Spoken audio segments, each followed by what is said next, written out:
Welcome to part 4 of our adventure in Barovia versus Straw 5e. Now, last we remember, the rest of the party was with Irina, the Burgermeister of the village of Barovia's adopted daughter, and Ismark was taking his place as the Burgermeister. He's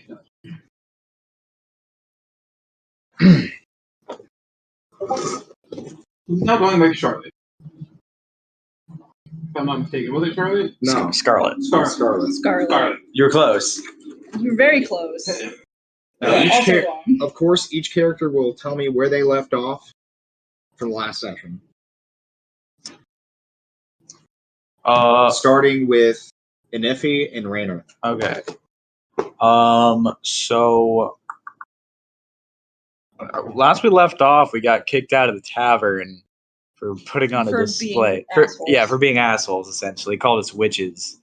Because we were being assholes. Fucking Danny's character almost fucking died. Twice. Yeah, twice. And we are heading off on the path to Valiki. Yes, you guys have just gotten done speaking with The shopkeep. Yes. Vildrat's Mercantile. We also found out that Vasi would also stop there recently too. Yes, and that he was somewhere still in town.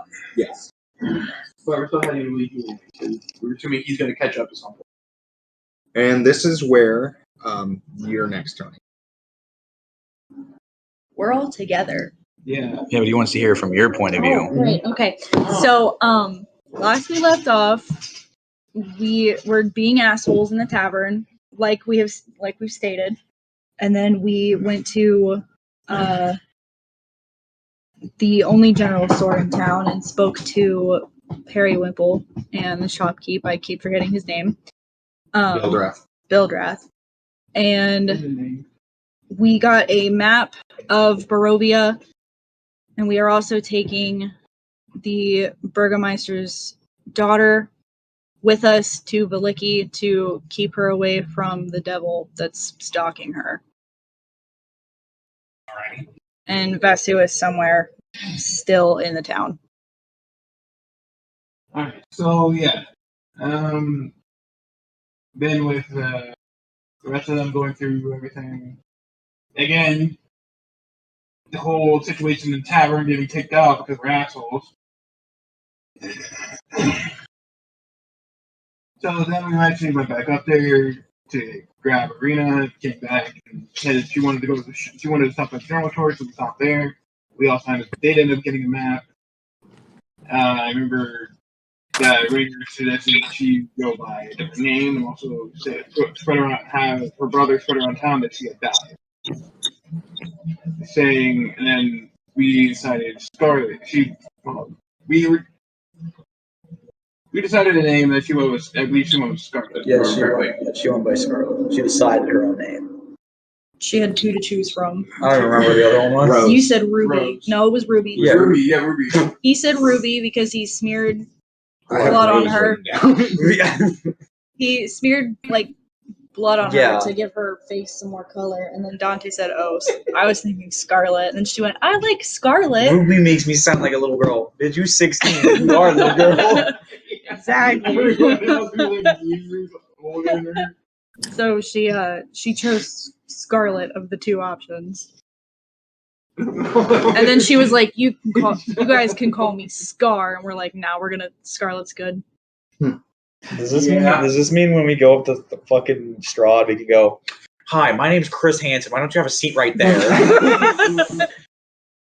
My name is Chris Hansen with Dateline NBC. Go ahead and have a seat right Are there. you enjoying the cookies? Why don't you take a seat? Also, Ooh, that Tatiana girl, isn't she just a child? Done. also, Chris Hansen. Dante also brought up the fact that we should probably take her to Crest because that's what the priest had once originally brought up. Markovia. Yeah, St. Crest. Markovia. That's where Correct. the priest said she would be safe. The Abbey of St. Markovia. But that's on. But Valiki's on the way. Yeah, we So have to to fucking we have to go walk. through that anyway. So I mean, it's kind of Right. if Irina wants to A stay, walk. If Irina wants to stay in Valiki, she can stay in Valiki. She doesn't have to go. We gotta walk. We got a while to go. Got a while to go. Well, you can also choose to look over your map, and I can tell you how many days it would take you. So I assumed from fucking Barovia to at least Valiki, it was like 2 days. 2 days travel. Yeah, because like Barovia is like So, here, probably and Valiki's up there. Markovia is like 4 4 days. because it's like the same distance between Valiki and Barovia. Too far. Yeah, too far. Now, Vasu.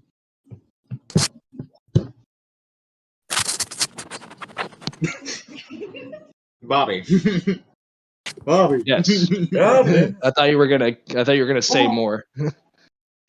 No. What we're going to do is I'm going to do an interaction with you. Right now, you are walking into the general store.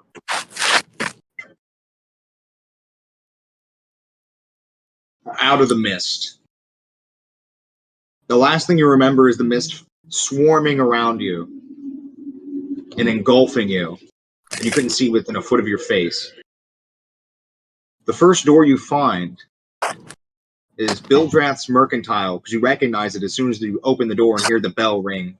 It's sad tone. Ding, ding, ding. What do you want? You hear Bildrath say from across the room as he's stalking one of the shelves. Just having a look around.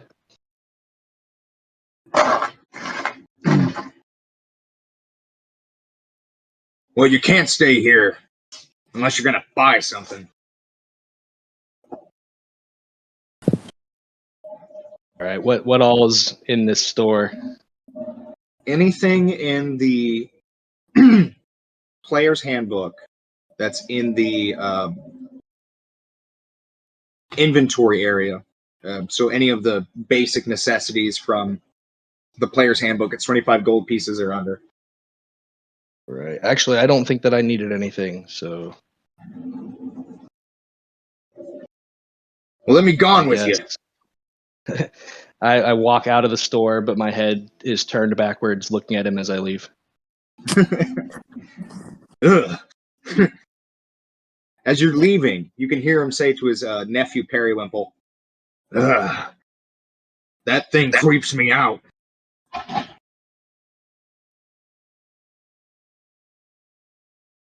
And I live in Barovia. Nice.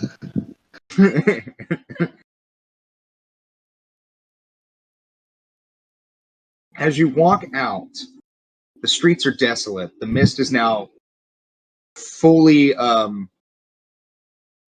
filling up the streets, like someone left a dry ice in a bucket. It's thick as chowder. How high up does it go? For that, you cannot see, for it covers all of the building tops. And I'm alone right now. Yes, sir. I guess gonna attempt to fly as high up as I can to see if I could get out of this mist and try to find their other people. As you try to fly, the mist almost drags you down. You can't get air underneath your wings, as if ghostly hands are dragging you back to the floor. Well, that's not good. Chilled shiver runs down your spine. And the only thing you can see in the city streets is a wagon with a single lamp. Somebody in a robe pushing that wagon through the streets. Like how far away? Probably about 20 feet. The lamp penetrates the thickness of the fog. I I guess I shout to that robed figure. Like, hey. The figure turns to you, its face shrouded in darkness underneath its long black hood. An old, decrepit hand pokes out from underneath her sleeve. It is a feminine, old hand, like that of a woman, an old woman.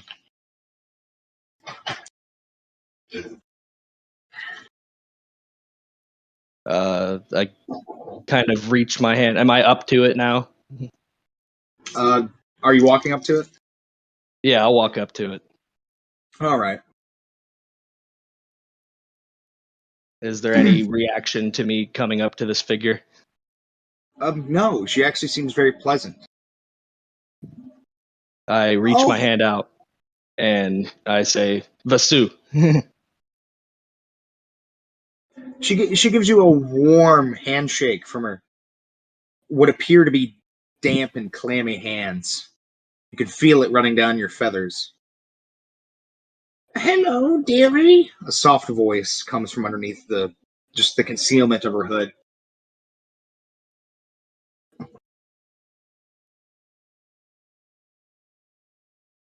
Yeah, do you think you can help me? I'm kind of lost, looking for a few people. A few people? I mean, you're not from around here, are you? She says, No. taking a stick with the other hand, almost like a vine-wrapped cane made from the dead bark of a tree. She starts tapping your shin with it, your bird shin. Well, we're all lost in this fog, aren't we? True that. Have you seen anybody and then he puts his hands up over his head, like about this tall, big, burly, with horns? Well, no. Horns? Are you associated with demons? You could say that. Well, I never. Not what you're thinking. Exactly. What are you saying then? Just one of the people that I accompany is of that description. Well, the only person I know that's tall is Bildreth's nephew. Periwinkle or Pistachio, whatever his name is. Yeah, definitely not him. Well, could you be a dearie and guide me through this fog? All these pies are going to get cold and dewy. I guess, where are you headed? Over down the street, there's a house on the corner. I have to deliver a pie to them. Sure. Do you mind if I ride with you? Well, I'm the only person pushing this cart, but you can sit on it if you want. Oh, pushing. Okay. No, I'll walk alongside. I thought it was like a wagon, with a horse. No, it's a car. It's a carted wagon with a big handle in the front of it. All right. I guess I could push it for you. Oh, that would be so kind. Oh, you know me. She kind of just waddles around the cart. You can see her face finally, almost like a elongated nose with a wart on it. Her chin very sharp, and she's missing a few teeth. You can see it appear from under her shrouded face. She gives you a smile.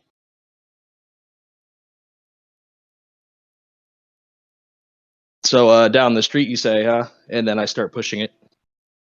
You follow the old crone's directions, and she takes you to a house where there's a single candle lit in the window. Oh, this is my stop. You see her pick up this pie, beautiful pie. The smell just irradiating it cuts out all the death and despair that this land is, penetrated into your nostrils. A very warm, very homey smell, very welcoming. She then waddles up to the front door and knocks a few times. Almost instantaneously, they open the door.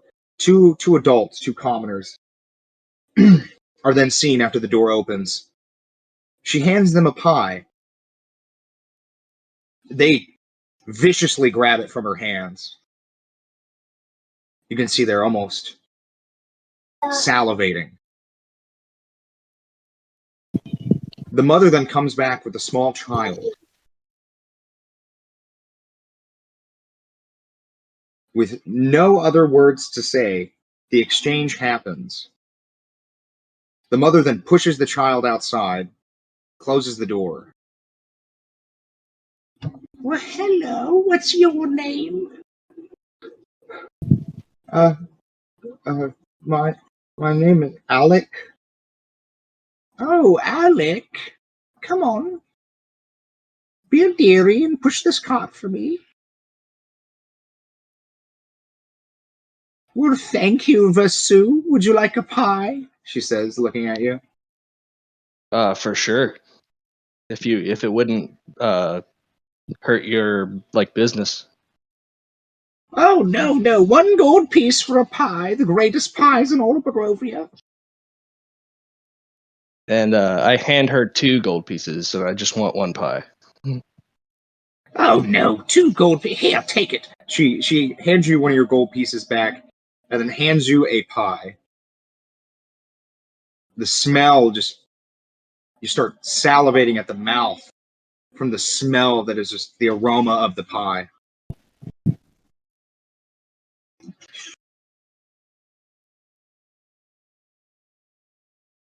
I have a pie now. Well, I should be off. It was oh. nice meeting you, Vasu. Nice meeting you. Never caught your name. Oh, it's Bromhilda. It's a lovely name. Thank you. Now you must be going inside now. The mist is treacherous. Too true. And then I bid her adieu and I guess wander off. Then you see the old crone then kind of push the child next to the cart. And she says, "Could you push this for me, dearie?" And the child just kind of nods and starts pushing the cart for her. And she just starts waddling into the mist and then engulfs her. The light fades away.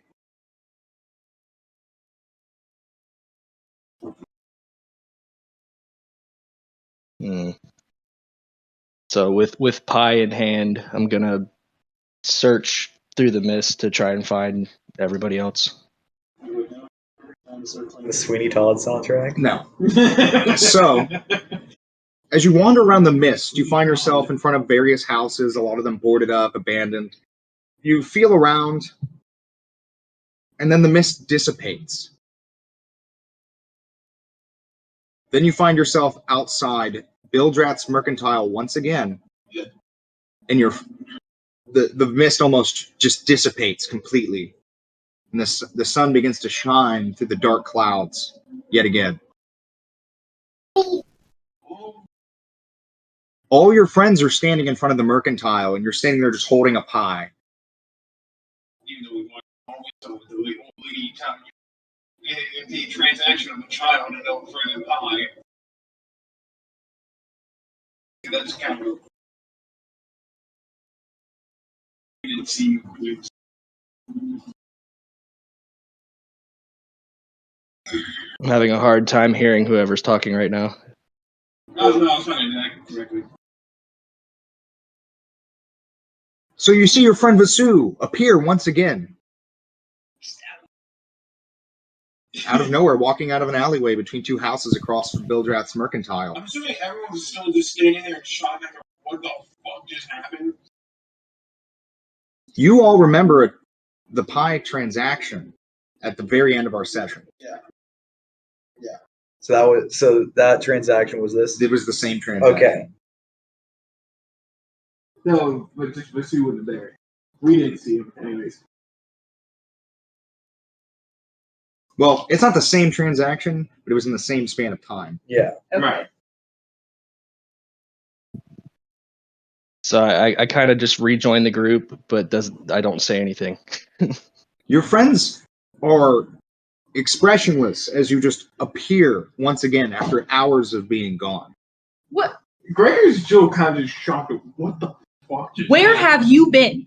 On top of, Birdman here is appearing out of the fucking nothingness. Anefi, give me a Constitution saving throw. Oh no! There it goes. Hey. We in an aviary. There's just a lot of bird people Yes, I here. know. Dante just walks up to Vasu and just like grabs his face. Where have you been? Like shaking him. Oh. Just imagine you're holding him by his neck. That's 22. Or natural 22, yeah. Damn. That's a way to start the fucking session. I know. You get an eerie feeling coming from the pie that Vasu is holding. Oh. Almost like the whispers of children echoing through the lattice, the doughy lattice that sits on top of the crust. Mm.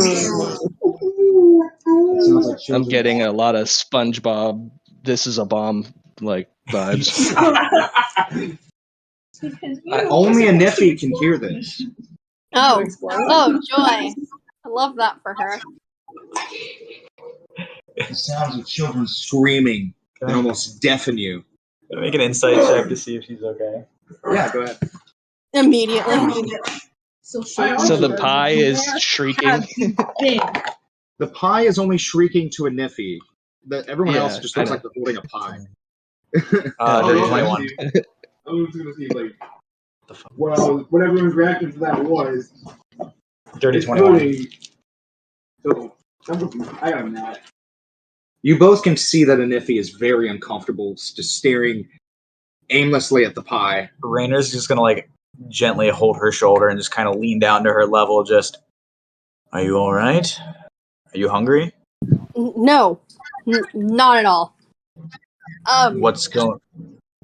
If I were you, I wouldn't eat that at all. Why? Yeah, well. Call it a crazy lady instinct, if you will, but it's just don't eat it. I can hear it yelling, screaming, hurting. It's just don't eat it Well, at all. enough for me to not want to eat the pie.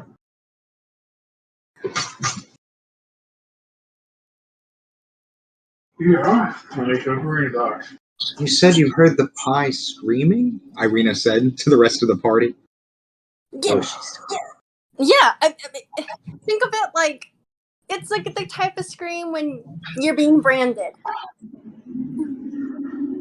Bessie, you may want to put that down immediately. You've heard a person being branded before? Irina says questionably. Vaguely We've had a pointing to the horns on her head. Just We've haven't. had a rough life. You haven't. No. Would you like to Sometimes see? Rainer just gently just slaps her on the shoulder after she says, "You want to see?" Just stop. What? She was curious. None of that. We are not branding someone in the streets. Well, by the looks of this, where the sun is casting through the clouds, it looks like we're only going to have 5-6 hours of daylight left. We better get on the road then. Yeah. Let's keep going. So Rainer folds up the map, tucks it away, and begins to lead the party on the path toward Valiki. You may want to just put that pie on the ground and just leave it there. Boy, am I hungry. Do not. No. Where did you do it? Where did you get that pie? Don't do it. I got it from a really nice old lady.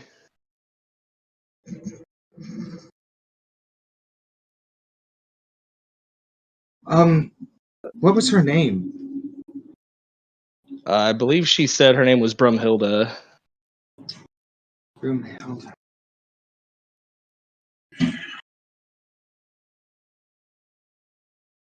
That name sounds oddly familiar. In what sense?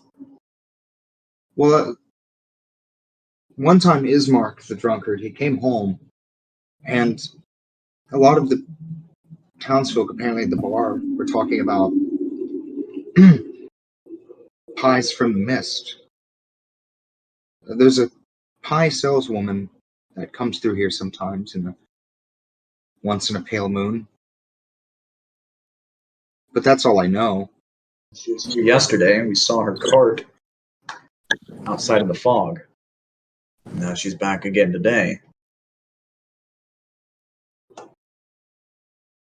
You really should put that down. I jerk it toward Rainer, and I'm like, "You want some?" I'm good. I have rations Please put it down. But and why? IBS. And IBS. I don't even like pie. I just like buying things. Will you please just put it down? Are we sure you're an owl and not like a crow? Or some sort of hybrid. I kind of like turn my head upside down. I don't think crows can do this. No, but crows have the same habits of picking things up. Can you please just put it down? I didn't just pick it up, though. I purchased it like a model citizen. Yes, and this town is full of model citizens. Yeah. Reference back to the vampire child we just decapitated fucking 3 hours ago. And then I gesture to the rest of the party. Well, it is now full of model citizens. You know what? You're a model citizen. Treat yourself. Eat the pie. Don't eat the pie. As you all are arguing about who is going to eat the pie, about 10 Barovian citizens are just staring at you. Or Give it to the them. pie. Give it to them. Be a model citizen. And give it to the poor people. Yeah. They look hungry and not at all like an angry mob that's about to fucking kill us. They don't have pitchforks or torches. Yeah, oh, I mean, No, they're all they just- have that crazed hunger look. They're all just staring at you and then staring at the pie. yeah, I'd give them the pie. Just give it to them. No, it wouldn't be very model citizen-like if Sure, we think that this pie charity. is dangerous and then we just give it to somebody. Okay. Then what are we going to do? Carry the pie with us, or are you going to be the one to consume it? Why not just chuck it into the forest? Nah, if this pie truly is dangerous, we could weaponize this. Vasu, how are you going to weaponize a pie? These pies came from a bomb factory. These aren't pies. These are bombs. I don't think you can weaponize screams or guilt. I beg to differ. Okay. Yesterday did not, or 3 hours ago when we brought the roof of the chapel down, that doesn't count. That does not count. Okay. While everyone's I don't like even know what talking the hell about just the pie and happened. everything, I'm just I stow the pie in my bag. I'm keeping it. I'm going to put it in a Tupperware, put it in my backpack.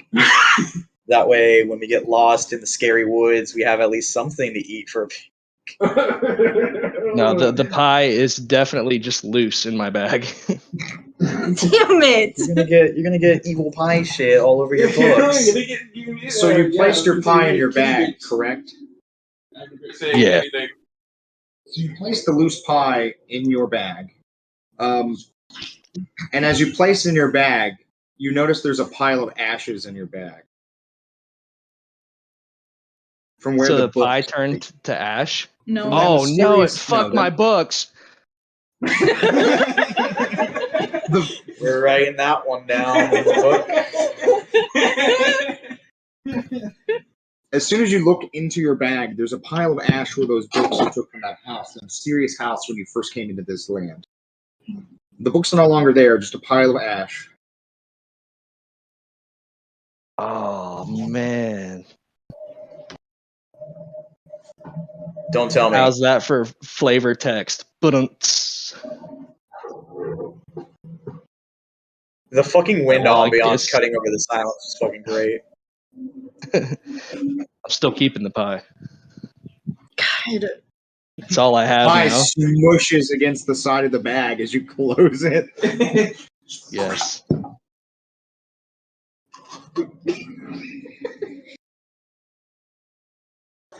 You Oh, know wait, how to did choose it. Did it burn my You butter know how to sticks too? choose it. And Nippy, the butter stick still. the butter stick is no longer there. Oh. No! Damn, we could have deep fried the pie. Anything you had Everything is taken from gone that now. house is now a pile of ashes in your bag. Buttery literature ash. And as soon as he closes the flap to his bag after he places the loose pie into it, and Niffy can hear the sounds of screams getting louder. I think that was a really bad. Take it out of your bag. Yes, please take it out of your bag. It's loud. It's hurting. Take it out So of you your want me bag. to just The pie is hurting. touch it more? Take it Starts out of fingering your the pie. bag. Fingering the pie. like I'll shoot KC.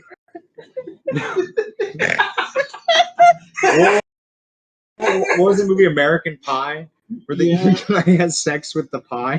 No, wait, was it? Yeah. Was that a band camp? I feel like it was band camp. Yeah, Well, that's an American Pie. Oh, was it? Then yeah, for that franchise. God, what, Stifler? Yeah, when Yeah, the guy Stifler was who fingering walks the in his pie. fucking house, sees the fucking pie on the kitchen counter, is like, all right.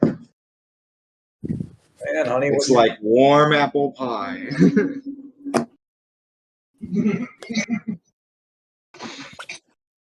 if the pie is now screaming there is louder, nothing I think else in my bag except for this mushed pie and ash now. Yeah. Take the All pie right, out. I'm just gonna put my bag on the ground, and it's just on the ground now. Are you gonna leave it there? I really think we should stop bickering and start leaving. Rainer's gonna Because bend remember, if I'm who I'm supposed to be, we're not being very inconspicuous No, or very. Am I using that word correctly? You absolutely right. Rainer's gonna bend down, open up Vesu's bag, pull out the pie, walk over to the mob, drop it, and then just back away. I was gonna say, look at her beggars. You see a few of the adults get on their hands and knees and just start shoving the pie into their gullets. Oh no! Two of them start beating the crap out of each other. That's our cue to leave. That is our cue to leave. Shoot, give your head and go. Let's get the hell out of Barovia. So the party is exiting the town, Yes. the village. I had more of their space than what they would have been.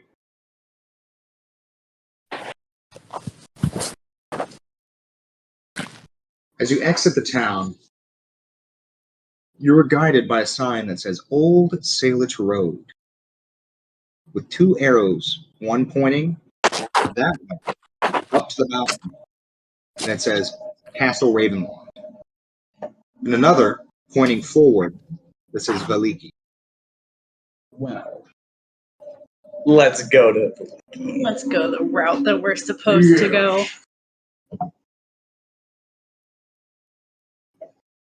As you continue on for about an hour, all is quiet, terrifyingly quiet.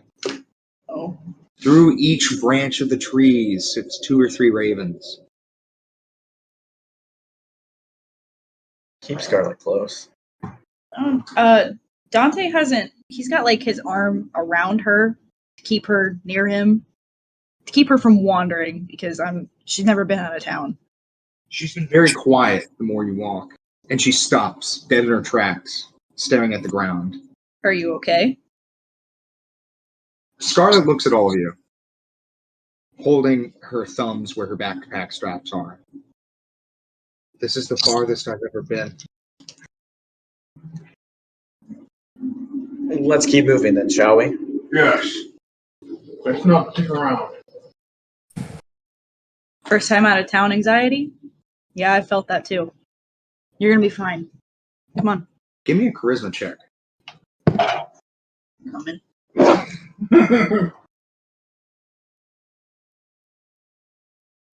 No. had it pulled up. Where is it? There it is. You can see back far, Old Sailor's Road winding through the dark, damp hills. Dirty The 20. village of Barovia, and above you, you can still see Castle Ravenloft looking down upon you. Dirty That 22. probably still all around us, right? The Ravens, yes. Wait, I thought they were kind of the same thing. No. Those are two different birds. She takes a deep breath and takes another long step, stepping toe first into a puddle that splashes everywhere along her shins.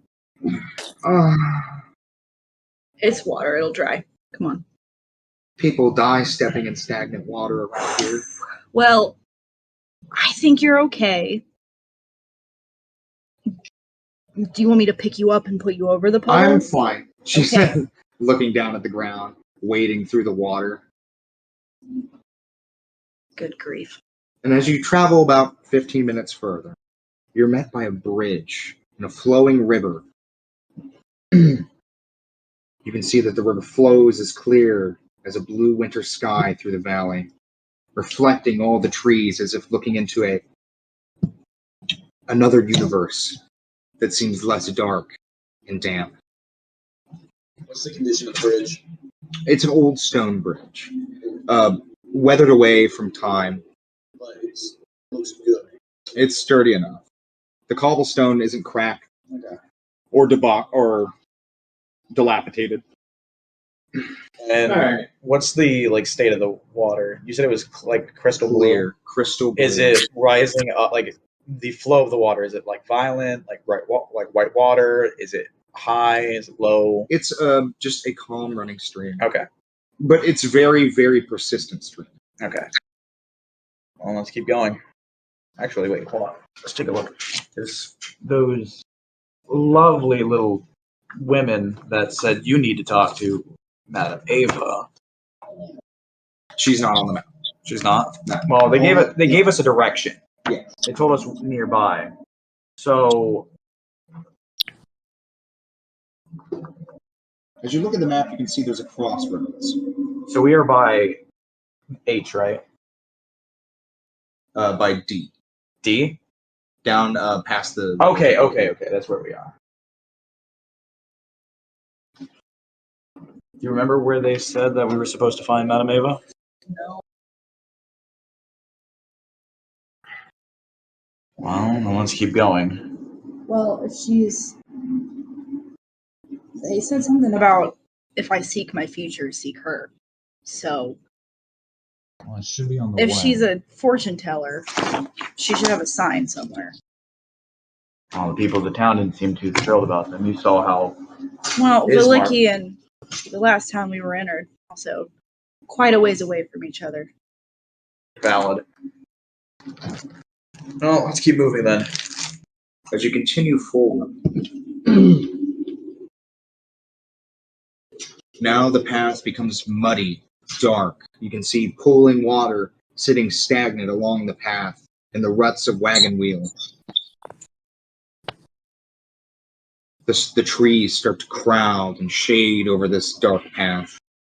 It leads directly into the woods.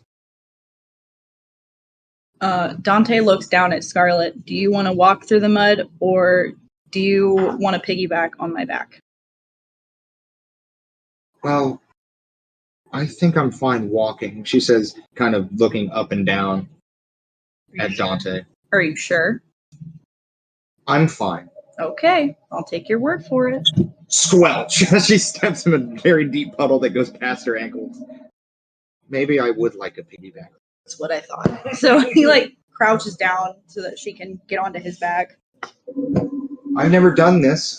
What are you supposed to do? Just jump, hook your legs around my waist, and your arms around my neck. Like a satchel? Sure. Then she starts to wrap her arms up underneath your armpit onto one of your shoulders. No. She's trying to take her other leg and wrap it around your leg like this.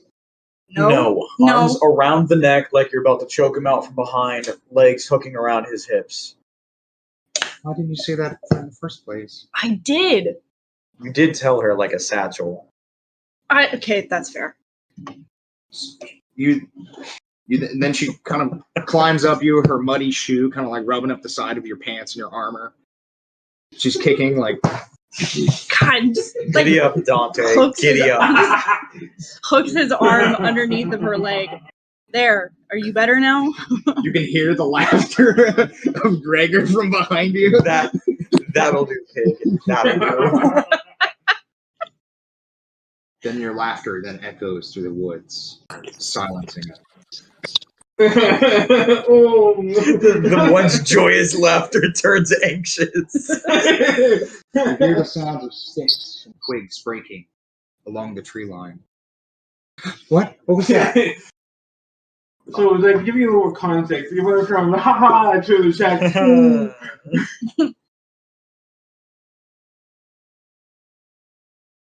It's probably just some forest animals. I wouldn't worry too much.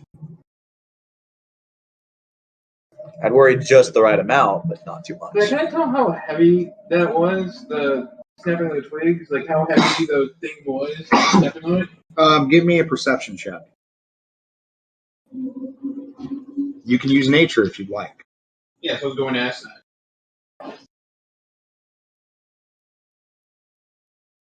When I get an advantage on it from being out in the woods for so long? Yeah. If you get advantage on nature checks. That was a 16. Regardless, I don't.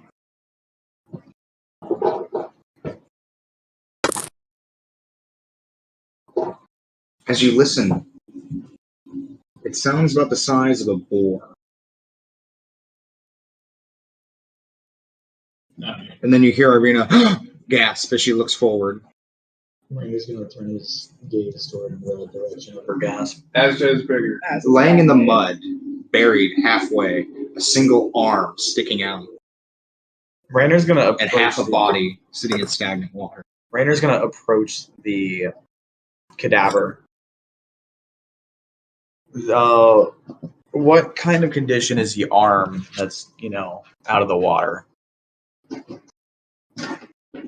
It is pale and muddy and wet. So the skin's still on? Yes. Is it bloated? Yes, it's bloated. Is it human? Yes, it's human. How much of the body is exactly exposed? Its head is drenched in the water. Only the crown sticking out of the mud. A bit of its ear, and its shoulder to elbow covered in mud. One arm sticking out of the ground, and the rest of the body is exposed. Is the hand holding on to anything? No. Rainer's going to take his gloved hands, grab the fucking back of the skull, like from the hair, and his shoulder hooking his fingers into the armpit. He's going to start pulling the corpse out of the water. As you pull the corpse out of the water, it is an unknown face you've never seen before. Shredded to pieces on one side. As soon as you pull the corpse over, his entrails pour out from one side of his body. Can I determine what caused the... is it the same kind of, claw marks as the lichens that we saw back in town, or... Give me a perception check.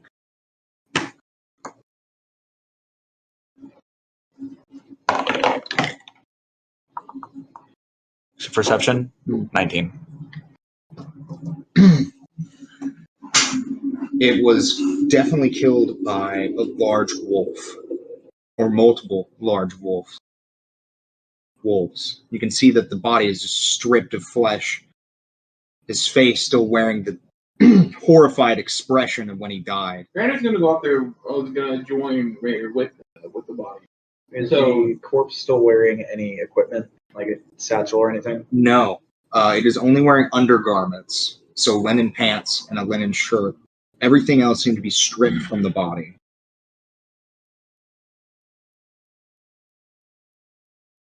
And the more you inspect it, you hear a loud as gas spills out of his entrails, filling the air with the smell of death.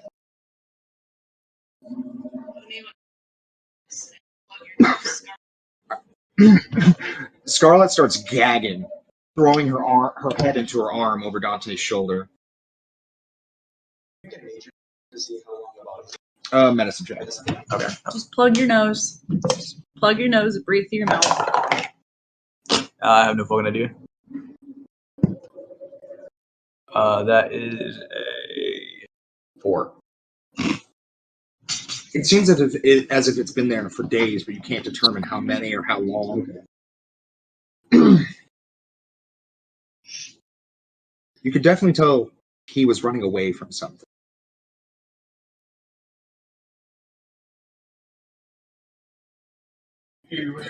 Yeah. How heavy is the average biker? Well, it's entirely dependent on, the person before they transform. Considering everyone back in that town everyone back besides Bildrat was like skinny, right? Well, it was a mixed match. Mixed match. Some people are like portly and stubby. Some people were tall and skinny. A lot of people were gaunt. So, I'm talking about like medieval surf gaunt. like a majority were gone, right? Mm-hmm. Considering a majority of the town was, very skinny, scrawny, and looked like they were starving for 6 months. 200 pounds, I'd assume. And then you see Jack, how heavy the average war? probably about 120, 140 pounds. Are there any discernible markings in the mud nearby the corpse? Give me an investigation check. Stay on guard. A 17. wild boar can be anywhere between 170 to 220 pounds. Never mind. Yes, that is your answer. 17. 17? Yeah.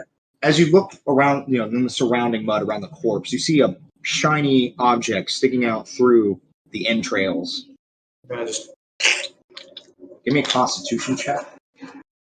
I got gloves. I'm fine. I am not fine. What? Give me advantage. I have gloves and a mask on. What the fuck? I'm not fine. You say Constitution check? 4. You throw up violently, coughing. It almost pushes you back to your side. You've never seen a more disgusting, bloated corpse in your life. Wow. I've seen a lot of corpses my time, but nothing like this. What did I pull out from the organs? As you pull out from the organs, you grab the shiny object. It's a leather strap that is now still half sunken in the mud. You pull further, and it's a satchel bag that was pressed into the mud. I'm gonna just pull it closer and just wipe off any viscera or mud off of it, and just click it open. As you click open the moderately sized satchel, about this big, I want to say, Yeah. you find a few hunting tools inside of it. Spring applicators for hunting traps, and a few wolf tails. That's all. Mm-hmm. We need to be very careful out here. Yes. What was out there is roughly the size of a boar. Right. The average boar. And if those people were as heavy as you said they were. So I want to look at his legs. The corpse's legs. Are there any There's no puncture wounds. no puncture? Are Just there claws. just claw marks? Puncture wounds, but not what you're thinking of, because I know exactly what you're Okay. So no trap marks? No trap. Okay. Well, this guy's a trapper for wolves. Holding up the fucking bundle of wolf tails. Only about 4. This bundle. That's still a bundle of wolf tails. Yeah, I'm just telling you how I'm many. just gonna take the satchel. Just. Doesn't that smell horrible? It smells horrid. I already threw up. Actually, Inifi, can you make this smell better with your prestidigitation? Can you make it smell like lavender, please? I'll smell it. I'll make it smell like vanilla just for you. Yeah, You say, why not wolf thing? that's fine by me. The smell of lavender wafts up from the jawstring of the bag. Lifting up his mask. Ew. In the mask. I threw up in the mask. And then it exploded out of the Yeah, mask. so I'm just gonna fucking untie my bandana, that black cloth, take my fucking water's gonna just Just fucking like wash it off Either way, and then Gregor tie it back is around. still. Gregor is still on his like still And since it's wet alert. now, I'm less affected by gases and smoke. It makes me just keeping aware of his surroundings, especially after hearing what sounded like a boar. No, running around. there are going to be traps around here because these are the springs for bear traps. No, that's what. No, I'm saying he's staying alert especially after hearing that. Yeah. Okay. Well, let's keep moving. I hate to be on the receiving end of whatever did this to him. Right. Now, as you all look up, there are 4 times as many ravens as there was before. Cleaning themselves, staring at you down. I'm gonna try casting Animal Friendship on them to see if we can get more eyes. Oh, okay. Scarlet, keep your head down. Just keep looking at the ground. Do you have to roll for that? I thought it was a cantrip. Nope. Was it a nope as in it didn't work, or a nope as in it's not a cantrip? No, most likely both. I will see here in a second. We'll put this in the freezer. I'm gonna go put this in the freezer. Okay, no, actually no. That actually worked. I got it. Yeah. Wait, I meant it. Met it? Yeah, does that still? Yeah. That means it passed. Yes! The ravens all stare at you blankly. Nothing, did it work? They appear to be unfazed. Bravo. Oh.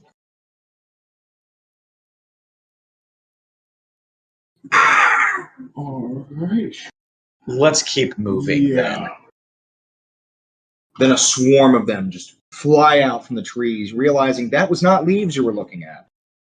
Oh. An entire flock of ravens flies and begins to spiral around the party in the air. Oh, that's Remember what that guy said, we can't hurt the birds. you know. Yeah, especially with what breed they are. Well. Let's just keep moving then.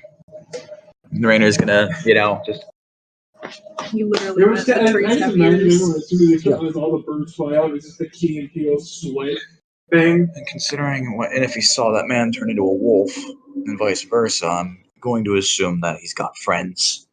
After a few hours of walking aimlessly in the woods down this disgusting dirt path,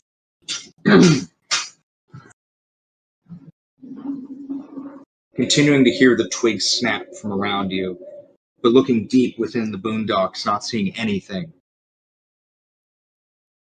except a mist rolling through the undergrowth. You finally make it to a crossroads. It is nearly dark. The crossroads? You finally see the river once more, poking out through the trees.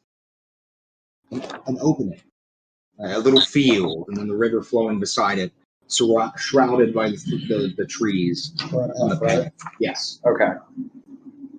Well, the gypsies said that their base was near a camp, or their camp was near the river, right? Yeah. That path goes toward the river. And I'm sure this river will take us, further along the trail than where we are. So we might as well. At the You might corner, as well. as you see the crossroads, or you're approaching the crossroads, because it's still a bit of a walk a ways, but you can see it. A hard time holding It's so awkward to hold. To the left of you, an old wooden gallows creaks in a chill wind that blows down from the high ground to the west. A frayed length of rope dances from its beam. A well-worn road splits here. A signpost opposite of the gallows points off in 3 different directions. Barovia village from the direction you came from. Zarpol to the northwest. And Ravenloft and Valiki to the southwest. The northwest fork slants down and disappears into the trees, while the southwest fork clings to an upward slope across from the gallows. A low wall crumbling in places partially enclosed a small plot of graves shrouded in fog. So toward the pool then. So we're going toward the Tsar pool. Everybody give me a wisdom saving throw. A wisdom saving throw? Rasu and Iffy, give me a wisdom saving throw. 3. 18. 19. 7. Oh, I stole my fucking.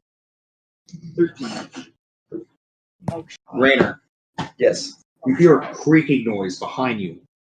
No one else seems to be phased by it, but you are. Coming from the gallows, where there was nothing before, now hangs a lifeless gray body. The breeze turns the hanged figure slowly, so that it can fix its dead eyes upon you. I'm gonna gently nudge NFE and just stare off the gallows. You see yourself staring you down your scarred face. Its mouth opens, gaping. Its swollen tongue sits outside of its teeth.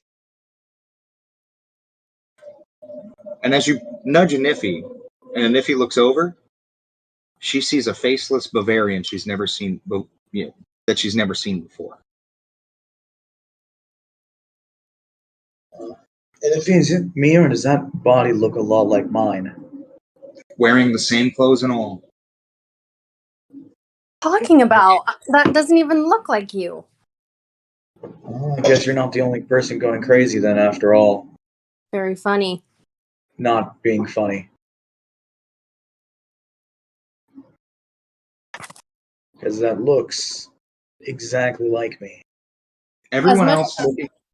Sorry, Niffy, go ahead. Oh, sorry, go on. No, you're good. Go ahead. I was just gonna say, as much as I am crazy, as much as you think you're crazy, I'm the only crazy one that's allowed to hallucinate here. As the rest of the party can hear them, the body in the face looks nothing like Rain. She's right. That looks nothing like you. You want to have a bottle of liquor then? Liquor? Yeah. You keep your head down and keep quiet. But Because Keep your head down and keep quiet. Going crazy. Let's just keep moving on the path. And Rainer's going to turn away and start marching down the path towards the Tsar pool. okay. You just keep your head down and keep quiet.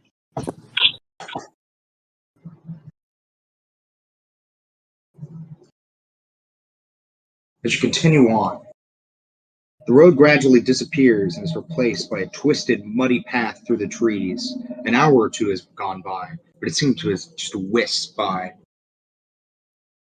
Deep ruts in the earth are evidence of coming and goings of wagons.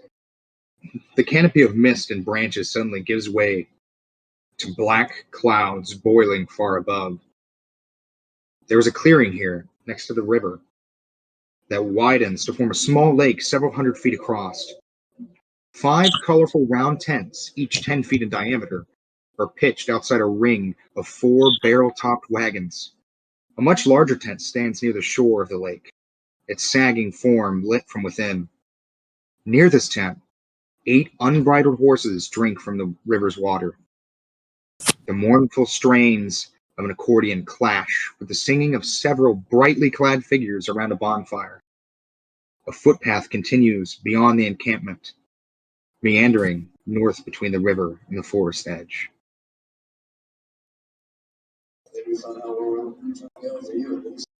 2. Yep. Agreed.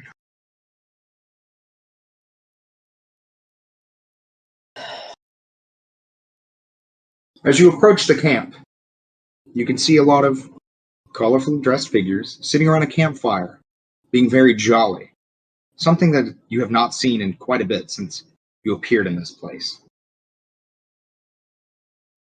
They all appear to be vagabonds, large hoop earrings, lots of jewelry.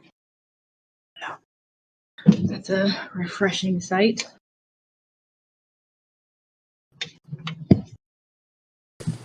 Scarlet, I'm going to set you down now. Okay. These are the travelers that come into town sometime. Yeah, it looks that way. And he like kneels down so she can get down. They bring toys from Valiki to give to the children. I'm gonna assume those have tags on them, right? Mm-hmm. What'd the tag on that toy say? He's no fun. He's no Blinsky. Does that sound familiar? I had a doll like that once.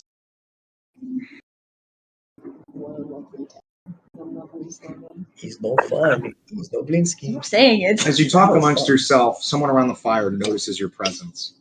And he gives you a big friendly wave. He motions for the entire party to come to the fire. Might as well, So worst that could happen, we get kicked out of another place. because we're assholes. Yeah. Rainer's gonna immediately start walking toward the friendly faces. Ha ha! How are you all doing today? In this fine, lovely Barovian weather. Peachy. A man with a big bushy beard and long strands of braided hair coming out from a large bandana. Colorful. I was gonna say yarmulke for a second. I was like, whoa. Just peachy. You must be the ones that she was talking about. Who? Madam Ava. Neat. She told us she'd come to us this fine evening. She Neat. foretold your coming. Oh, did she? Also neat. This put me in mind of the Avatar episode. Secret tunnel. No, not that one. Oh. Secret tunnel. Listen, when I hear vagabond, that's what I think of. Secret tunnel. Secret tunnel. Oh, guys, what the fuck did they call her? You remind me of a wizard who came to this land. Oh, about a year ago. A wizard? Yes, I can remember the tale like it was yesterday. Oh, no. Come on! Come on, give us an old Vistani tale, he says, pointing to another clad figure across from the fire, holding an accordion. Oh, yes. A mighty wizard came to this land over a year ago. I remember him like it was yesterday. He stood exactly where you're standing. Very charismatic man. Oh, he was. He thought he could rally all the people of Barovia against the Devil Strahd. He stirred them with thoughts of revolt and bore them to the castle in mass. When the vampire appeared, the wizard's peasant army fled in terror. Few stood their ground and were never seen again. He says, wide-eyed. You know, Lovely. the wizard and the vampire cast spells at each other. The battle flew from the courtyards of Ravenloft to the precipice overlooking the falls. I saw the battle with my own eyes. Thunder shook the mountain. Thunder shook the mountainside, and great rocks tumbled down upon the wizard. Yet by his magic he survived. Lightning from the heavens struck the wizard, and again he stood his ground. But when the Devil's Strahd fell upon him, the wizard's magic saved him. I saw him thrown 1,000 feet to his death.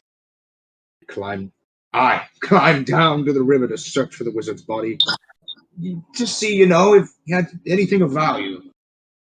He says, kind of motioning to his friends, trying to get like a nod of approval. But the river Ilvis had already spared him away. Would you like a drink? He says, pulling out a large wine cask. Yes, that'd be Great. We're gonna go for that. I threw up. I'm entitled to a drink. That doesn't even make sense. It makes perfect sense. Drink. A very large Vistani man. Shirtless, wearing like those striped pants, like a pirate. Mm-hmm. He's just carrying a barrel on one side, and he throws it on this large rock sitting towards the fire near the encampment. And he just takes out his knife, fondles it in his fingers a little bit, and then stabs the barrel, twist, and a bunch of wine starts pouring out. A bunch of Vistani people start, multiple goblets in hand, start filling up the glasses and handing it to each party member. This is deserved. The wine tastes horrible. Mm-hmm. I'm good. Inify, can you do the magic again, please? Make it taste like strawberries. Can you make this taste like a daiquiri? I'll make it taste like strawberries. Thank you. Mr. Rayner, just... But once you've had your fill, go speak to Madame Ava. She's been expecting you. Well, I think she's actually been expecting 2 of us. All of you. Oh, look at that. It doesn't just have to be me and Visu this time. Except you're missing somebody. You're missing somebody? Mm-hmm. Cool. Very colorful bird friend. Yeah, he disappeared. Spirited away by the mist, I see. Skip town. He won't be. It won't be long.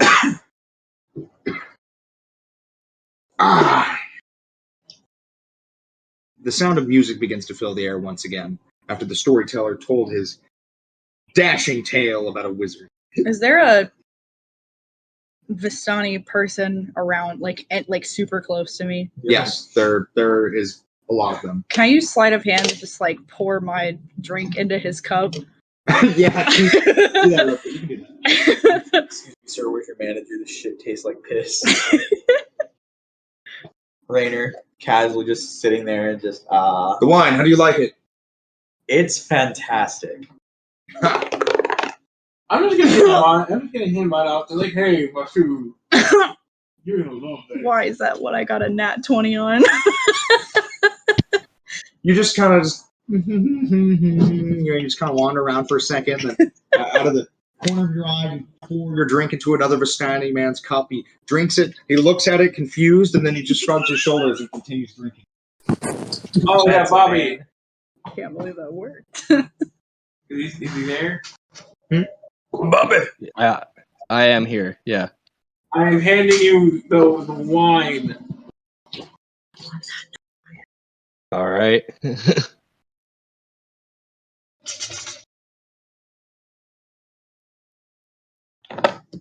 Congrats! You now have 2 glasses of wine.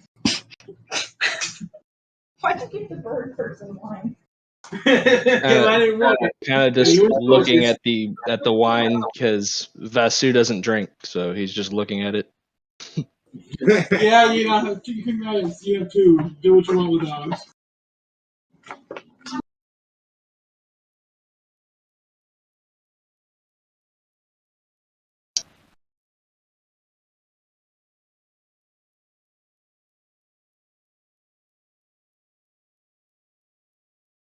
Can everyone hear me?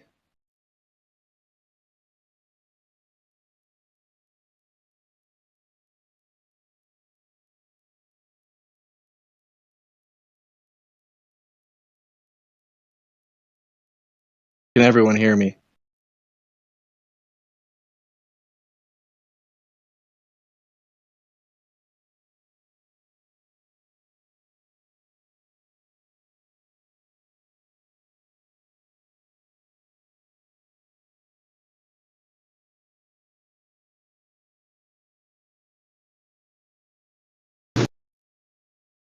We are back. Yeah, I can do that. All right. Everybody seems to be having a drunken good time. These kind vagabonds seem to have brought you under their wing. Very hospitable and homey. You needed some color in your life amongst the gray, drab background of Bavaria.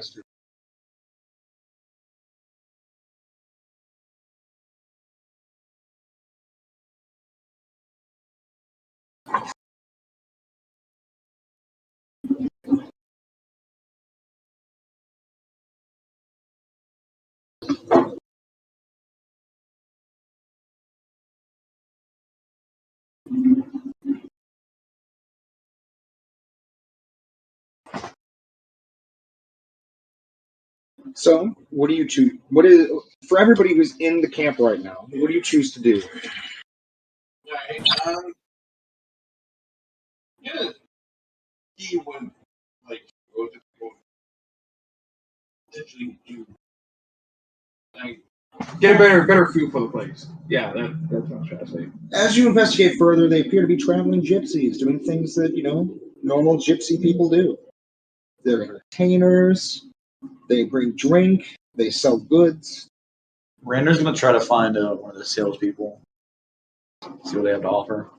As you approach one of the tents, that says Madame Kame's Exchange. Mm-hmm. Oh, a skinny gypsy man appears above you, picking his teeth with a knife. So he's picking at his teeth with a knife. Mhm. I'm gonna approach and take a look at his wares. Take a look.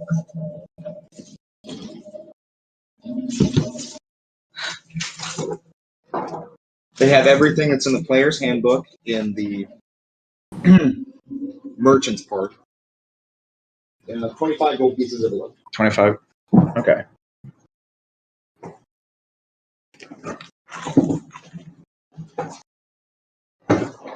Thank you. But no weapons. No weapons. That's fine. So, trade goods. Mhm. Okay.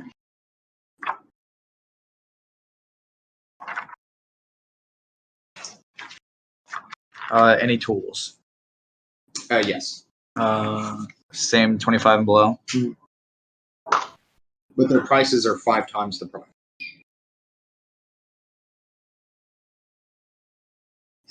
They're very yikes. Well, step right up, mister. Come take a look at my wares. A scarred fellow like you probably wants a mask, huh? I'm good, thank you. I wear these with pride. You seem like a delightful fellow. Thank you.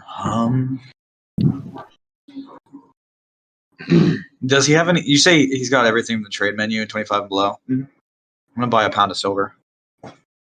Pound of silver. Yeah.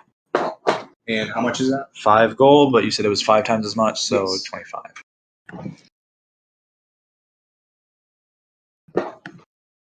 And that'll be all of it. Yep. Alrighty. So I'm gonna hand him I need 25 gold. the gold. Nice doing business with you. What about your friends? Anything they want? And a fee. Yes. Come here. Is there anything that you want? Mhm. I think so. You don't think so? No, not in the slightest. Well, all right. Suit yourself. Gregor, then a familiar man you've seen before.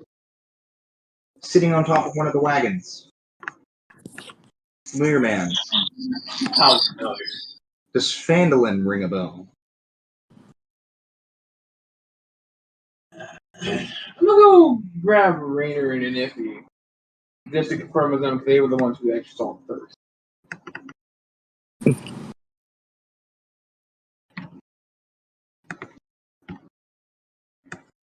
And what would you like to do, Vasu and Dante?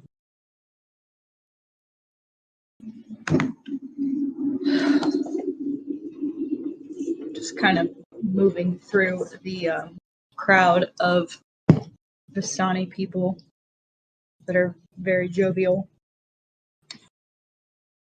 Trying to find one that's not like absolutely partying.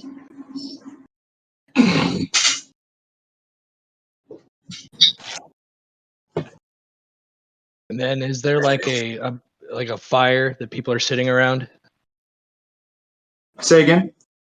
Is there like a fire that people would be sitting around here? Yes. Like, A lot I of wanna go merriment look is at those happening around the people. fire. Oh, merriment? Nah. Yes. Drinking, singing, just- dancing, laughing. I'll just find somewhere quiet to sit. You find a stump that has a lot less mud on it than the other ones. And a couple crates.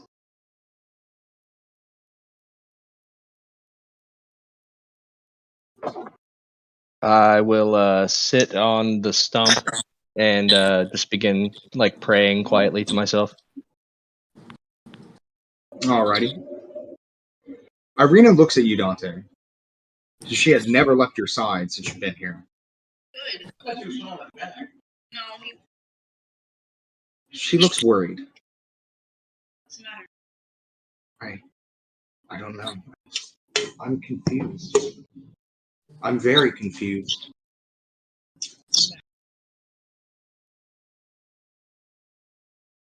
These people seem very merry. I've heard stories of them. Kind of stories. They always seem to come and go as they please. No one like that. No one's like that in Bavaria. Barovia.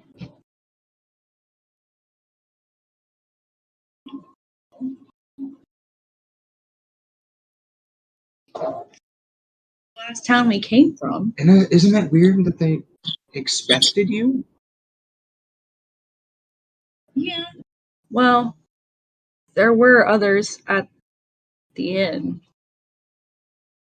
I wouldn't doubt that they came back and told her that we were on the way. And if he walks off to play with the horses. All right, and as you walk up to the draft horses, they're just drinking leisurely at the in the crystal clear waters of the Elvis River. Aw. They whinny charmingly.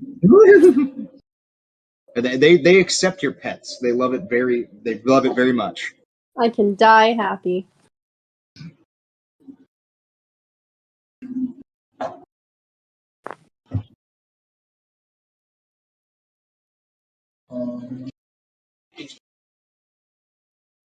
The Spanish. This, yeah, with a VIS T-A. TANI. Oh, TNAI? Tanny. The stop. Rainer is going to. Gregor approaches you and wants to speak to you about something.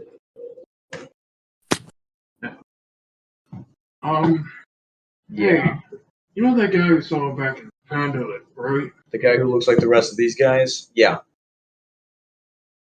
I'm gonna make sure I'm also not going crazy. Make sure that what I saw is right. Point him out to me. So he points him out. Is he able to see him from the weather mat? Yes. Fucking a Rainer with a block of fucking silver just dunking it into the new satchel. You see the man leisurely laying on his back on top of one of the wood carts. He's tapping his foot. It's the music. If that's There's a straw sticking out of his mouth. if that is him, I think we know how they knew we were coming. I'd put money on it. Rainer's gonna walk over to him and then just drop the music notebook on his chest. And Gregor, Yeah, I'm just Gregor's there with him. Well, hello! hello. You left that behind in Vandalin. Oh, my music book! How gracious of you, my lord! Well, what brings you to Barovia? We don't get a lot of newcomers. What brings anyone to Barovia? Now that's the question, he says as he taps his nose. Fourth Doctor at the end of the 50th anniversary Doctor Who special. Just No. He swings his legs around to the side. They dangle beside your body as you're hanging on the side of the cart. we came here in search of the missing kids from Vandalin and wound up here. And now your Madam Ava wishes to speak with us. Then speak to her.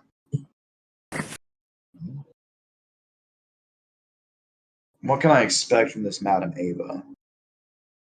Oh, don't let her age be fooled by ye. She's been around a lot longer than she looks. All right. Anything else? She's a very charming old woman. Right. You would love her. Should we go talk to her as a group or one at a time? Your choice. For she already knows what you're going to do.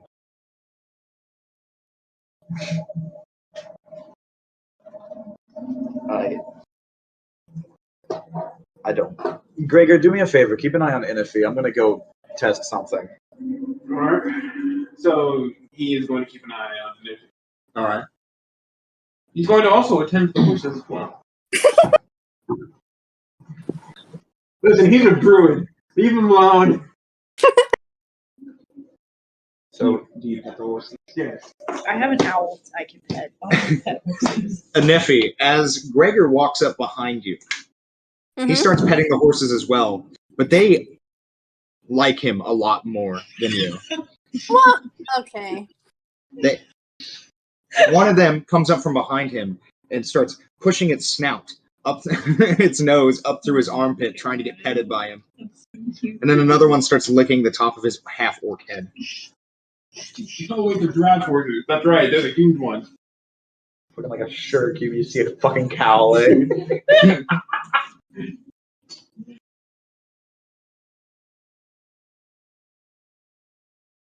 But Rainer is going to go to the. I'm assuming there's a bigger tent than the rest of them. Mhm. He's going to go to that one. As you walk over to the tent that I had described earlier, the bigger one, magic flames cast a reddish glow over the interior of this tent, revealing a low table as you go through the beaded curtain. The table's covered in a black velvet cloth. Glints of light seem to flash from a crystal ball on the table as a hunched figure peers into its depths. Rainer's just going to approach and sit at the opposite end of the table from the woman. You can see exactly the same amount of chairs your party members.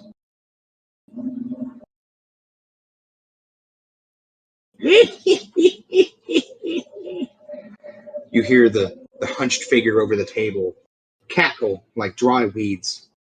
At last you will arrive.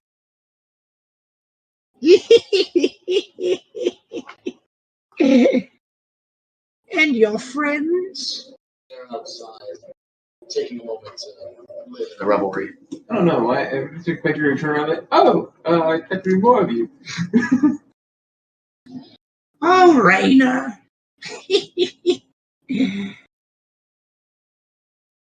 You aren't a very lively fellow, are you? I've had enough. I know. And where of the pretty one? Inify? Your tiefling mistress.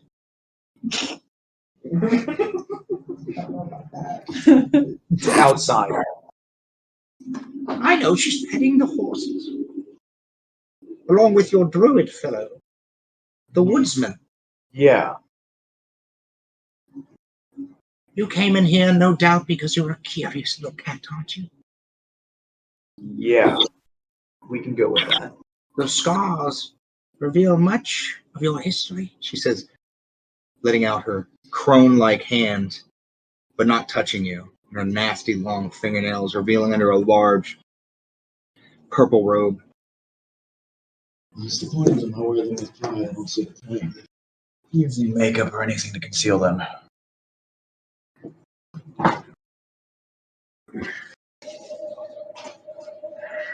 You've come for me for your future, no doubt. I came to figure out what you wanted from us. I'm assuming he's a scout or something, the one that you sent to Phandalin. I read his notebook. Message that he had coded about us being the heroes that someone's looking for. Oh. And then your 3 girls in the tavern also told us that you wanted to speak with us. Many adventurer come through here? How do you know he was speaking of you? Well, he was taking very, very specific notes on all of us. every one of our races, what we looked like.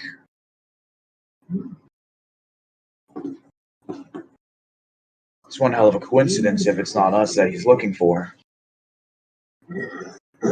Very strange for a monster hunter to end up in this place, isn't it? Depends, I almost feel at home here. Oh, I bet you do. I bet you do. You know running away isn't going to solve your problems, boy. No, but I'm past running at this point. I found myself alive. I don't see the point in returning to Thunder Tree. What would your parents say? Well, I'm my own man now. I don't need mommy and daddy to look after me anymore. Oh, so brooding, so strong. So what is it that you do want from us? I just want to talk. About what? Because it's the fortune you seek, no? Fortune. Your future. Well, Madam Ava sees all as she spreads out a deck of old cards. I didn't come here looking for my future, but I feel like you're going to tell it to me anyway, since you know my past. Oh. How did you meet Niffy anyway? She says, shuffling the cards mystically. She was born into a small family. Humans just like my family. Something about a curse. Infernal bloodline. Well, we can't all have good days. I suppose not.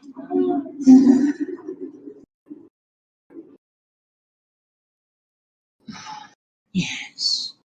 She starts to twiddle her fingers over the cards. Kind of lean forward and watch her, move the cards. She pulls out the deck, placing it in 5 specific spots in the shape of a cross. Oh.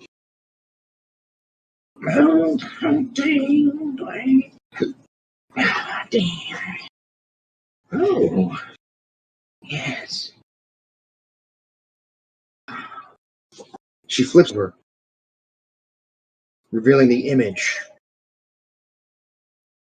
of a rotting corpse with a crown, horns over its head, on a lavish throne adorning skulls. The Dark Lord.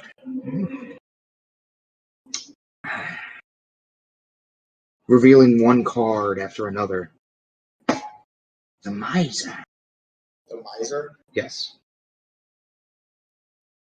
The Marionette. Very peculiar. The Traitor. And the Philanthropist. These 5 cards tell. You will have a very hard journey upon you. 3 items you must find.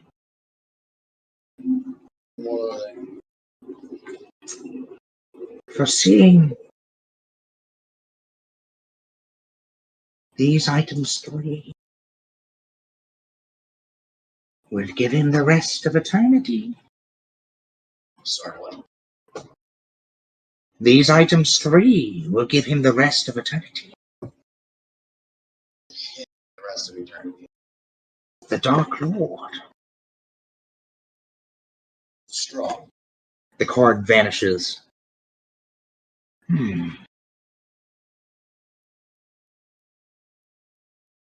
Heroes like I've never seen. Oh.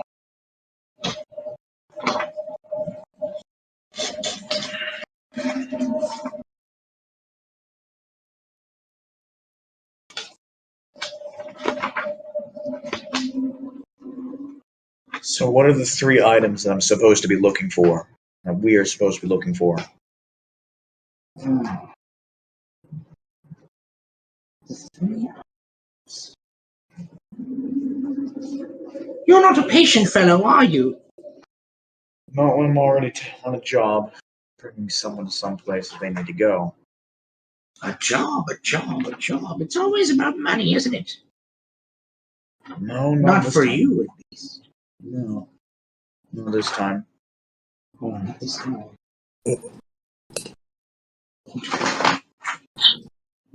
The first you will find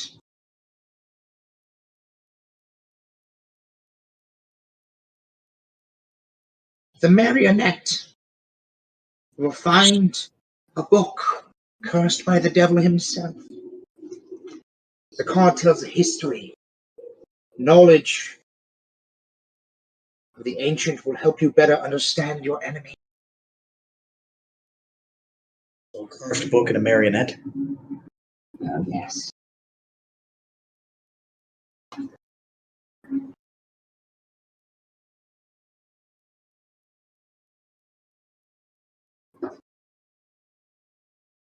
And, oh, the holy symbol of Ravenkind. This card tells you of a powerful force for good and protection, a holy symbol of great hope, the miser.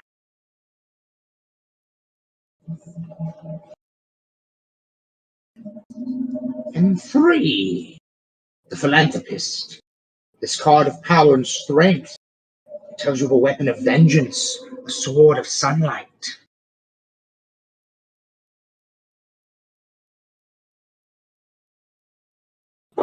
Okay. Oh. No. She then turns one of the cards sideways, and the crystal ball begins to spray an eerie light across the room. No. The book comes from a traitor. The book comes from a traitor. The symbol comes from a philanthropist, and the sword comes from The miser. the miser.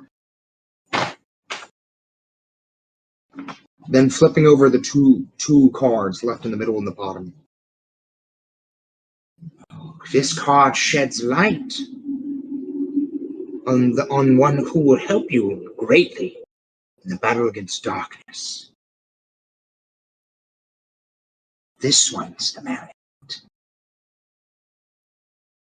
Who is supposed to Help us. That is for you to figure out, isn't it?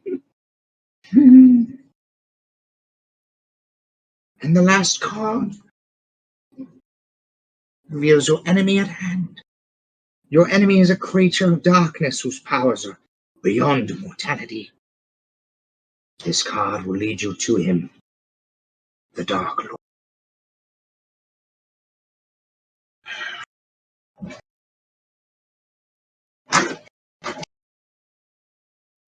All right.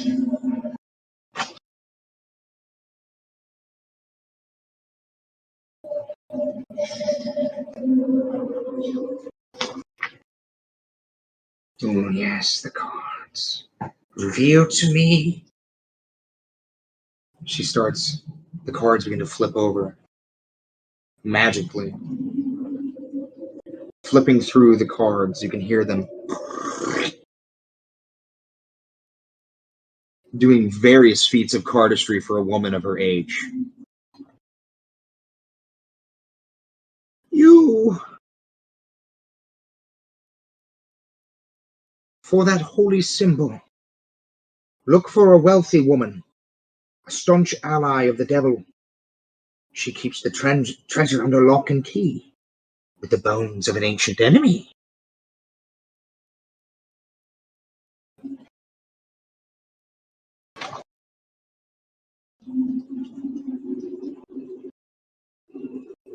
Sorry, that was the book. The tone was strong. Yeah.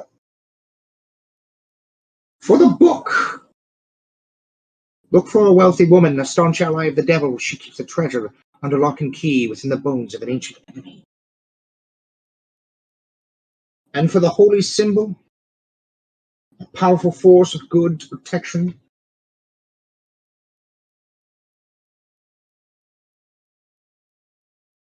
Yeah. She starts flipping through an ancient book and starts reading from it.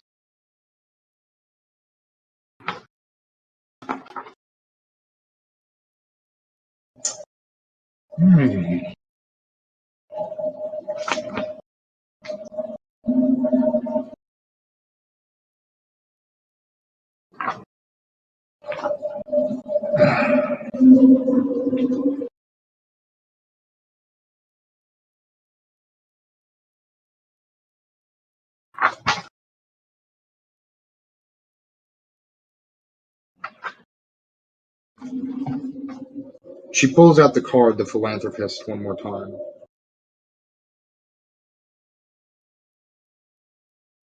Look to a place where sickness and madness are bred, where children once cried, the treasure lies.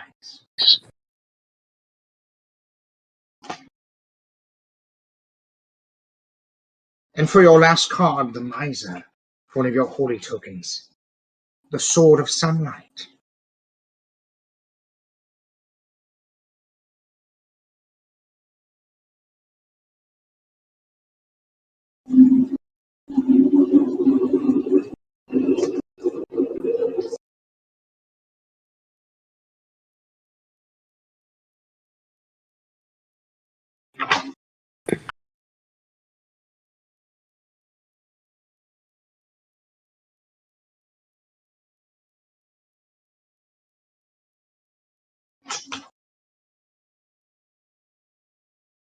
Look for a fortress inside the forest, a place hidden behind fire.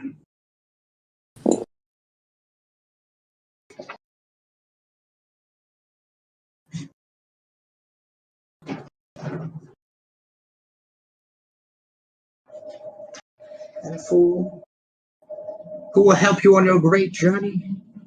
The marionette.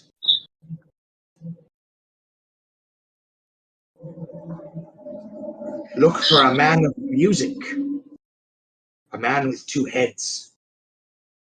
He lives in a place of great hunger and sorrow.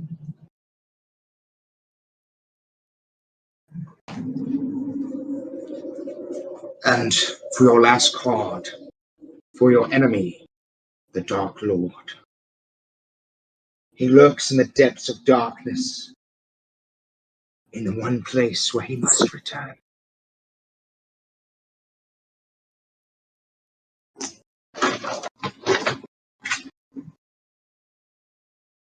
This has been enlightening. Come anytime. Brings me to my next question. Since you've given us wisdom, is there anything that you can give us to help us in the meantime? What would you like, dearie? Well, it's not what I would like, is it? She gives you this disgusting grimace of a smile. You already know what we need. What I need in particular. It's not a matter of whether I know it or not. You already do.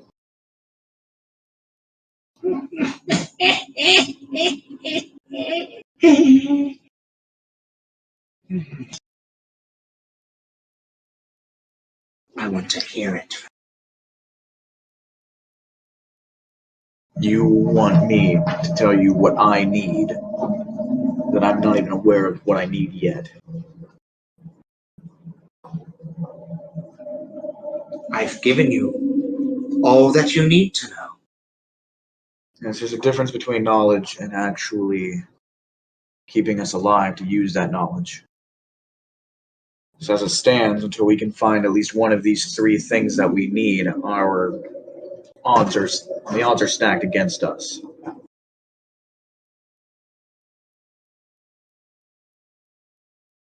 I'm not asking for a weapon. I noticed that a lot of the people around here aren't really carrying weapons. We have no need to. How do you defend yourselves? especially against the Dark Lord. Well, we are not native of this land. Neither are we, and we already seem to be a pretty big target.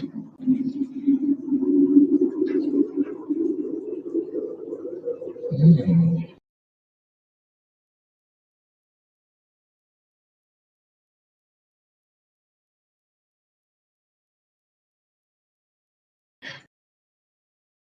Because as it stands, I might have this knowledge, but I can't use this knowledge to help me keep my friends safe, to help us stop the Dark Lord.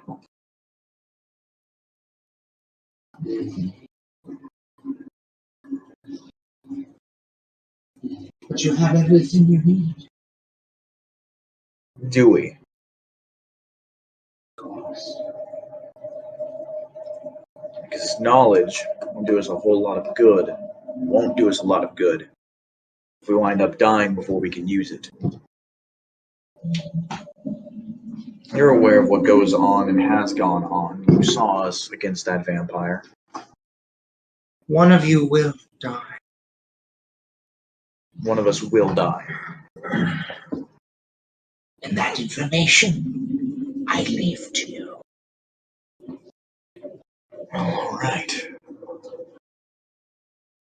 Thank you for your time, Madam Ava. Come back anytime you need help. Of course. And Raynor's gonna get up and walk out of the tent.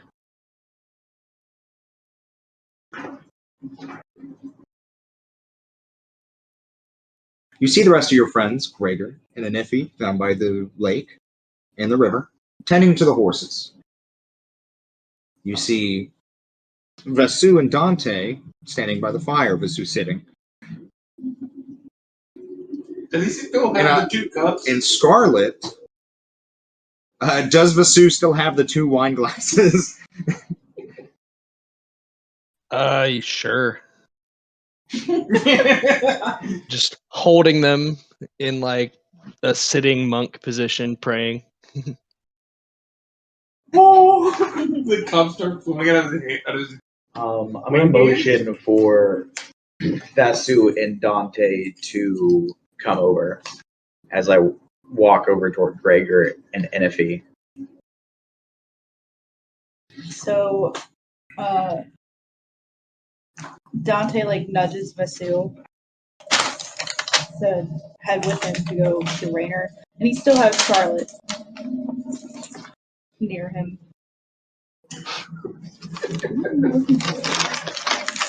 No. What are you smelling?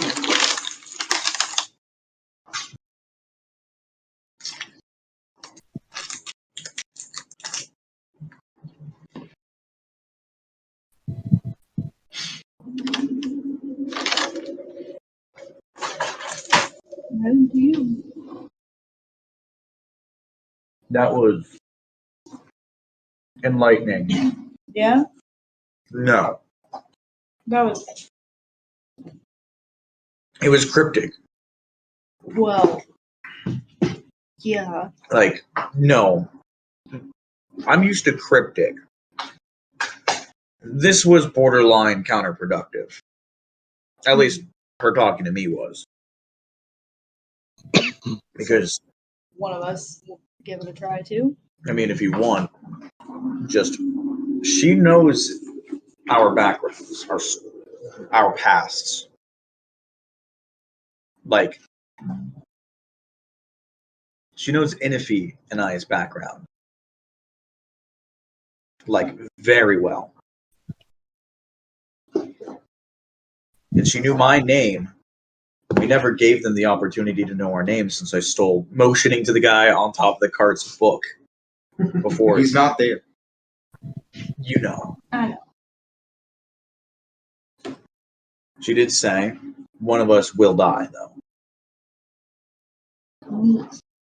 And we have 3 things that we need to find. A cursed book, a sword of sunlight, and the holy symbol of Ravenkind.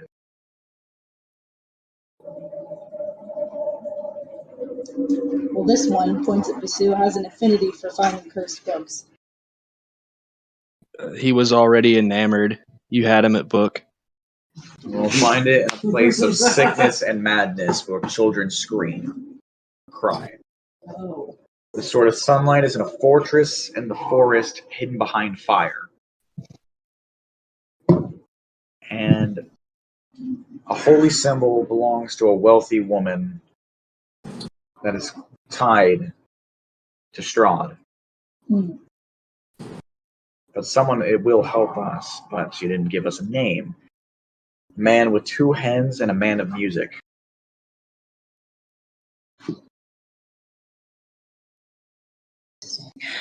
Two heads. I said that. Okay. I thought you said hands. Sorry. So we are no further than where we were. No. She says that we have everything that we need. I'm almost curious enough to go do this myself. Good luck. Yeah. You can take Scarlet for a little bit. I'll be back. But You'll be fine. looking at Raynor's scarred face. You'll be fine. He just looks mean.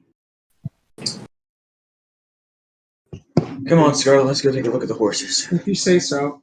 You'll be fine. Go pet some horses. I don't like horses. Why don't you like horses? They scare me. Have you been around a horse? No. Okay, so go be around some horses. And maybe they won't scare you anymore. I did when I was a little girl. Okay, and what happened? She just stares blankly into the abyss. Great. Go pet some horses and maybe you won't be so scared of them anymore.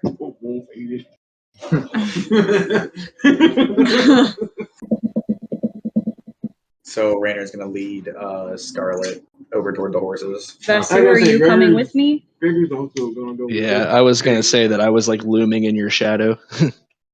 He is the shadow. Oh my god. He is the shadow. That's so funny. In the night. Tired of living in the shadow.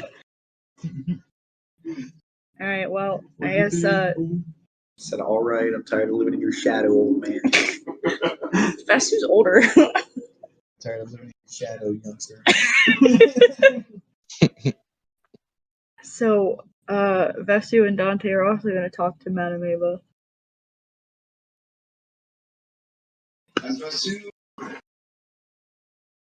And Dante walk up to Madame Eva's tent.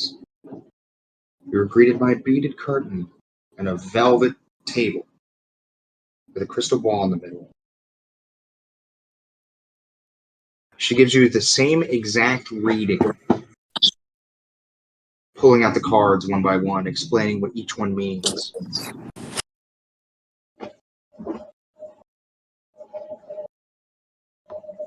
Your friend has seeked the fortune for which you seek already. Yeah, he mentioned that, but I was curious about seeing you myself. And you as well, Dante.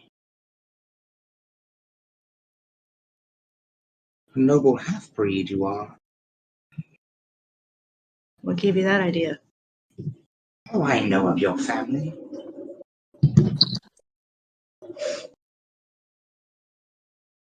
Vasu just kind of looks. An heir to Waterdeep, no less. In the far south, in the far reaches of the Sword Coast. Spoiled brat. That was a long time ago. And your cursed bird friend walks the path of enlightenment. A do-gooder.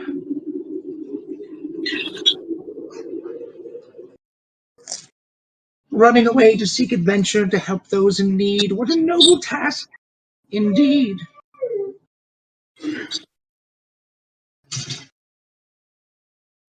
But your nobility won't help you here.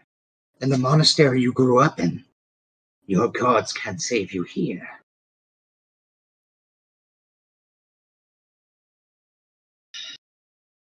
She says, pointing at Vasu. He kind of gets all ruffled up.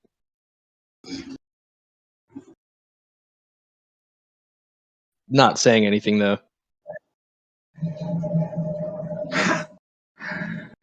Oh, patrons to the gods.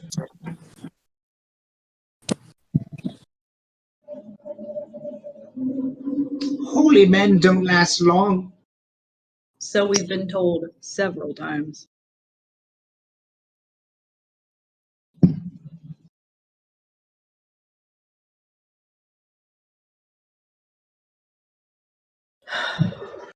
There will be one amongst you. She holds up a card that says traitor on it. Oh, it's cryptic and vague and unconvincing. Like one already with us or one that will be? She gives a grisly, gross smile, mischievously curling at the edges of her face.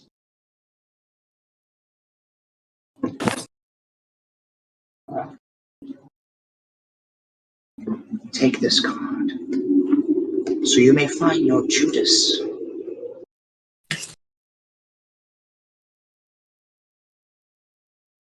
Who's she handing it to?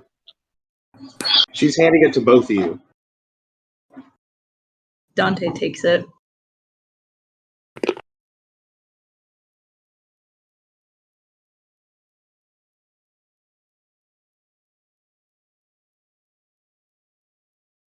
Well, this has been an enlightening experience, but I'm afraid we must be off.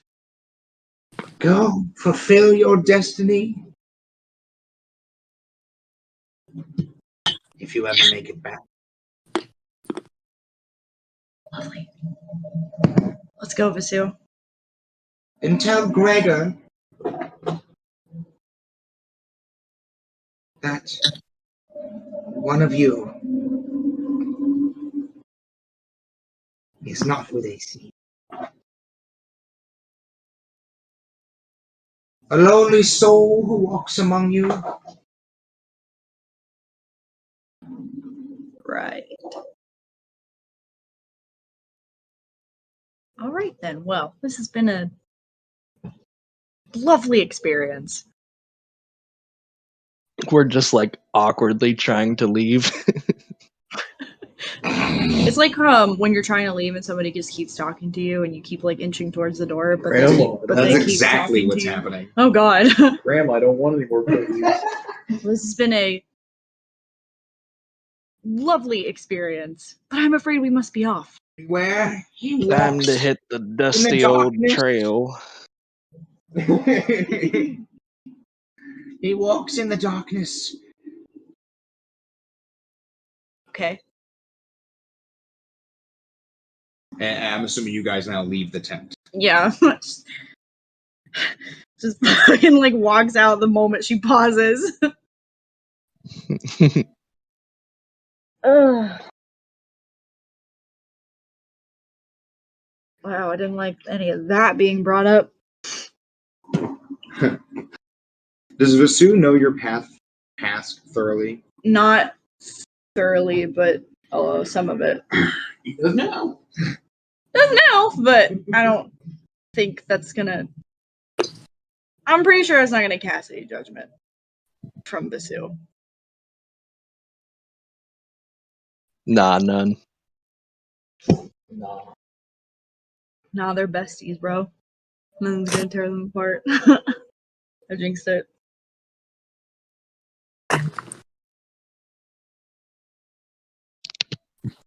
So what does your party continue to do now that it's beginning to become dark?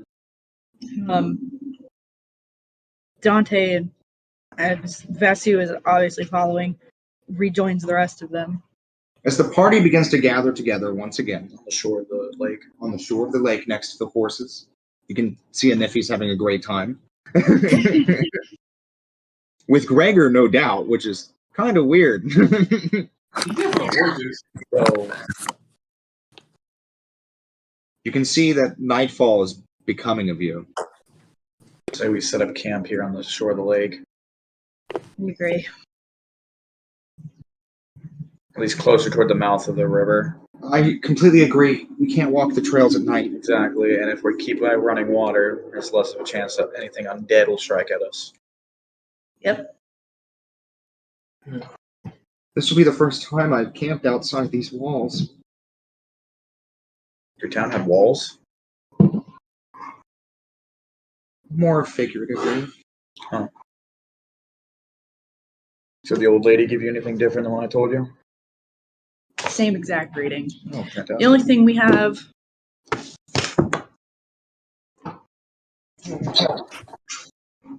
Joy. to tell you there's one that walks among us. And to keep the cards, we find our Judas.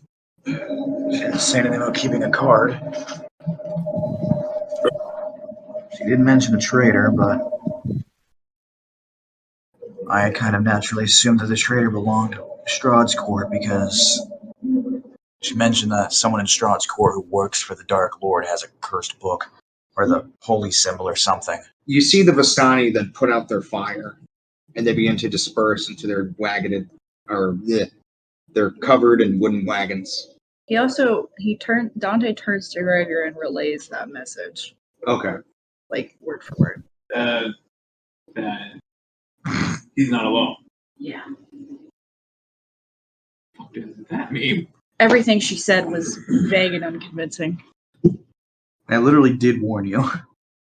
Well, the fortune-telling part, not the part about the past thing. Oh, well, I also warned you that. Oh, I know. So your group, are you going to set up camp for a long rest? Yeah. Yeah.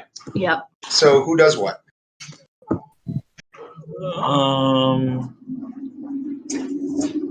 Rainer will take first watch. Okay. All right.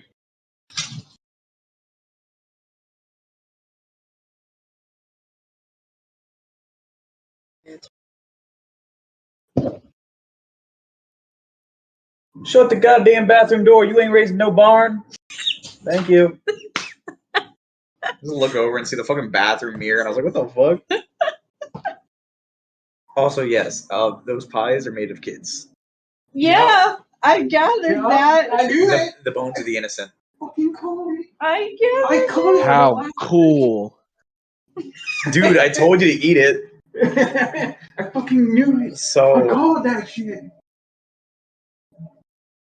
yeah, That's why my face was the way that it was. child pie. That's That's why I made the my joke. face was Child the way that it Well, was. my name is Chris Hansen with Dateline NBC. Go ahead and have a seat. Why don't you have a scene right there? How's the pie? You like that pie? That pie was made out of a 7-year-old girl. Ooh, that pie. Isn't it just a child? Ooh, that pie. Isn't it just a child? Oh, I made you a pie. Oh boy, what flavor? Child flavor. That's right. Someone fucking just. Oh no, this isn't a pie. It's a child. Oh God. So who's doing what for what camp? Or for the camp? Whose jobs is what? Rainer's gonna just keep on guard, take the first watch. Okay. We didn't have any stuff to like set up, but We all have sleeping bags. Oh. We don't have tents. Yeah, we don't know. We don't. I don't think we have tents. I know we have something.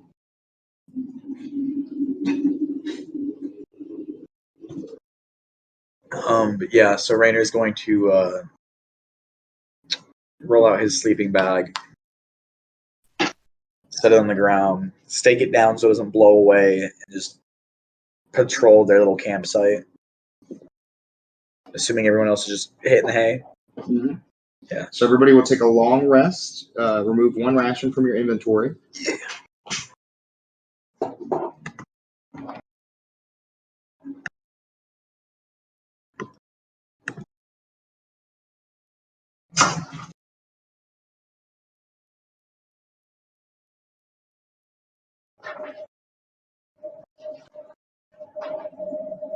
Give me a Constitution saving throw. Okay, it's like everyone. Like, Nat 23. The nighttime is still. You relay your first watch, unbothered by the silence and the cold breeze. At 9. Your watch is over. Just gonna walk over and just like nudge Gregor with his boot. so Gary's gonna get up. Yeah. Fucking Rainer. Oh. It's just Rainer just going back to his cot, just like his fucking sleeping bag, just laying in it. Fucking doing the Viking pose with that short sword laying on his chest just in case. Just Just as he turns back to like someone's going to talk, right? Give me a Constitution saving throw, Gregor. Oh boy. may the force be with you. It better be. It better fucking be.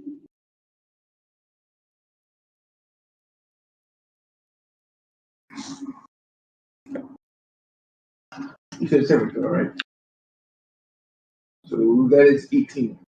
18. Some kind of overwhelming force begins to make your eyes begin to droop. You start He's gonna take some. flickering your He's gonna eyelashes. take his water skin, pour some out, and just splash on his face. Okay. As you continue to do that, the mist begins to roll into the camp. All right, I'm gonna wake Rainer and everyone to other people, and let them know like, hey, the mist is starting to roll in here. What do we do about that? Because remember, we know what happened to Basu. He says it exactly like that, waking up the rest of the party members in the Oh. camp. So what are we gonna do about the mist coming in? We saw what happened to Basu. Everyone's jolted awake. You hear a silent eep from Irina. She's nudged awake. What? Well, and if can you start a campfire? Wait, why didn't we already have a campfire? Irina says, and basically distraught. Because when there's a light, that means everything can see you, but you can't see it. Right.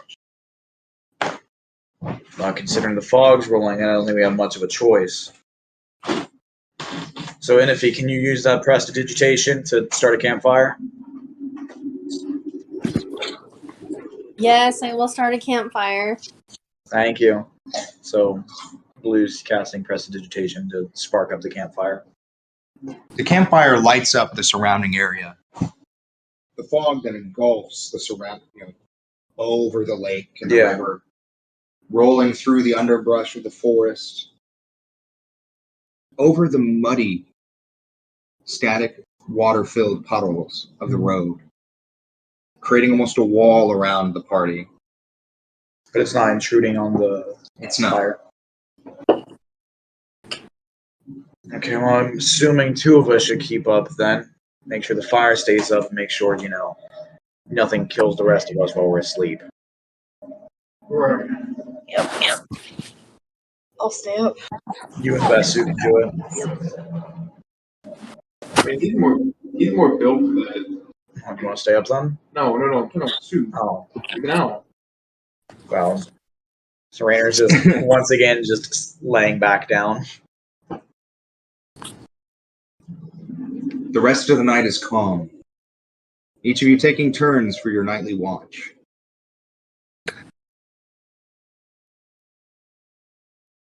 Then you get the hint of a sunrise, peering through the clouds, and then being shrouded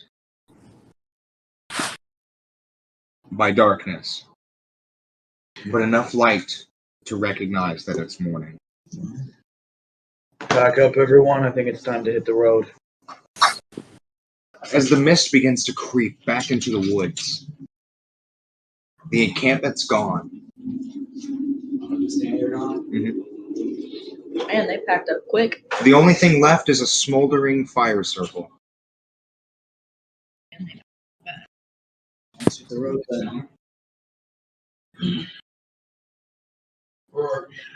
Is Scarlet still asleep? Yes. Just picks her up. I'm gonna wake her up. She screams. I was gonna let you sleep, and then you woke up. She like lightly hits your shoulder. Don't do that. What did I do now? You scared me.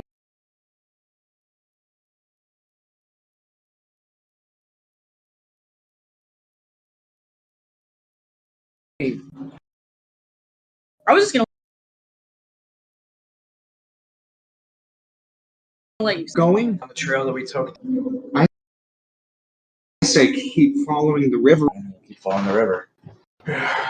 As you follow the river, 2 hours had passed by. The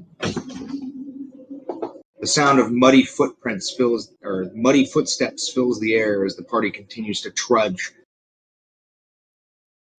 through the dirt path.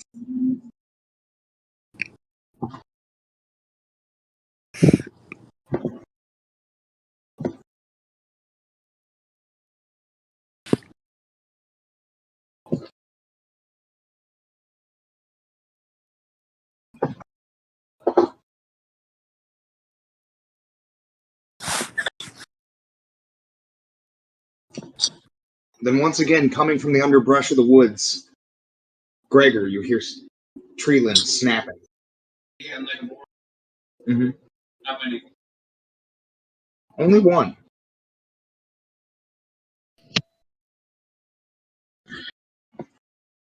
Maybe the flow is a horse. Still be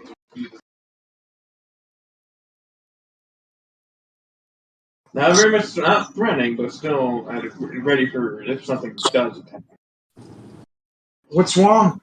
Irina says as she's watching you. Ready your sword. Your quarterstaff. Your weapon. Pokey stick. Your now iron-tipped quarterstaff. And hearing the sound of what sounds like a boar again.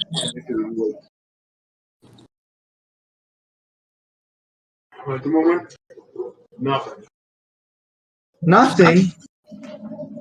Then why'd you do that? In case something does. What do you mean something does happen? She says loudly for the rest of the party to hear.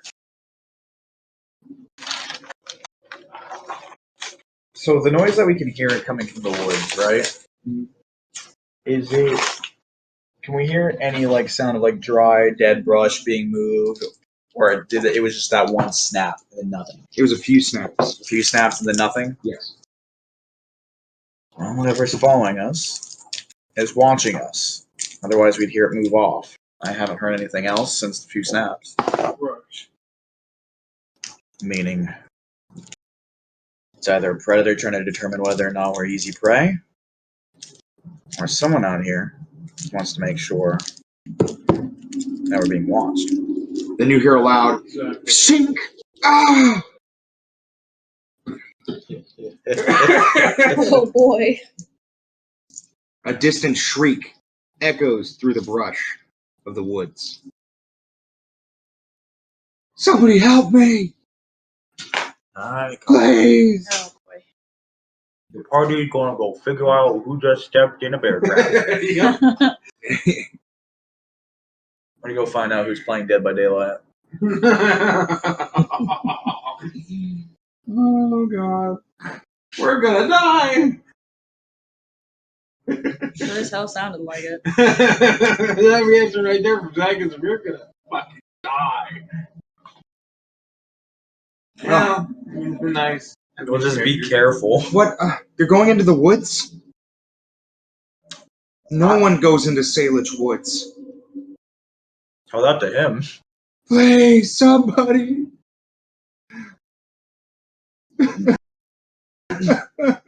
Hello? Hello? What's 2 plus 2? 4? It's either a really smart animal or it's a person. Please, just get me out of this. What's your name? My name's Derek. Anyone you know? No. What's your name? Tony. Fuck you, Tony. Fuck you. What's your name? Ezekiel. What were you doing Fuck out you, here? Ezekiel. What are you doing out in the woods? I'm trapping. Oh, the damn thing got my leg. Please, before they come and get me. The wolves? Yeah. Are you deaf? You're the one in the woods. Please. Are you gonna help him? You just said no one goes You in the said woods. nobody goes in there. I don't know what to do. We all go into the woods. We all go. I'm not going in the woods. You're going into the You're woods. going in the woods. I'd rather stay on the creepy path. You're going in the I'd rather woods. stay in the creepy.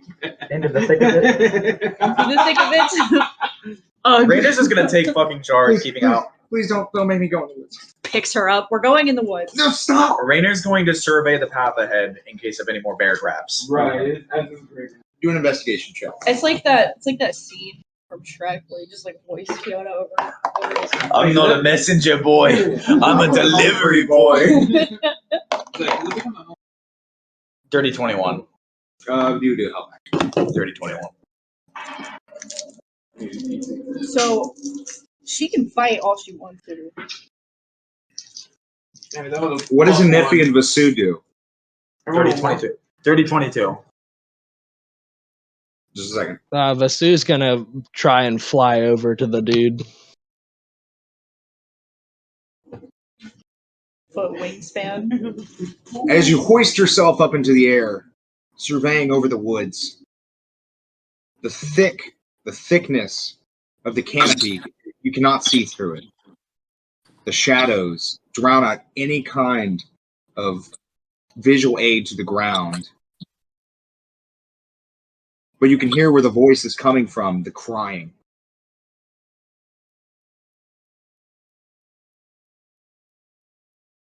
I definitely go to that direction.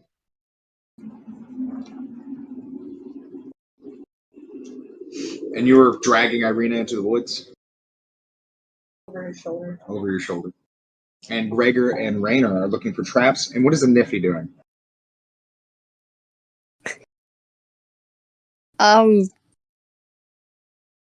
She'd. Oh gosh, that's hard. She'd follow the party. I had half a mind to say she was gonna stay behind.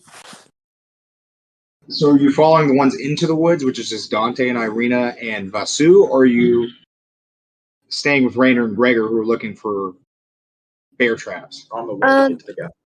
Raynor and We're all Gregor. Yeah, They're surveying further, though. yeah. Make sure fucking no one's in the escape.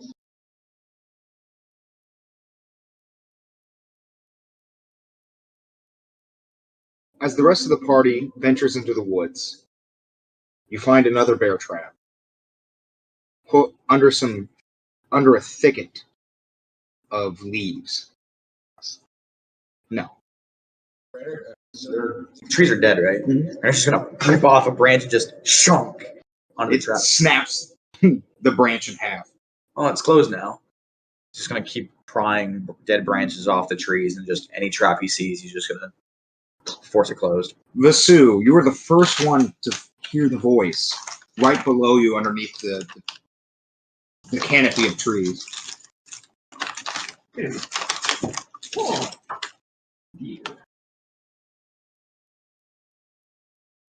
Vasu? Can I see like the guy? No, you can only hear his voice, but you pinpointed where it is. I go to the voice. Do you lower yourself below the tree canopy? Oh yeah, for sure. As you lower yourself down to the tree canopy, rustling all of the branches and leaves above, you see a man holding his leg. He's trying to pry open the bear trap with a spear.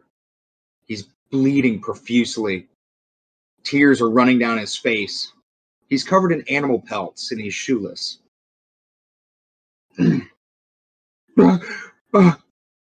Oh God, it's gonna eat me, he says, staring at you. Be not afraid.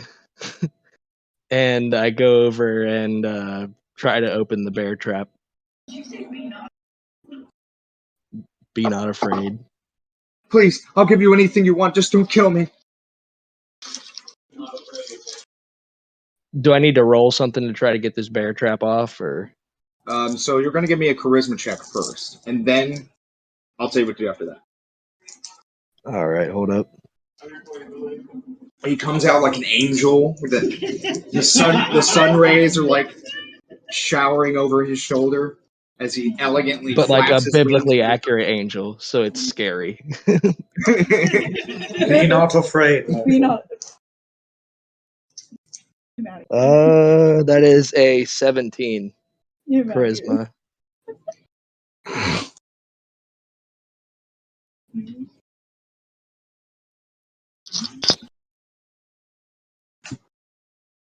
Be not afraid, mortal. Get him out of here. No.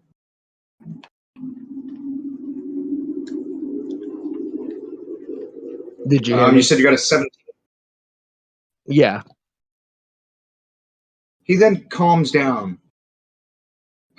Just please get my foot out of this thing. So roll me a strength check to try to pry it open. Oh, 7. As you begin to try to pry it open, he pulls his foot out ever so slightly and it snaps right back onto his ankle, dealing another wound.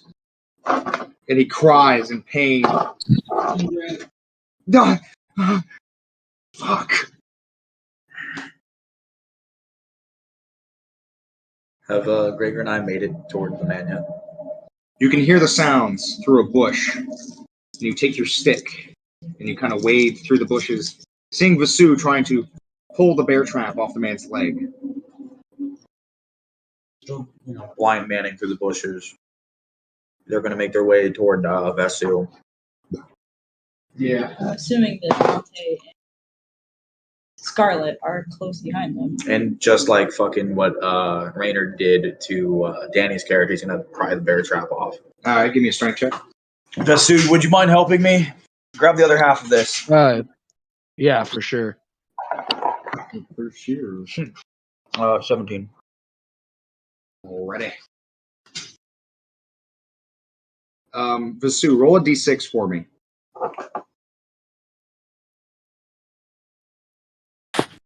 That would be a 1. 18. As you pry it open, Vasu accidentally cuts part of his hand, leaving his feathers on the trap, a few of his feathers. You take 1 point of damage, Vasu. Alrighty. Once the man's leg is freezing on with the trap closing, he's going to take the feathers and just tuck them into his tinderbox with the vampire ash. You'll never know. Oh my god! Dante! Oh, my wounds. They're going to be gangrenous. Nah, just hold on a second. You're fine. So he puts her down close to Raynor because she needs to be within sight of somebody capable of handling her. So he puts her down next to Raynor. Comes over to this man, and does the lay on hands hold. Gives him back 10 HP. And as you see, his tendons and stuff snap back together, creating a nasty, grisling sound. And the blood flows back into his body. Oh, thank you. The man is very hairy, covered in nothing but animal pelts, and he's shoeless, holding nothing but a spear, a simple spear. Yeah, you're welcome. Yeah. He gets back up. Thank you, strangers. What can I help? What can I help you with? I owe you my life. No, you don't owe us your life. We did the right thing. Let's get out of the woods. You're newcomers, sir. Strangers in this land. I've never seen anybody like you. We hear that a lot. especially the horned fellows. Nope. We're locals. You actually Rainer's just staring at him. Give me an intimidation check. No. We're locals. We might as well be dirty at this 20. point. fair enough. You must come from the lands of the south, then. Yeah. In the mountains. Yeah. Oh, God. Yeah. Well, then I guess you know your way to town. Yeah, we're on our way. Well, You want to know what you can do? You know what you can do for us? Forget we were ever here. And stay out of the woods. I make my living in the woods. You almost made your dying in the woods. Then remember where you put your traps. This one isn't mine. Remember the corpse we found on the trail? The other trapper? Then keep a better lookout. Watch your step. Watch where you're going. No one ever comes this south of or east of Valiki. Oh, that's the traps we found out here.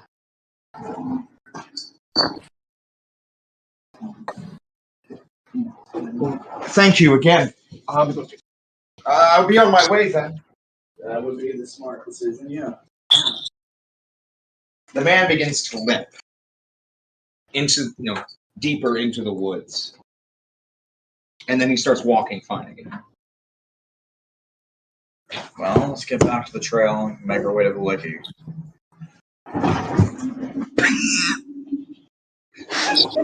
That's happened to me. Too many damn times it's happened to me. What was that? More specifically, what was what? Him. That Scarlet was an idiot.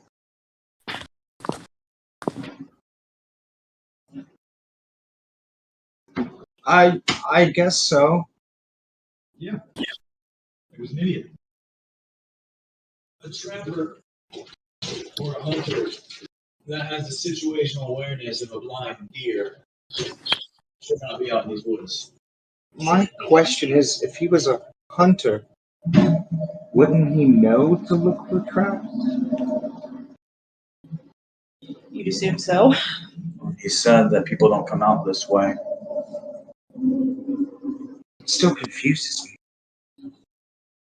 What confuses me is that he was limping just a second ago and started to walk just fine. Well, the faster we get to Valiki, the better. Yep. Picks her up again. Now, do you remember the way back? I've got a map. And we just followed the traps that closed on our way here. Good. Yes. Basically left the trail. So as our party ventures back, remembering where they came from, you find the old muddy road surrounded by woods again.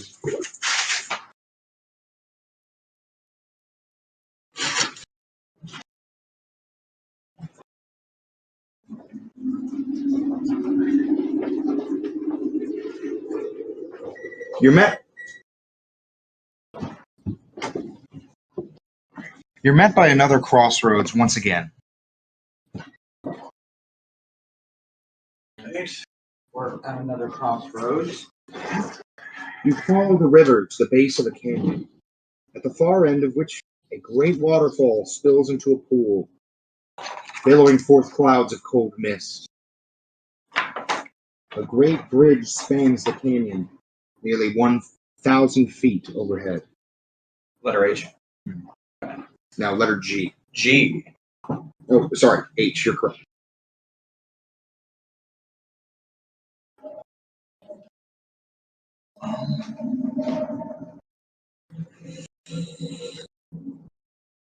What's the condition of the bridge?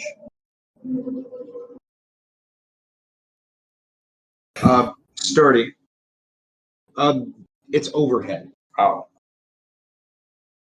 So I'm assuming there's a hill that'll lead us up to the bridge. No. Oh, are we in the valley? Yes.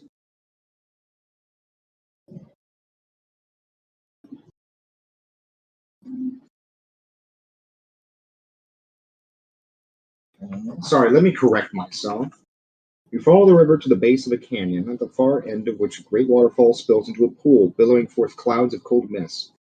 A great stone bridge spans the canyon nearly 1,000 feet overhead. Okay. So, yes, there is a bridge in front of you. Okay. Might as well just cross. You follow the dirt road as it clings to the side of a mountain and ends before an arching bridge of moldy encrusted stone that spans a natural chasm. Gargoyles choked in black moss perch on the corners of the bridge, their frowns weather-worn, on the mountainous side of the bridge. A waterfall spills into a misty pool nearly 1,000 feet below. The pool feeds a river that meanders into the fog-shrouded pines that blanket the valley. Dante, can you tell if those gargoyles are alive or not? Using that thing that you can do. Dante's gonna use divine sense.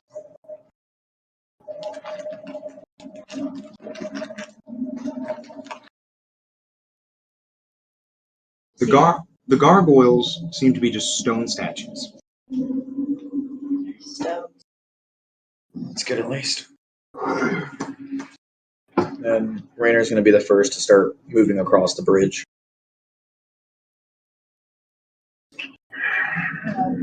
Dante following behind with Scarlet. And Gregor also following it soon. Walking through the valley and over the sheer cliffs that the waterfall hangs just below. Walking for another 2 hours through this chasm.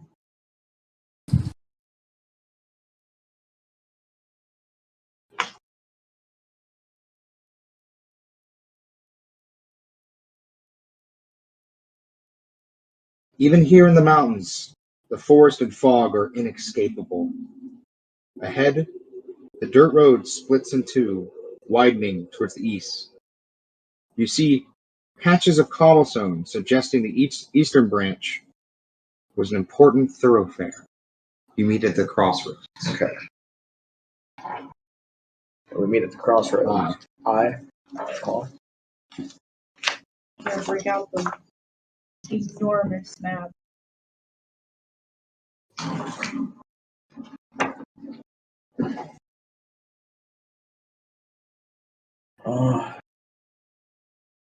We're going to head north instead of going east toward B. You're going towards E? B. B. Because you said we're at I, Yeah. so we're going to head north.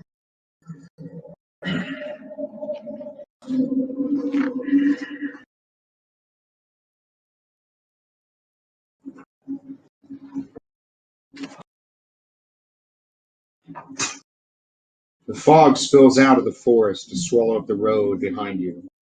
Ahead, jutting from an impenetrable woods on both sides of the road, are high stone buttresses, looming gray in the fog. Huge iron gates on the stonework clings to the cold tenacity to the rusted bars. You can see two headless statues more than 100 feet tall of armed guardians that flank the gate, their heads now laying among the weeds at their feet. They greet you only with silence.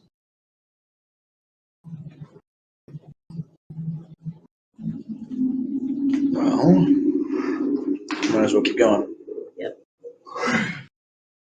As you approach these large buttresses and stone statues and the iron rusty gate ahead of you, nearly 30-40 feet tall, it opens.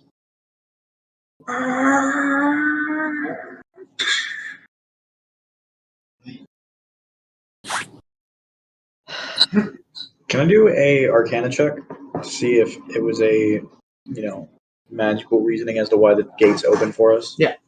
Because you said these are what, iron gates, about 30, 40 feet high.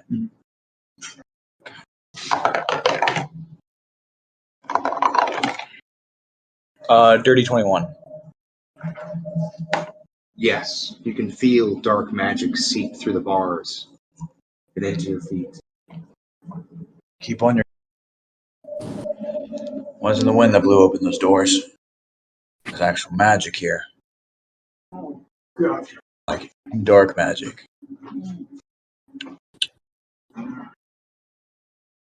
Rainer's gonna be the first to like actually step through the threshold onto the other side of the gates. The gates stay open, and nothing but the sound of the chilling wind through the forest of Salech woods can be heard. Has our overhead light begun to waver at all? No. So it's like midday. Mhm. Okay. Is this where we need to go, or is this just some place on the way? This is on the way because we are at B, so we are still very much on track. We have at least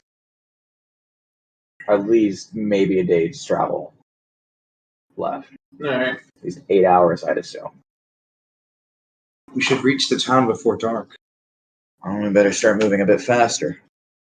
Yeah. Going back into a binding wood, you're then back into a dark, old, muddy trail surrounded the trees looming over you, skeletal in nature. But you haven't noticed there are no ravens. Not since we passed the gate.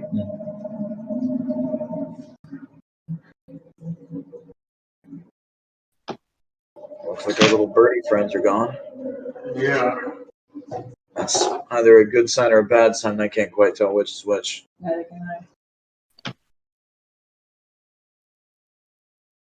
No offense, Vasu. I have nothing against bird people.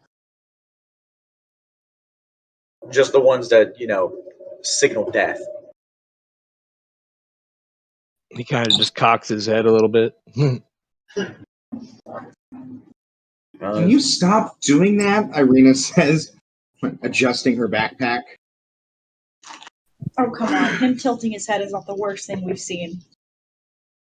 Do you not remember the corpse we saw yesterday?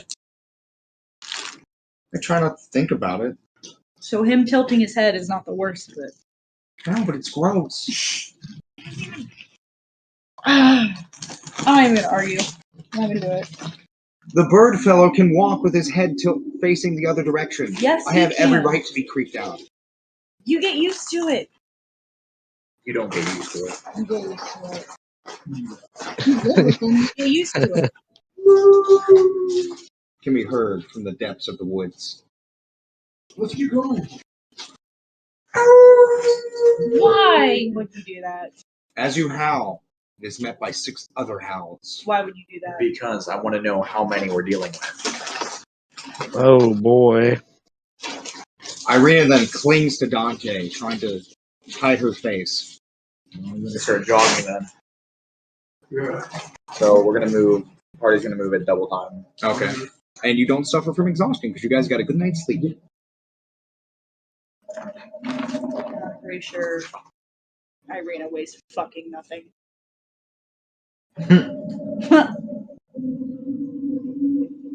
Looks like there should be a town up ahead, or something. There's a thing on the map. I can't tell what it is. A little thing. As you escape the woods, going back into pastures of dead rolling hills. In passing, you're surrounded by gravestones that litter the road, or the sides of the road. A low fog creeps under each marble stone that protrudes from the ground. Is it the same type of fog that we're accustomed to? This one's more of an eerie, Like an ambient fog? ambient fog.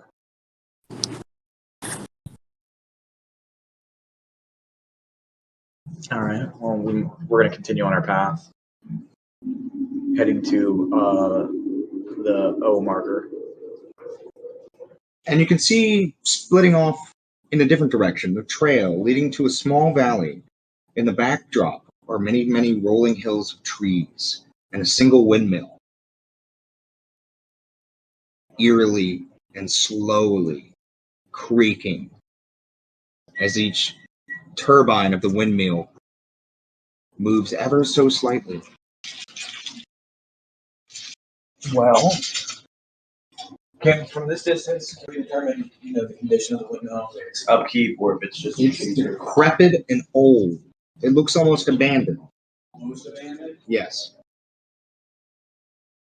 Might as well see if anyone's home. But I thought we need to get to Valiki before daybreak. Or dawn. Dusk.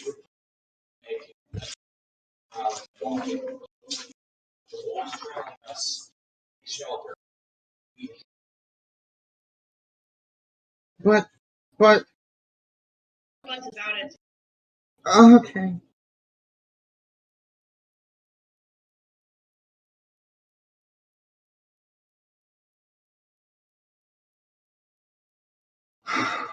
I'm going to regret this. You're fine. Why did my brother ever let me come with you?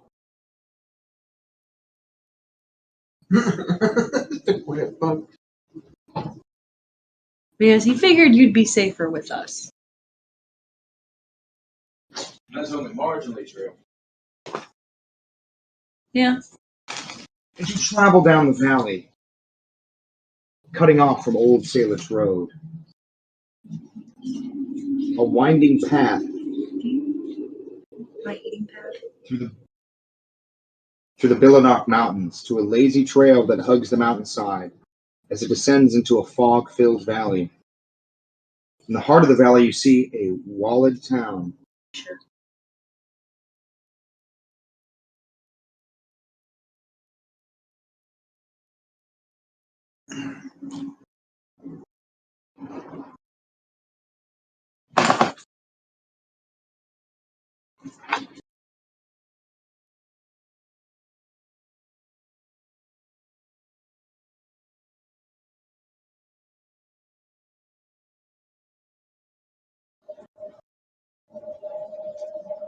In the heart of the valley, you see a walled town near the shores of a great mountain lake. Its waters dark and still.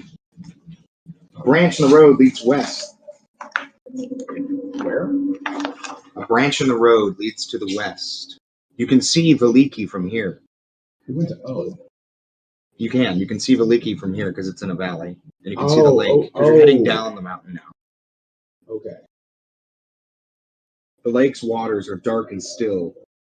The branch of the road leads west to a single, still, dilapidated stone windmill, its warped wooden vanes stripped bare. Well, we're heading to the windmill. I don't like this place. How do you think we feel? We're not from around here. I might as well not be. You're not.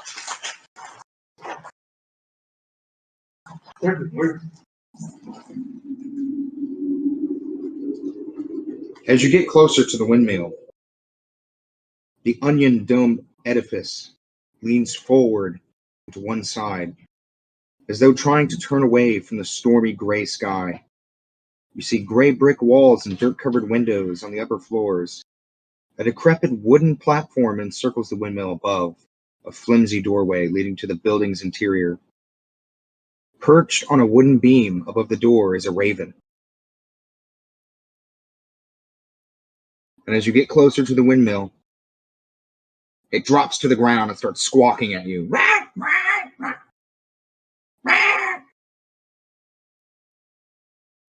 just gonna kneel down to the bird. It cocks its head to the side, staring at you. We'll hold out one finger. And it pecks at your finger. It seems agitated. Stand up, walk over the bird, and go toward the fucking mill. Why don't we let the druid try to handle it? Did he not already try that once? And it didn't Well, work? this is an individual bird. Huh? Go ahead, Gregor. See what you can do. Alright, so I'm going to try Samuel Clancy.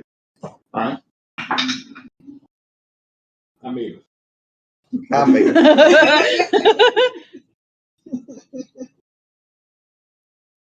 yeah, that passed, and I cast.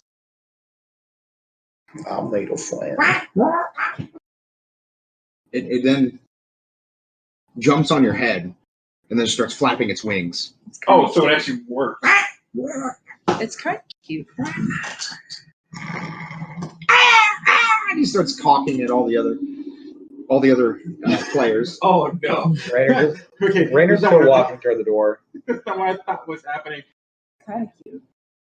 I thought you were gonna say. That's just me having a And bias. then they start squawking, and then you get a full suit of ravens. Gregor and 2 crows. Oh fuck up, Zach. As you approach the door, the raven then starts poking Gregor's head violently. Oh. Now it's even cuter. Then it goes, leaving a trail of feathers. It flies towards the village down in the valley. Hey, grab those feathers. I kind of want them. What is it with you and feathers? It's not just feathers. Vasu looking uncomfortable. I'm kidding. Everybody wants my feathers. I already have his feathers. Those came off kind of naturally. Kind of. The bear trap. The bear trap was made of natural materials. It was kind of natural. Yeah, metal comes from the earth. Yeah. Mother Nature would be so proud. Doubt. So.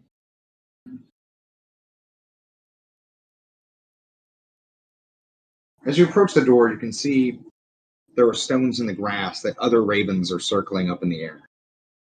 You notice this as you turn around to watch Gregor get violently, pecked at by a raven. Rainer's gonna knock again at the doors.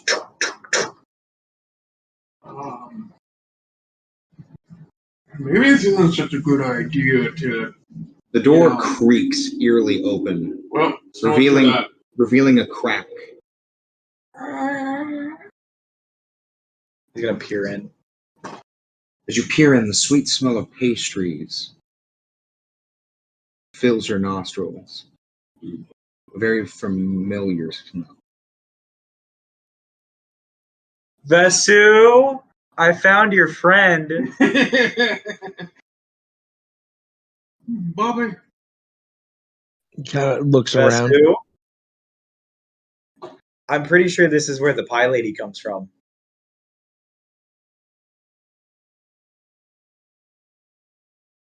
The dangerous pies. Yeah. The screaming pies. Oh. Yeah, the pies that cost me my books. Yeah. That cost me my books and your butter.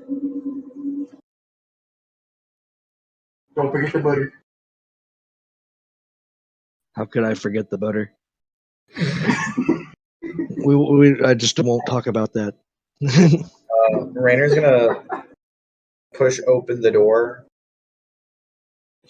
Hello? As you look in, the place is dark. The only light is shining in through the doorway, casting your shadow on the ground. Hello? You get no answer. I am also going to peer over your shoulder, and what do I see? As you peer through the door, Because I have dark. the ground floor has been converted into a makeshift kitchen, but the room is filthy. Baskets and old dishware are piled everywhere.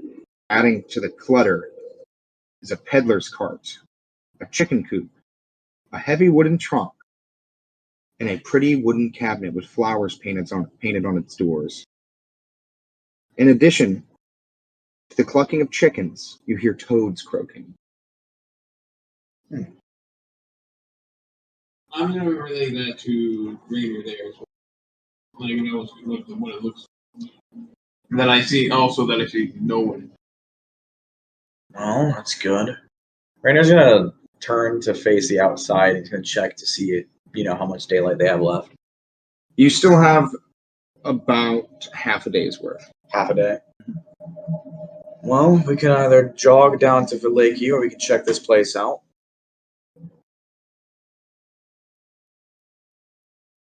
Do we really want to jog for 2 hours? Again? So we're checking the place out. Rainer's gonna step inside. Oh, by the way, everyone gets 50 XP.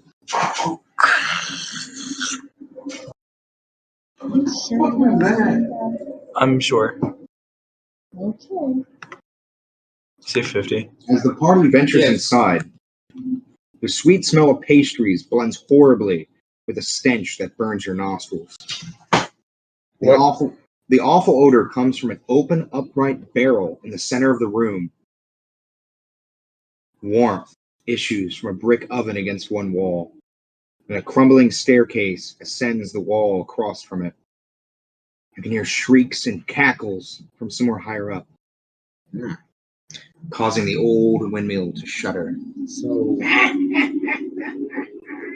the oven's lit. Rainer's gonna take one of his torches and light it so he can see inside of the barrel.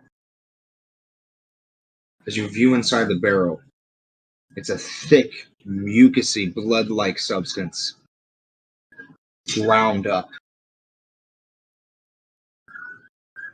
Yeah, it's about right. It's outside. I know. Oh shit! They heard us playing D&D. Oh god, they found out. They found out with the kids. As you approach the barrel, small human bones litter the flagstone floor. So that pie Vasu, I'm gonna use my deductive reasoning and say it's made of kids. Yeah, it seems right.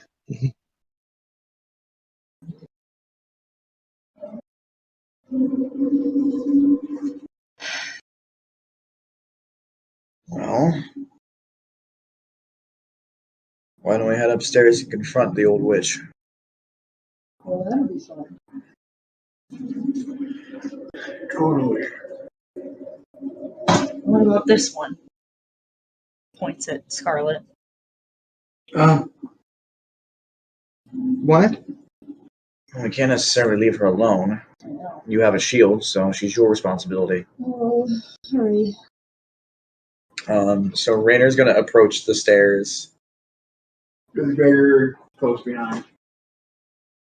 As Gregor and Rainer approach the stairs, Niffy, give me a Constitution saving throw. Oh no. Oh yeah.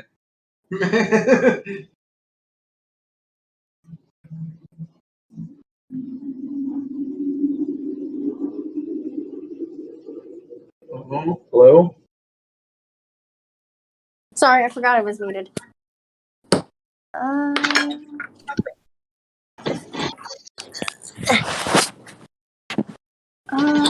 17. Okay. The same cries you heard from the pie in the village of Barovia, you can hear echoing through the walls of this windmill.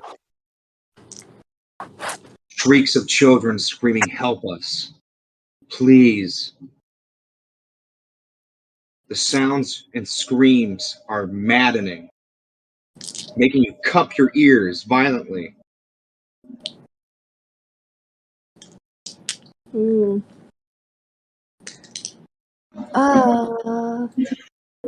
This would be the same place where, like, I don't know why.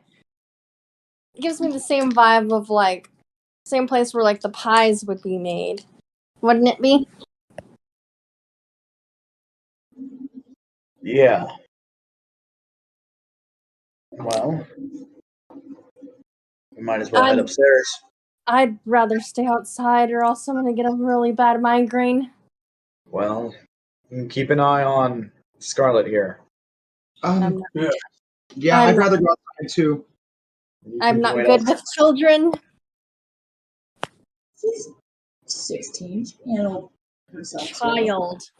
She just needs a person. Niffy, You'll be that person.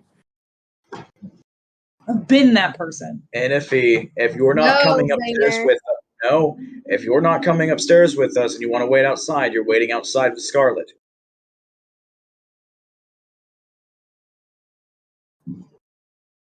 This is non-negotiable. Fine.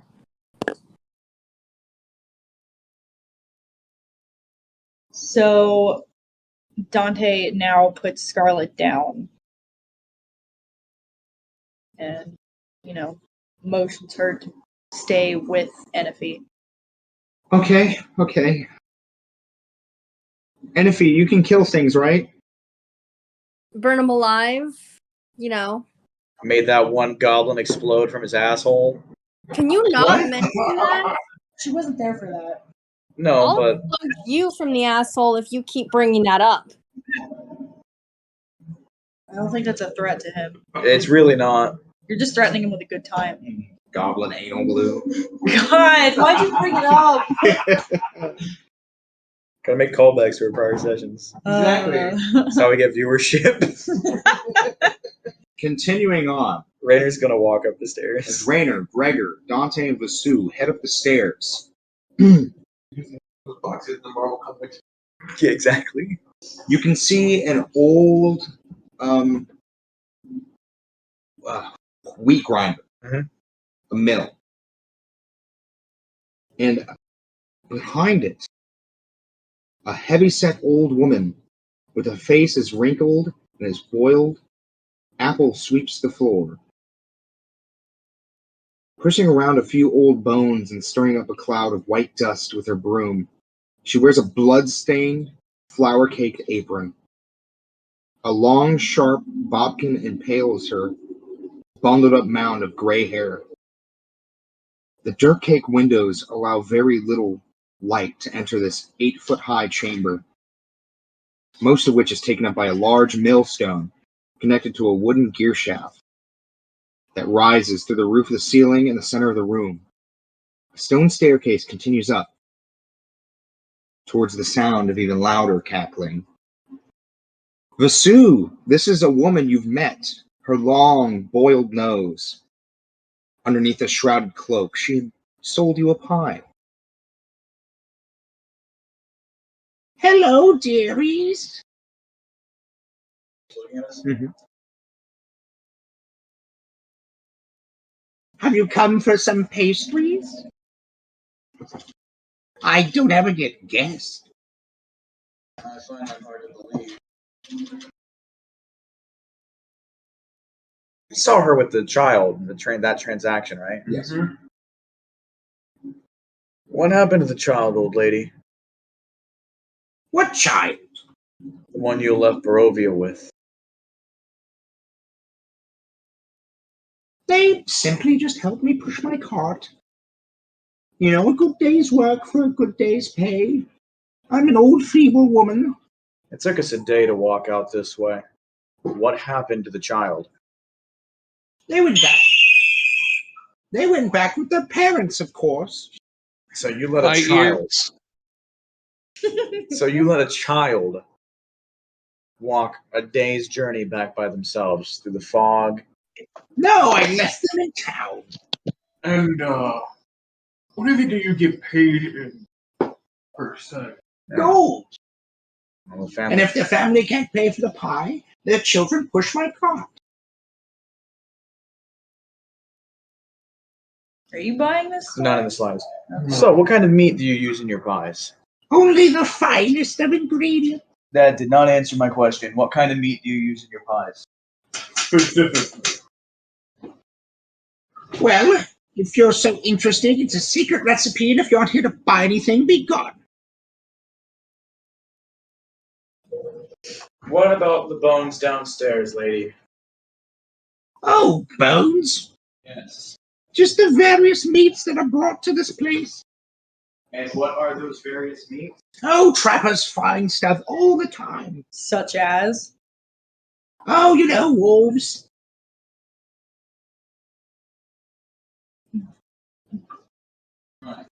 And? You said various.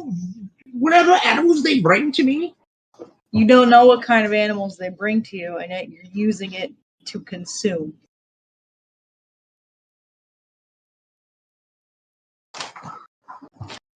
Like I said, if you're not interested in buying my pies, then be gone.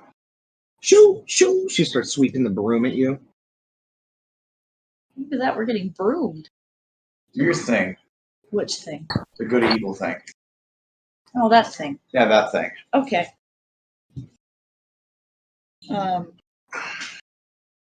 Divine Sense is cast once more. Use that quite often. I put my spell card face down, and then my turn. You can feel the tortured souls that emanate from this place. An evil seeping around her, an aura of horrendous actions. Well, Behind a tattered old woman lies an evil.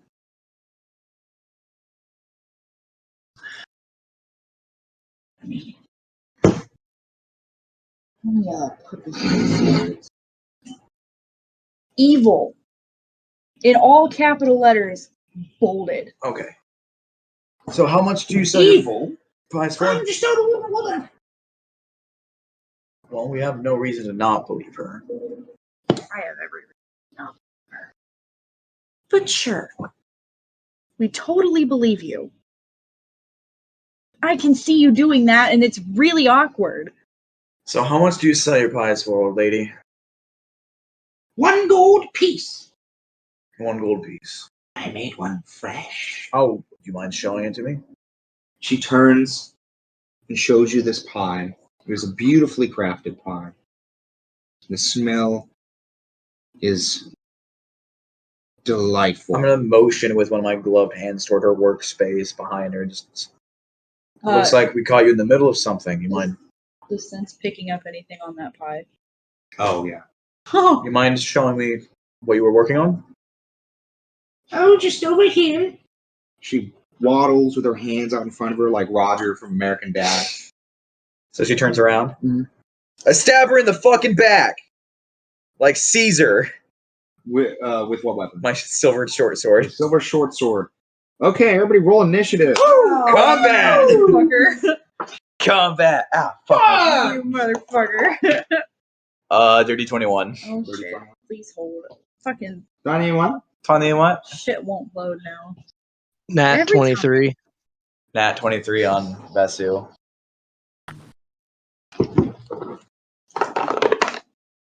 Surprise attack, surprise attack, surprise attack. 15 for Dante. Well, you know what? Before we do that, Surprise attack, surprise attack. Violence, violence. before we do that, Elder abuse, elder abuse. yeah. Isn't it justified in this situation? I mean, yeah. I mean, she looks evil. She tastes evil. She's probably evil. Yeah. There's a It tastes. like. Okay, so I'm gonna. Bagel bites. So like you're the old lady, right? Look at me. Evil. Evil. And then Every villain is lemon. and then behind her, even more evil. The exact description. Evil, even more evil. What'd you get for your initiative roll? 15. What did Nifty get? Blue. Wait, aren't they down? Isn't she downstairs? Yeah, I'm outside. You're still technically within the combat zone. Oh, damn it. Okay. Hold on. Let me where's my dice? I keep Yo, losing. man, I don't know about evil, but these pies are busting. I know. Is this it? No. So fucked up. Well, Ranger just going, man, I don't know about evil, but these pies are busting. No, we're both. Use this time because I can't find the other one. Hi. Hold on, I'm rolling. Initiative. What was it? Initiative. Okay. So if you just want to name Brunhilde. Broomhilda. Oh, Broomhilda. I can't find that anywhere. What initiative? Yeah. It's your dexterity modifier. In English? Your dexterity modifier. I meant other than that. Where it says DEX, and it's the smaller number next to that. Thank you, Zach. It says dexterity like on the website. Yeah. Like it doesn't say DEX. It says dexterity. Oh, yeah. No, it says DEX plus whatever on the little. Are you on your phone? I'm on the computer. what? Please load up D&D Beyond real fast. Because on my computer it says dexterity plus 4, then the number underneath. She It might just be says looking- DEX. Are you looking at your skills like dex, acrobatics? No. Oh, then I don't know what's wrong with your computer or like your version of D&D Beyond. Anyway, it's 13. 13. Oh, right.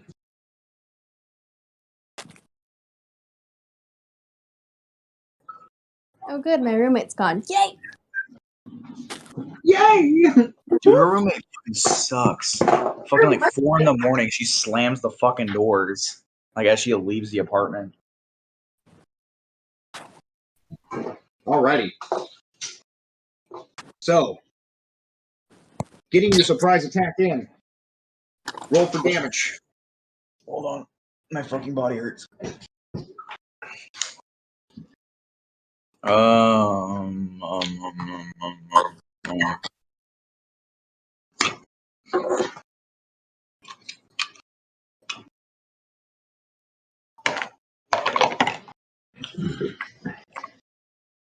Uh, 7.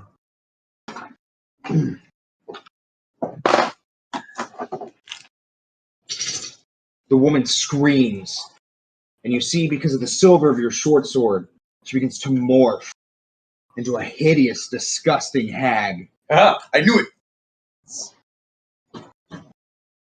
Her elbows become protruded. Her skin becomes gaunt and skinny, covered in boils.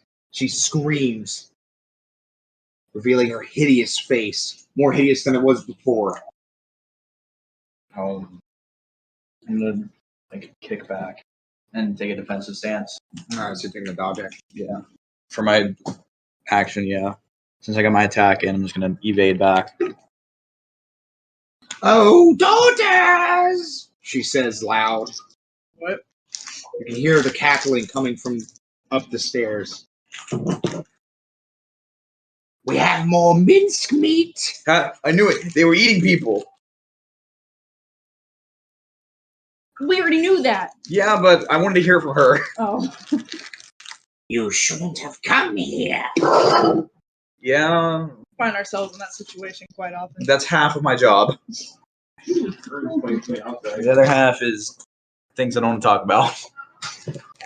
She doesn't burn things from the outside. It's stone. Not all of it.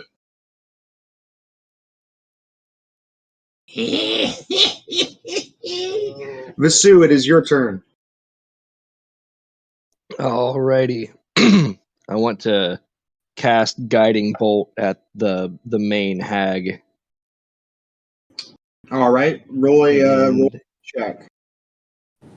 Or is it a cantrip? Rolo. It's a. I rolled a dirty 20 to hit.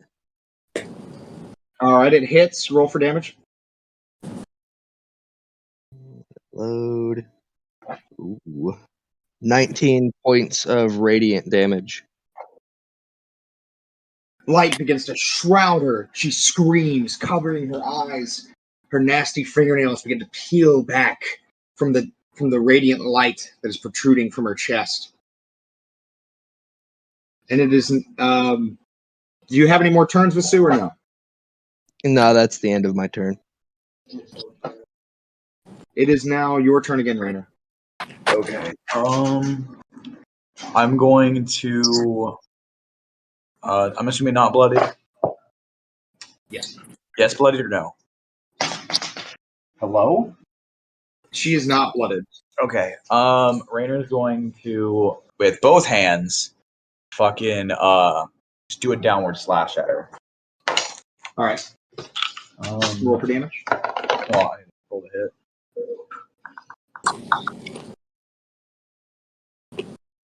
There's a 13 hit. No. No? Okay. Then As you do an upward swing and flail your sword towards her, she disappears into a mist, only to appear next to you. okay. Then I'm going to use my crossbow expert attack, which allows me to use a bonus action to fire my crossbow. All right. Roll dexterity attack with advantage because she's within 5 feet. So that is where the fuck is my crossbow? Somewhere. Okay. Does it a 30-22? Yes. Okay, and that is Roll for damage.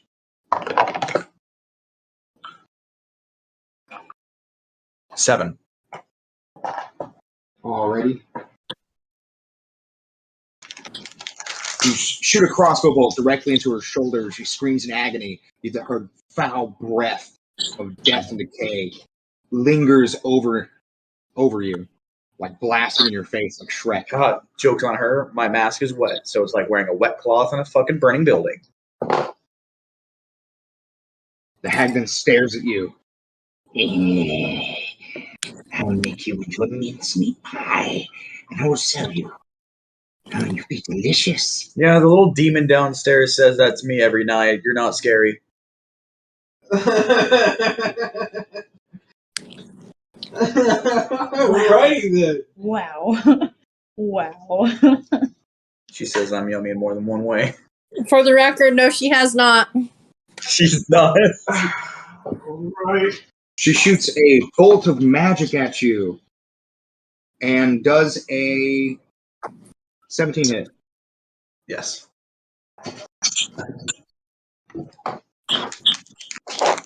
You take 5 points of damage. Okay. A blast of magic hits your chest and you fly into the wall.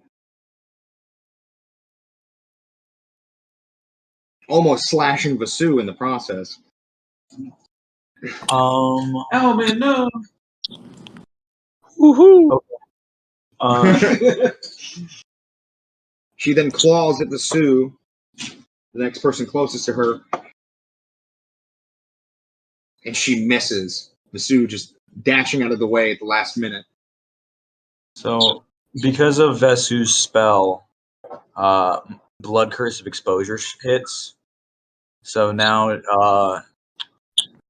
target is now weakened against that type of damage, radiant damage. Okay. Does she have to do a saving throw for that? Nope. Okay. She's just weakened. Okay. So if she had any kind of resistance or anything like that, She has magic resistance. so now she doesn't. Alrighty. Awesome. It is now Dante's turn. You just saw, your buddy get thrown into the wall by a blast of magic. Yeah. Joke's on her. She's now weak to magic. Dumbass. Joke's on you, bitch. So Dante is going to use Searing Smite. Oh fucking smite. Yeah, I got 3 of them. So Is that radiant damage? it's fire damage. I don't know. I was gonna say if it's Wait. radiant, she takes I don't have double any. damage I don't from have it. any. Oh yeah, it's radiant damage specifically, but all magic. Well, she's weakened to magic, but because of the damage type, she now takes double damage from radiant Right, attacks. no, that's what I'm saying. Yeah. Hey, Vasu. Yay! I don't have any I don't radiant. imagine I this- just have fire and She's still weakened against magic, so fire and it's full psychic. attack. I just have fire and psychic. Yeah. No, it's the one dude with the yellow suit, like Mm-hmm. So Dante's gonna use Searing Smite. Alright. Give me like 2 seconds to pull back up here. So When he draws the great sword, the weapon flares with white hot intensity. And she has to make a Constitution saving throw.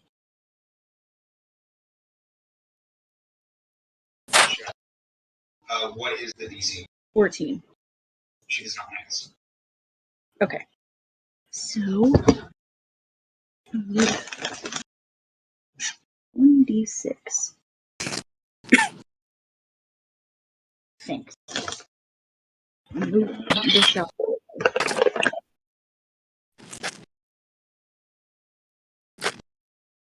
So she takes 6 damage.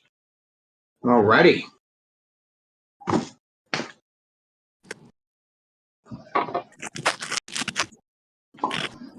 Powerful light emerges from what seems to be the heavens out of nowhere and blasts her right across the face, scarring her eye. Her eyeball then hangs loosely from her skull.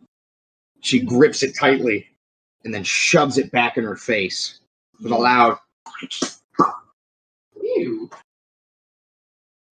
The eye now looking in various directions because it doesn't sit in the socket quite like it used to. Grim blow in the distance. Heavy breathing. You just hear the tapping of a pan and feet. It is now Neffy's turn. She can hear the commotion and the screams, the sounds of magic being blasted from outside. Irina is terrified. What was that? Irina screams.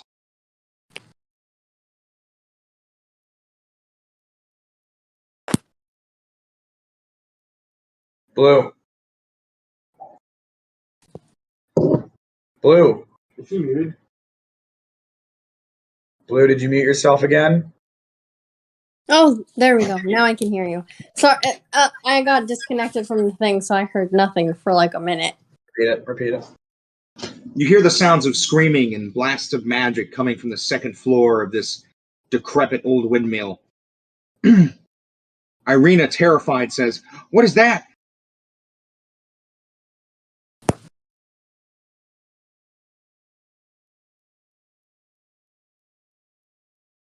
Blue. And she goes. Blue. We have to help them. I Oh, think she got. Can you hear us? yes. So it was. I heard What? everything until he said, and then she says, She says, "What was that? We need to go help them." "What are you gonna do in the fight?" I don't know. Listen, But it's better than standing around here. it is better than standing around here, but I'm sure whatever they're doing up there is they can handle themselves. I have faith in that party. The So last thing I need is for you two to get hurt. So in that action, do you choose to do a different action and stay where you are? Yes. Okay, so we'll ready you with the dodge action then.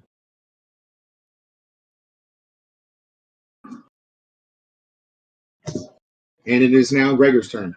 Alright. Time to freeze this bitch. So we're gonna cast frostbite at her. Oh, okay. What? Light and fire. Yeah. What's the damage? Technically now every attack she's getting a fucking weakness to fucking fire and ice now. Because once it's a reaction of the blood curse, every time a party member's attack hits with that magic, they lose a resistance or gain a weakness to that type of magic. So now she's weak against fire and radiant damage. Alrighty. And if this hits, ice.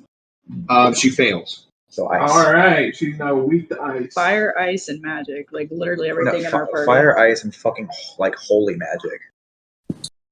Yeah. So our whole party. Alright, that's a full whopping 6 damage. You see frost begin to freeze over her disgusting skin causing a crackling what am I trying to say? Crackling frostbite.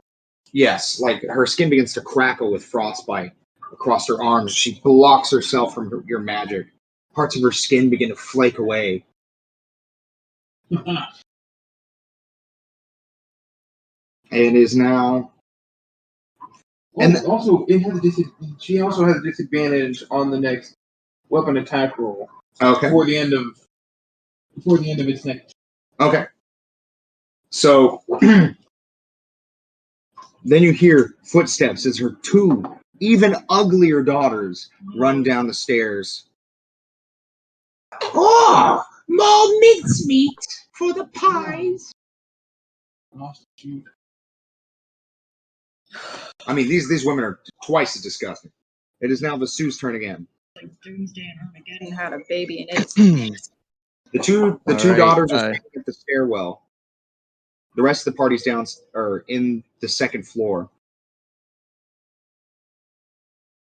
All right, so the main hag again. I'm going to cast Sacred Flame, and she needs to make a Dex 14 saving throw.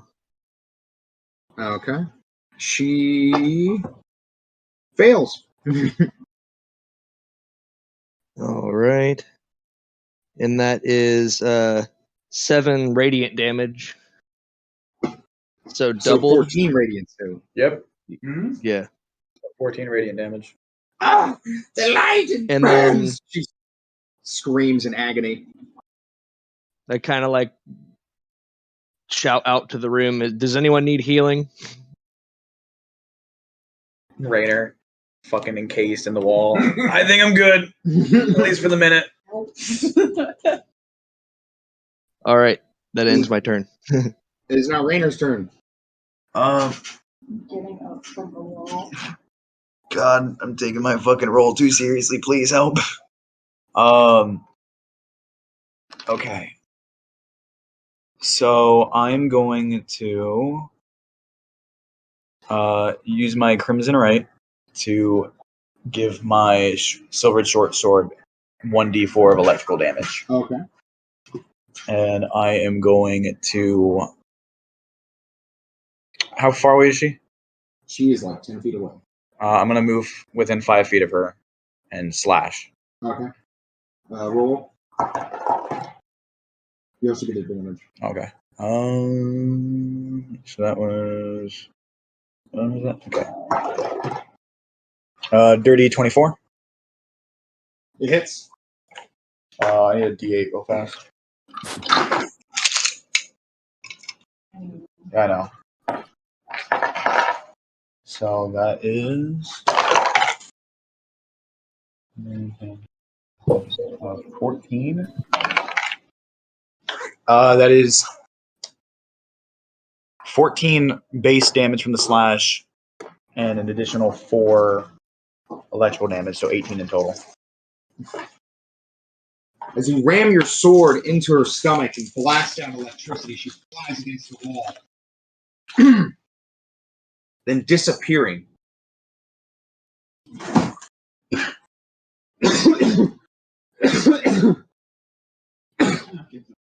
Not so funny now, is it, dickhead? Not funny when someone else throws you around. Bitch. Mother! You hear one of the daughters scream. Oh, boo fucking who, you'll be joining her soon enough.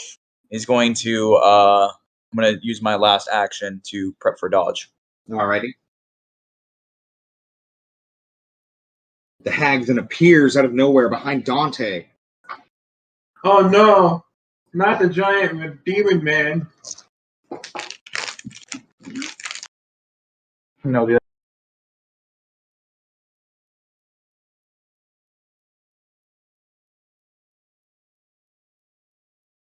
other Dante.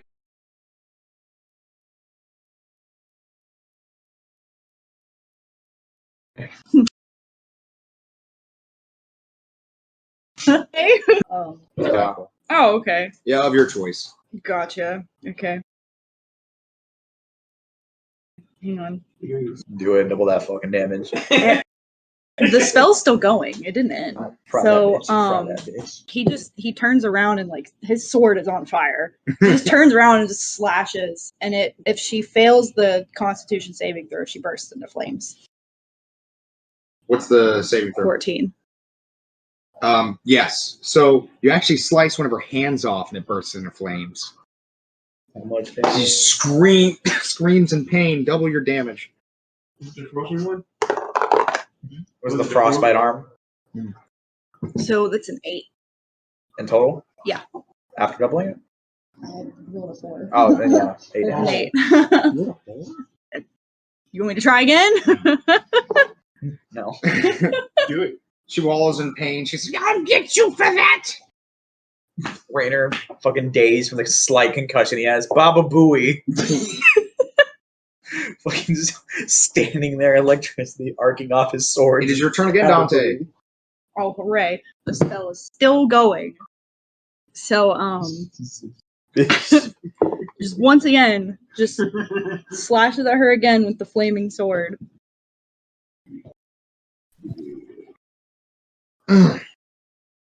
Oh, man. So, you slash across her chest.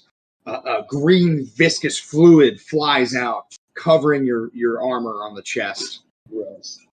Her chest is now bubbling. Nice. Damage. Her clothes are now ripped open, revealing her disgusting, wrinkled breasts. Didn't need to see that. I need to slam my head back against that wall real fucking quick to forget this shit. Isn't she also on fire? Just her chest. So And her am I arm. doubling?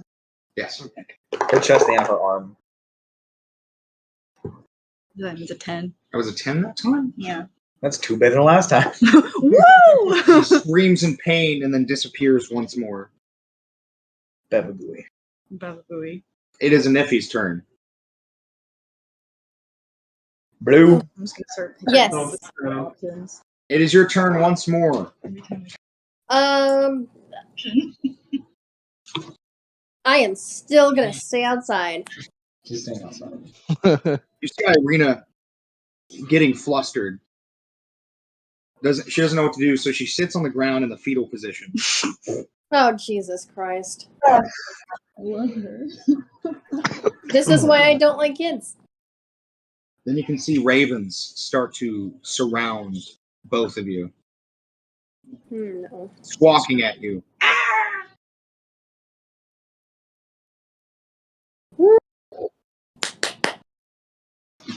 Oh, I want to use fire so bad, but I know I can't hurt the birds. She's just gonna possibly use her own body to try and shield the girl or protect her as much as she could from the bird's eyes. All right. I don't I'll know give why. you Do it. I'll give you a dodge action for that. Hmm. You also give me a charisma check. Okie dokie. I'm gonna load.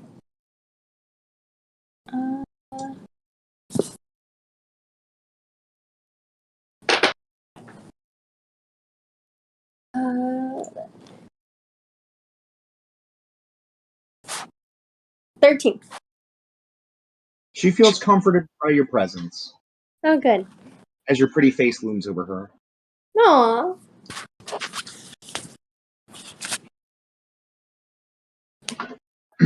Now, Gregor, it's your turn. Actually, you are closer to the two sisters coming down the stairs. Two daughters. It doesn't matter. They're hags. They're probably inbred. They're not even human. Doesn't matter. Probably inbred. Wow. Well, Baba Booey. Baba Booey. Alright, so I'm going to, fire. Would it be possible to fire frostbite out of both hands at both of them? Yes, because I believe it is a cone spell. No, I guess there's only one. Is it what spell? Look at what it says, the damage type. Oh. I can't remember if it's a straight line or What is it? What is it? it's frostbite, right? I got it. Hold on. It doesn't say. It'll say.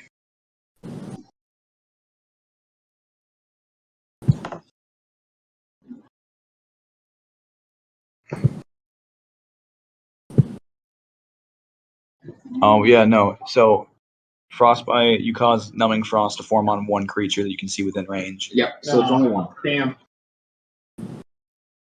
Well, it was worth asking. All right. So the daughter will make a Constitution saving throw. She fails. Roll for damage. It's only one time since this is a new creature. All right, so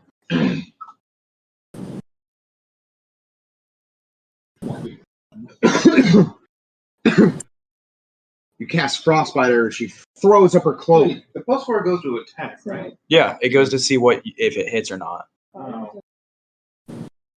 Then Somebody makes this. Yeah. I mean, it's still Hey, it's go. Yeah. You deal frostbite. You see her fingers begin to crackle and her skin begin to peel. I still have one more action. Right? Shit. Movement, not another attack. Unless it says you have another. If you have another attack. That'd be fucked. Thunderous Might. Alright. So you use a movement to prepare dodge? Or no? Yeah. Yeah. No, you You just can't attack twice. Until Okay, then I'm level 3. going to prepare to dodge. Alrighty. The hag that you had casted with frostbite starts to move slowly towards you. And then she slashes at your face. Sorry, what was going on? Like, we read over my actions for a second. The hag slashes at your face. Does a 20 hit?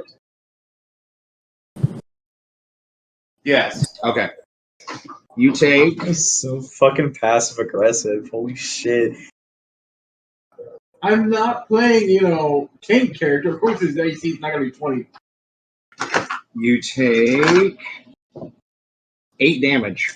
Part of your face begins to peel off where your cheek is. Her sharp claws digging into you. You can feel the searing burn. You can tell she hasn't cleaned her nails in a while. Let's see, wouldn't it be cool? Yes. This is with her good hand. Oh. The second sister then jumps at Dante. Does a 20 hit? Yeah.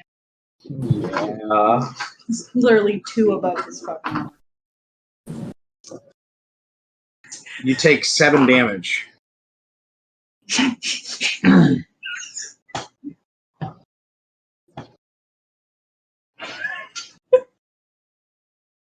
What? She slashes at your forearm, right where your armor isn't showing. Cutting you across the forearm, leaving 3 marks. It burns and sizzles into your skin. 7.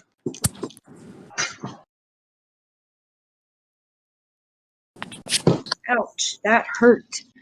Ouch. It is now Vasu's turn.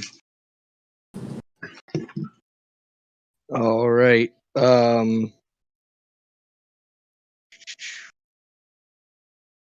Have both of these secondary hags been hit? One has. The All right, one that I'm gonna just go slashed for the. Rager across the face. All right, I'm gonna go for the one that hasn't been hit, and doing Sacred Flame, Dex 14 saving throw. She fails. And also you get double damage. Oh, no. Oh, sweet. 2 then, because I rolled a 1. 2 damage. 2 Wait, you rolled And a nat then- 1? Was that the hit? for damage. No, for damage. Yeah, don't do that shit to me. The light just blinds her face a little bit. And she steps off, covering her eyes. Just pulling a fucking pair of sunglasses. Just no. And then I repeat, does anybody need healing? A little bit, just a little bit. Who's Yeah. low- who's lowest? What are you at? 9. Oh, then yeah. I'm also. None of these hags are bloodied, by the Great. Oh! So then Vasu looks towards Dante and angelic angelic chorus music comes out of his mouth and he casts Healing Ward. And that's 8 hit points restored. Back to full. Yeah, that's more than I lost. And that's the end of my turn. Raynor, it's your turn once again. Thank you, buddy. So I'm assuming the Other hag has not appeared again. so the matriarch is gone, right? Mhm. All right. So Raynor is going to sheath his silvered short sword, pull out his halberd, and once again imbue it with electricity. Okay. So that is convenient. That's only 1 damage for the electrical damage. Okay. And then I'm going to fucking downward fucking just like guillotine, cleave, like a guillotine on the one that put on her sunglasses essentially. Okay. Does a Yes. okay. Does it? Yes. Does a Yes. okay. I have no further questions, Your Honor. So that is 9, 15, 16 damage. You cleave right into her shoulder. She screams. Green viscous fluid flows and sprays Dante and you. Once again, the side of your face caked. Oh. The only thing that got dirty was your shoes. Yay. She screams in agony and then pulls the halberd out of her chest. Okay, so Yes. yeah, Okay. they're magic. I was just curious. It's mostly for undead, but these are special hags. Dead. Everything is special in this campaign. The silver sock comes back out. And I'm going to ready myself in case, for a reaction attack. Sounds good. Because you have the reach. Yep. I have Yeah. 10 feet reach. Yeah, the halberd gives you, if anybody tries to get in within your 10, Yep. an attack of opportunity because you have reach of 10 feet. Yep. Alrighty. It is now. You see the one now handless hag with her breast exposed appear once again behind Raynor. Oh no. No, it's my boy. You get an attack of opportunity, Raynor. Yep. All right. Hello. Hello, hag. All right. So I'm going to. Where the fuck did I put? Hello. You can hear her cackling behind you. Does a 18 hit? Yes. Roll for damage. So that is the. Yeah, it doesn't go away until I take a rest. That is a fat ass fucking 14. You swing around and cleave right to her thigh. You can see the skin begin pulling away. She limps down to one leg.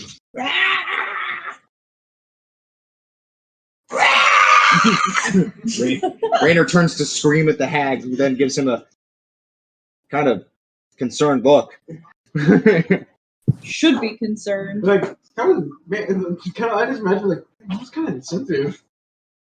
From Hey, the that's hag's our point of view. No, from the hag's point of view, it's like, man, that was really insensitive. Cultural It is. appropriation. Hag appropriation. She then pulls the halberd away, and then she claws at your face.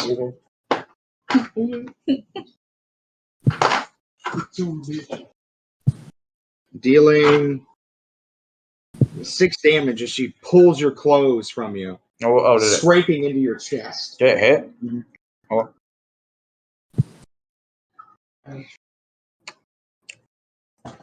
You'll be fine. She screams in your face back, her foul breath right upon your face. The mask. Yuck. Yuck. You can see the trickles of nastiness. Oh man, Stick. I have a mint for you. Her teeth almost opening like the jaws of a decrepit slime. What a mint. How about a mint? It is now Dante's turn.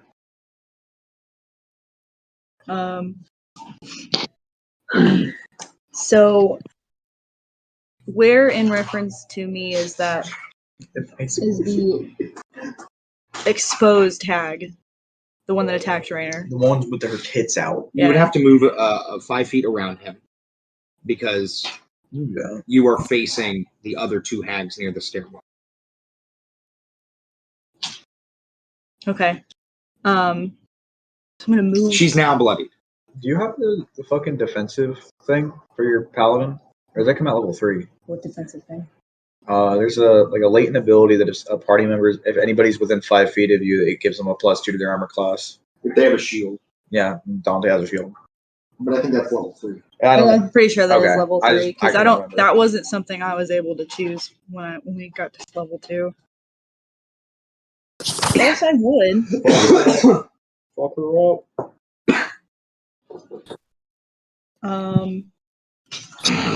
So still with the flaming sword because it won't end until somebody makes a successful save. He just pierces through the hag's chest. Alrighty. Attack. All right. Son of a bitch. Attack with advantage.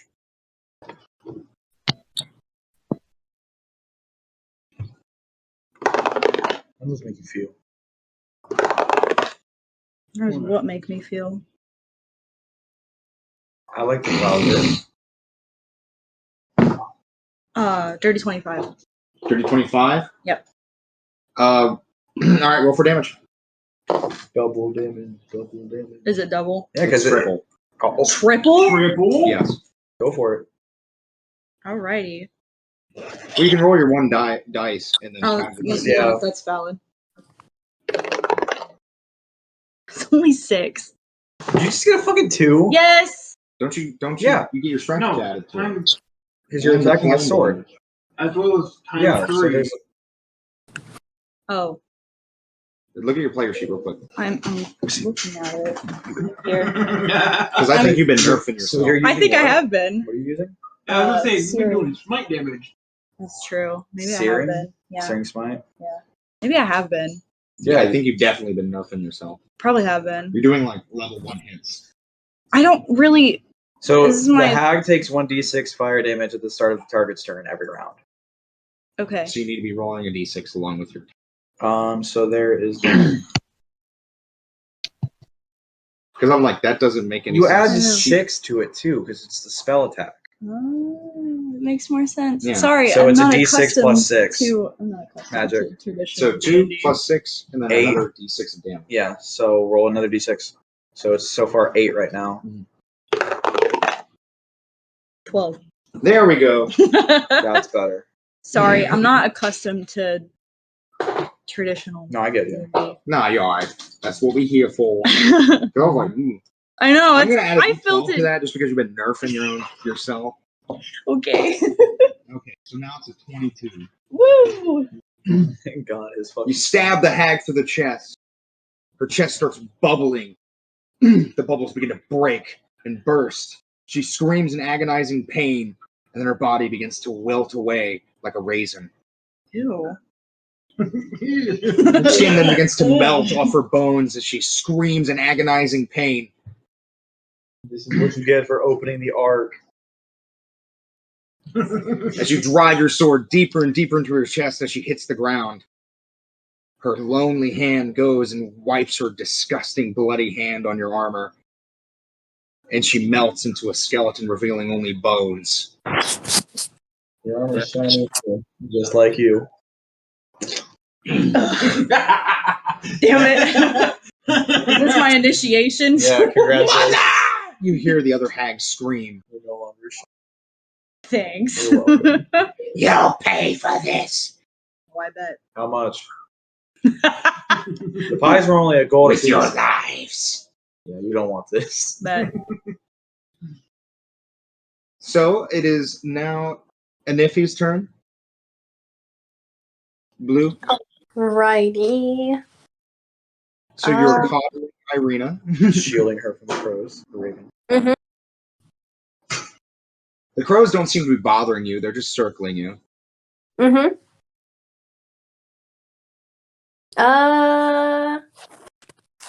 There's no way that you can scare them off, can they? Because they just don't care. Yeah, honey, you got thaumagontry. Thaumaturgy? Yeah, whatever the fuck. Sorry, And what does that do again? Thaumadontary. Thaumagonorrhea. That sounds like a Hogwarts spell. You can use it to like amplify your voice and try to scare the birds away. Okay, Or- then she would use. Well, I would say she would use fire to try and like scare them away because birds don't like that. I mean, yeah. Just a big old plume of fire. Are you aiming it directly at them? Are you using prestidigitation to make it look like there's fire in front of them? No, it'd be actual fire. Oh, okay. So She's aiming It's like before pointed them. up in the. It's like pointed up in the sky. It's not aimed at them. It's just Yeah, so like she's a not big shooting at the birds. tunnel. She's just shooting it up. Alrighty. So the birds then begin to squawk and fly away into the woods.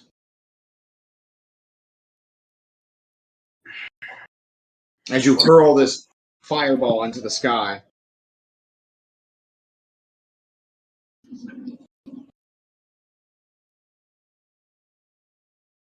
And as you look around, no more ravens seem to be circling you. Neat.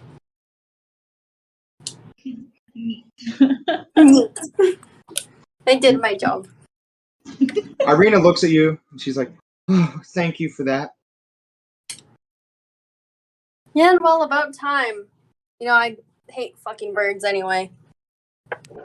Vasu inside.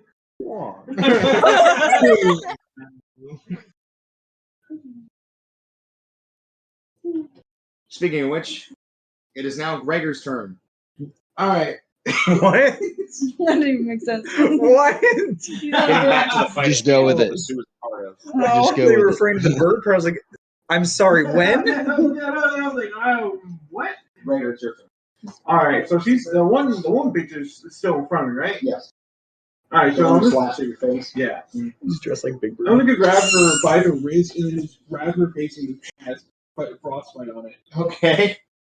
Alright, so give me a grapple check. Strength. Yeah, yeah.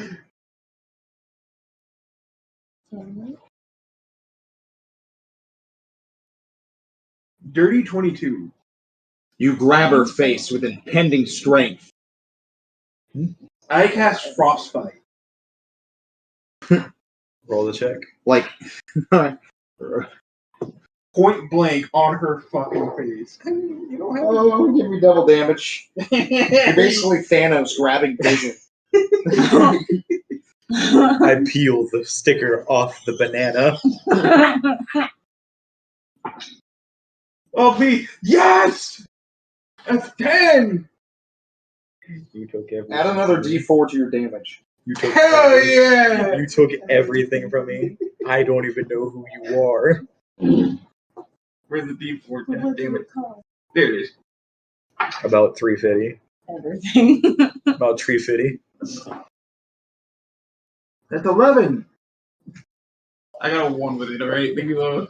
with your pure strength, you're digging your fingers directly into her eyeballs. They pop and squish. Greg, the gelatin you're mass so that was her eyes. masculine. As the gelatin mass that was her eyes is running down her face along with the green viscous fluid. She screams in pain, casting frostbite directly into her skull. Hell yeah. You can see her tongue begin to flake and as frostbite fills her mouth and nostrils. A chill breath escapes her mouth. Not even a scream surpasses. It is now... Wait a minute. Can I convert the movement into another action? No. No. No, okay. You do have a grapple, though. Okay. Yeah. So she would break free. Wouldn't she have disadvantage since brain Yes. frozen? All right. So roll me a strength check. Right? Yes. Because she is slowed down. That's a dirty 20. Dirty 20. Yes. You dig your fingers deeper into her eye sockets. She tries to flail away. But she's not going anywhere. No. You can see the horrifying face of the druid just. No, it's more intense. The second hag is like, "Sister!" and jumps past Dante. Really close knit. They probably touch each Can other. I- I don't know why you can want. you- Can they just swing around? You. Where the other one falls down, or no? No. No. You get disadvantage to other attacks because you are grappling another creature. Well, no, it's Fucking fine. hold her fucking face like a bowling ball and just swing her into someone. You just hear the Wii. She is the weapon. The Wii bowling music start playing. As she tries to rush over to her sister's aid, she then slips and falls, tumbling down the stairs. From the excessive use of the spell Frostbite, the single stair she had stepped on was covered in a thin sheet of black ice. You can hear her tumble farther and farther down the stairs. Inify and Irene, Scarlet are down there. You should probably go down there too. Yeah, so it's only that one hag left, right? The two hags. And the one he's grappling. So it's the one that fell down the fucking stairs. Yes. God, I hope she's got a life alert. The one who's grappling. And the one he's holding like a fucking. We kill Woolly ball. Me like fucking get you. All right. It is now Vasu's turn. All right, so the one that fell down the stairs, is it still like within eye shot? No, because she's down the stairs. You'd have to make your way down the stairs, but you only have to travel like 10 feet. Actually, 15, because you got to get around him holding the other one like a bowling ball. Pardon me. Just flies over him. Pardon me. All right, so I do that and I look down the stairs. Pardon me. As you look down the stairs, she is picking herself up off the ground, staring back As at you she's with her picking beady, herself up, shut eyes. as she's picking herself up, she needs to make a Dex 14 saving throw because I'm casting Sacred Flame. All right. She does not pass. Roll for damage. Has he already hit this one with Sacred Flame? I don't think so. No. Okay. Not 4 No, damage, not second. radiant. Say again. 4 damage. You blind her. She starts to crawl towards the door. Don't touch the door. The door's open. Don't touch the doorway. And that's the end of my turn. Okay. We're just gonna close the door. Alrighty. It is now Rainer's turn. So he's still holding one of the hags. Mm-hmm. Fucking Rainer's gonna walk over. As the ice is. Yeah, hold on to his fucking halberd with one hand, pull his fucking crossbow out, and just put it against her fucking head and pull. Giving advantage for your attack roll. Roll me triple damage. You mean quad? Sorry. No, I got a nat 20. Yes. Quadruple damage. Hi, Aaron. Welcome to the party. I can't find my D6 and crying. I did triple damage. Wasn't it triple damage? What? Was it when I really cast Frostbite? Oh, yeah. Hi, Aaron. Welcome to the party. 32. A crossbow. She stumbles into your shot a little bit. You shoot directly across her T and J muscle, unhinging her jaw. It lays lifelessly as she gargles on her own tongue and blood. Not only does she suffer from the worst case of brain freeze, she just got electric chaired too. She Jesus. shakes violently.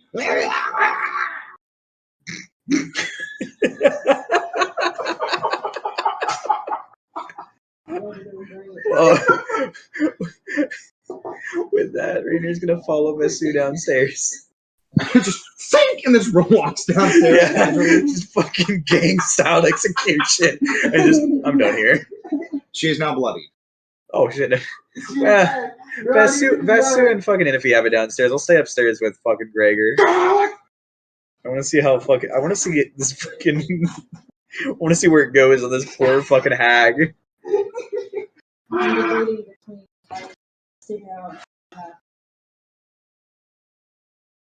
Also, she breaks away at this point. Like literally, the entire front half of her skull is going with my hand. Yes.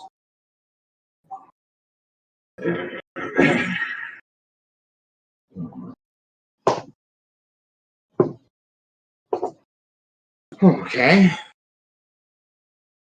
It is now Dante's turn.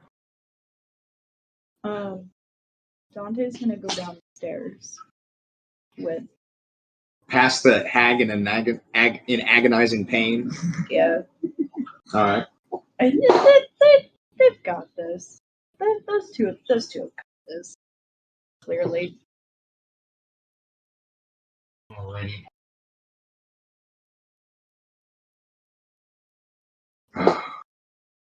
So you make it downstairs. You're in front of the hag. You still have an action left. Menacingly walking down the stairs with the flaming sword, and before she's on, is she like on the stairs? She's standing. No. Or just fucking into her chest. You push past Metsu. Yep. Menacingly walking down the stairs. Oh yeah, not to mention you're pissed at what they did. So there's a lot of rage, cold rage going into his magic. Alrighty. Give me an attack roll. Am I supposed to add the d6 to the attack roll? Yes. Okay. Sorry. Wait, for your fucking. For the smearing smite. Let me see it again. Searing smite. No, you add a searing smite. Yeah.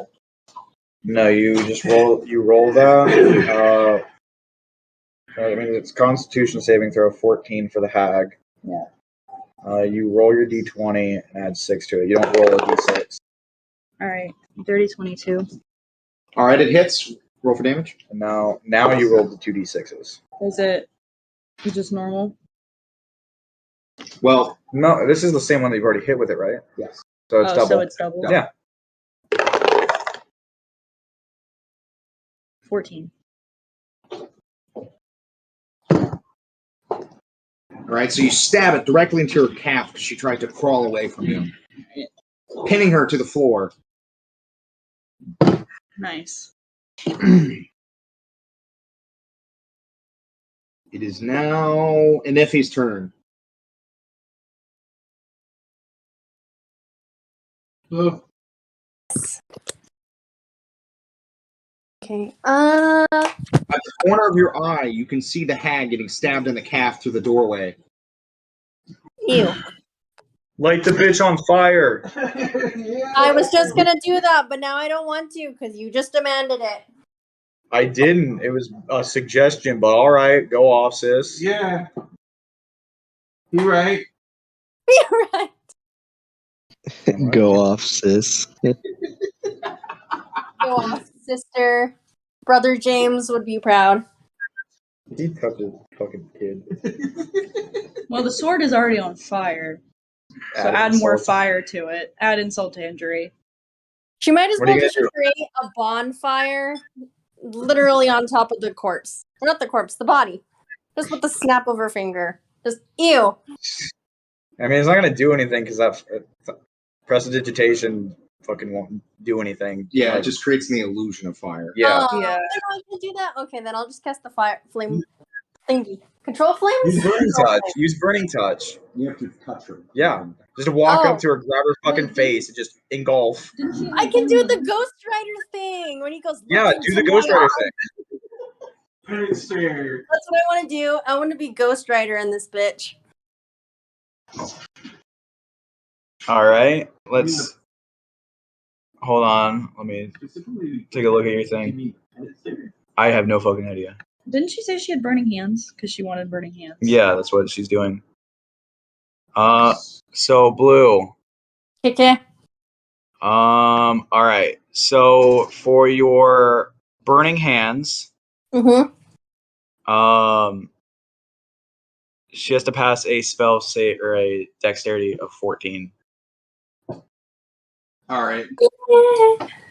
All right, blue. Oh, she survived. Mhm. Okay. Then roll that d6, the regular die, 3 times. The one, huh? The The one that I always roll? No, the 6-sided one.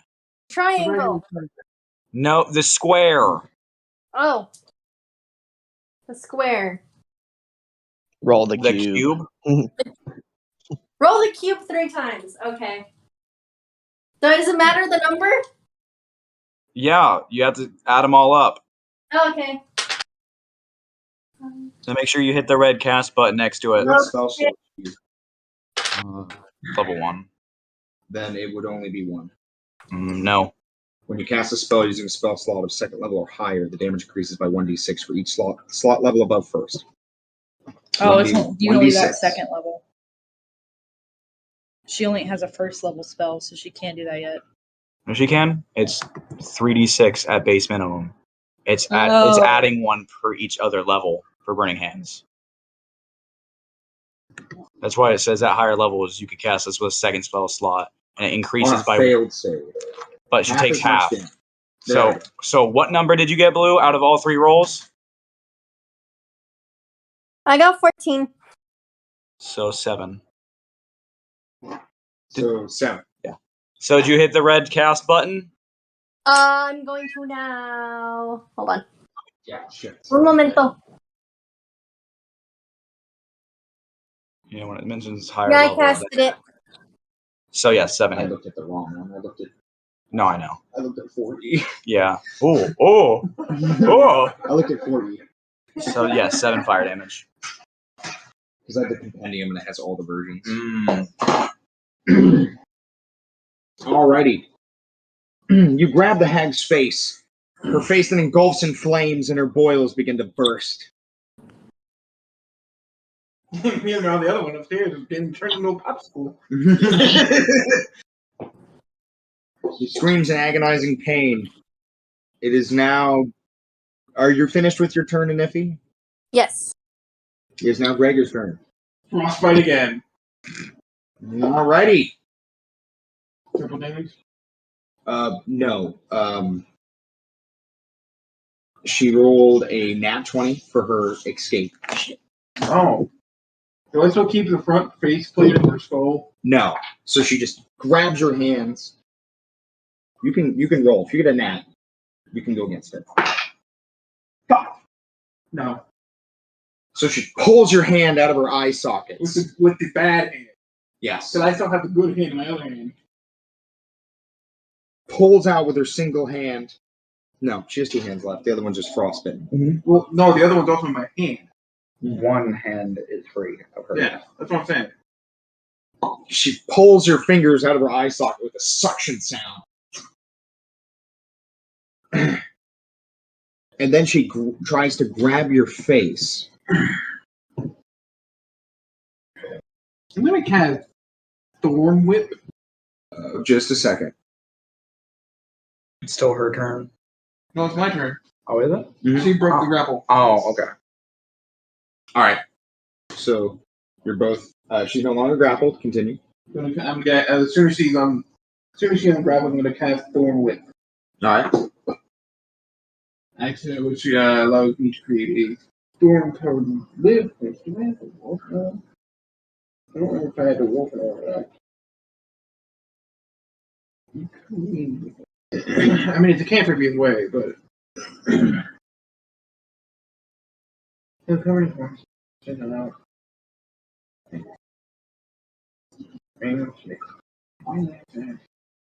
Ah, I do have to make a melee attack spell. Against the target, if the attack hits the creature, it takes 1d6 piercing damage. And if the creature is large or smaller than you, it pulls the creature up to 10 feet closer to you. So 1d6 damage? Yeah. I mean, I still have to roll. Yeah. Because you have to put an attack. Okay. 14.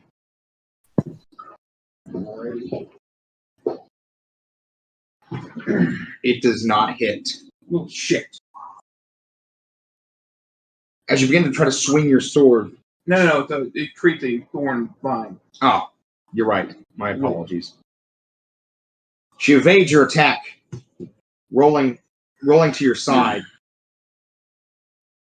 Do you have any more attacks or movements? You should have a movement. Yeah, I should have a movement, so I'm going to prepare to, dodge. Okay, so you're going to take a dodge action.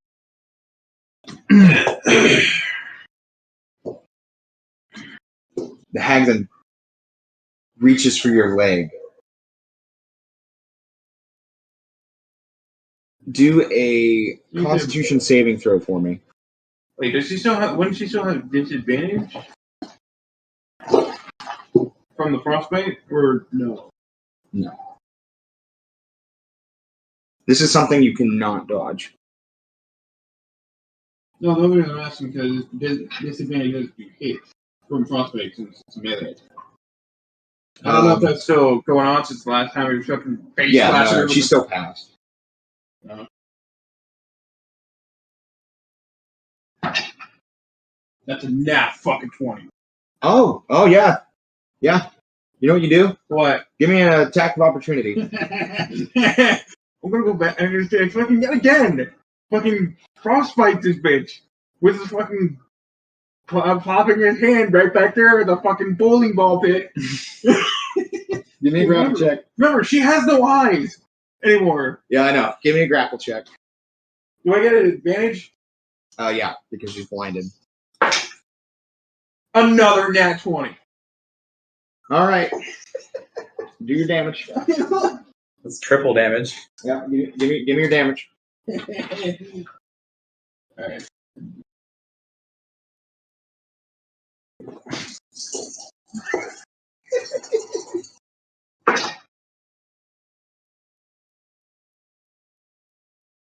Nine damage. Yeah.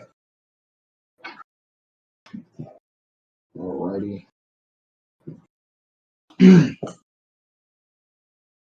She squeals in pain as you sink your fingers deeper into her skull once again, freezing her face.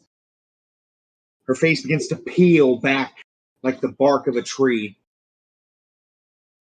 And I want to say when he went down the grabber, it was with force. Yes, very much So force. the floorboard, there's like now a hole in the floorboard. Her head slams against the ground. Everybody can hear a thud from upstairs. Just watching this. Are you okay at home? Valid. Never mind. I retract that question. All right. They killed children. He's not taking child. He's not going easy on them. Technically, we already killed a child. Go ahead. That was a mercy kill. Are you doing any movements?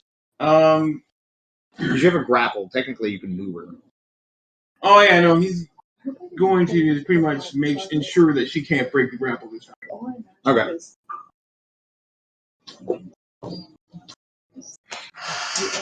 I don't think so. I think he's fine. So then she blindly starts scratching you. Oh yeah, no, he steps. He's going. Oh, wait, no, no. It hits. Yeah, no, I was like, oh wait, no, I didn't even say that on my turn. No shit.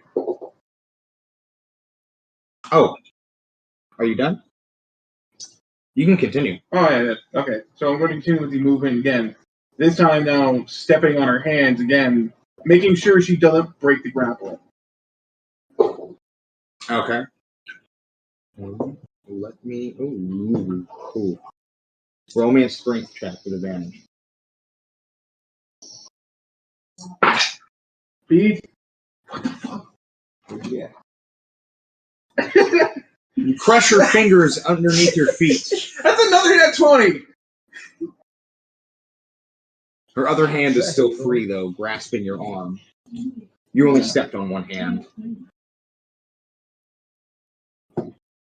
Okay, with disadvantage. That's cursed. So, continuing on. She takes your arm and starts to strip the flesh off your arm with her one hand, digging your disgusting nails into it.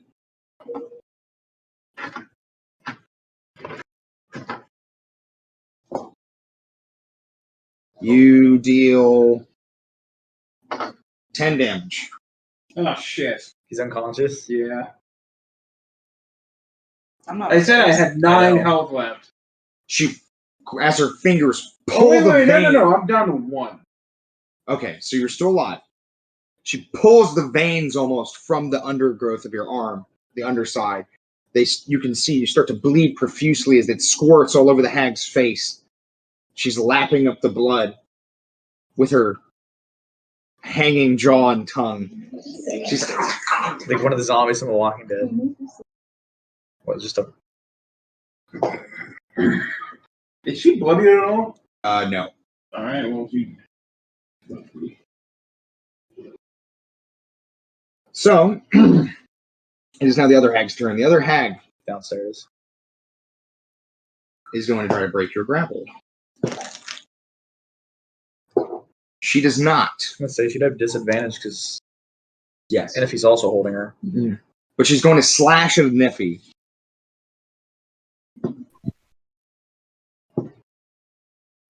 Does a 17 hit?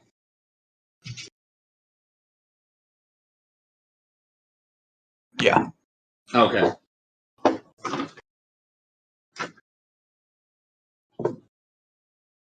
And Niffy takes 13 damage. Blue, Sorry. Yes. you take 13 damage. No. Oh God. Okay. Okay. Yeah, she slashes across Niffy's chest. Blood spurts from one of her veins from her neck. Well, her arteries from her neck. Violently. It is now Vasu's turn. All right, is there still a hag in front of me? Yes, down the stairs. Dante has it pinned to the ground with a flaming sword, and Niffy is grabbing her face. But Niffy just got slashed across the throat. Sorry. All The right, throat so and chest. first You off, can see I'm that whipping Niffy's out blood my... squirting out of her throat. All right. So first off, I'm whipping out my mace. And I'm gonna... Have a mace? I have a mace. Just through the feathers, just... And then I just started shooting. So you run up to the hag Yeah, and and attack the hag. You're going to attack with advantage because she's pinned to the ground. Ooh, okay, hold up. Okay, one more roll. That is a 14 to hit. It does not hit. Oof. Did you use advantage? Yeah. So Okay, well Vasu... then my bonus action, Okay. I want to heal Inifi. Oh, thank you. And that is 8 hit points. Okay, so as you go to swing your mace to the ground, it penetrates the floorboards below as she shifts her weight just so slightly, cutting her calf even more, giving her 3 damage. And then you run up to a Niffy and heal her for 8 points.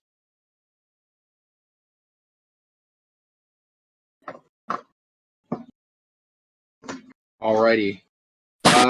What else? do you do for your turn, Basu? You still have just half your movement left. Move a little bit further away. Okay. Towards the door or opposite of the door? Where's the Niffy? And if he's right next to the door. All right, next to her. Okay. Just kind of shift yourself on the closer to her. Anything else? No, that'd be all. That's my turn. Okay, it's now Rainer's turn. Okay. So, is the Hags that he's on top of still on the ground?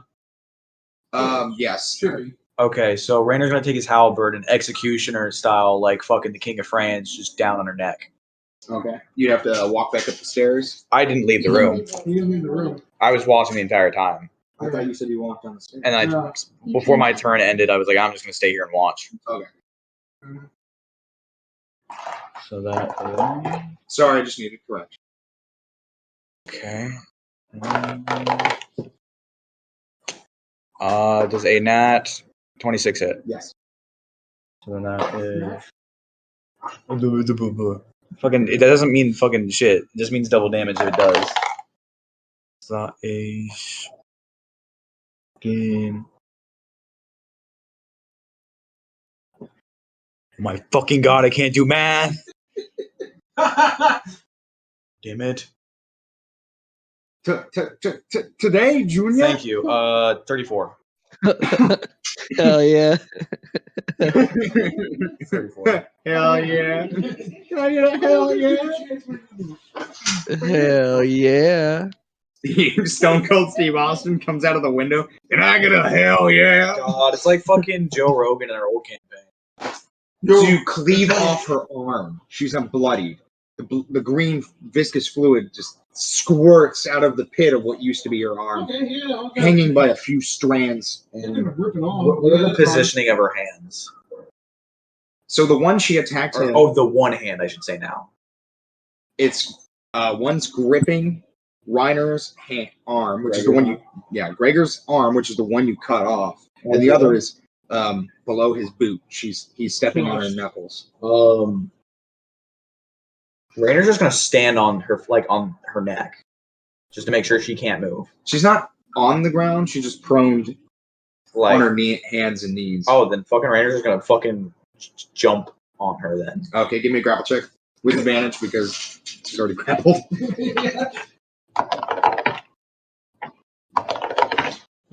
Grapple, that is a dirty 22.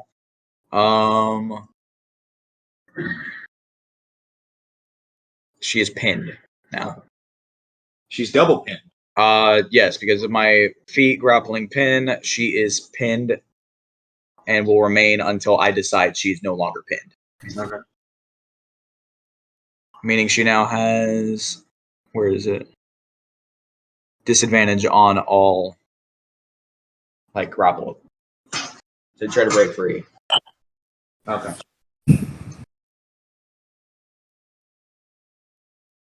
I'm gonna end my turn there. Alrighty. It is now Dante's turn. In a very quick movement, I'm gonna take the sword from the captain's chest. Like, not slicing upwards, but like pulling it out and then plunging it into her chest.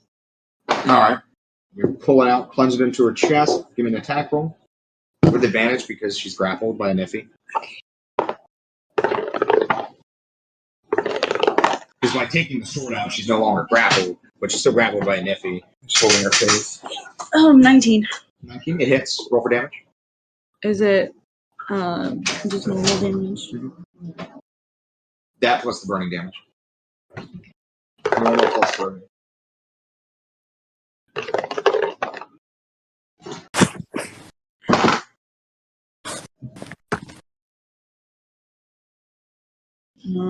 Please hold. Hell yeah. So that was a 5, like a 5 in all. Alrighty. You stab it into her back and twist. She squeals in pain. The boils start to pop on her back, cutting down a section of clothing. She is now revealing her nasty raisiny breast. Great. Apparently have an affinity for that. I mean, you are. It is not for the mouth, fucker. Not in game. It is now a nif. It is now a nif. Are you done with your turn? Yeah. You don't want to do any movement or anything? Just gonna keep standing over her. Okay. We ran out of those. So it is now Nippy's turn. I bought a 54 pack of them. Oh, geez. I didn't know that. This one's right. How's we got much more time? Blue, it's your turn. Yeah, I bought the blue packs.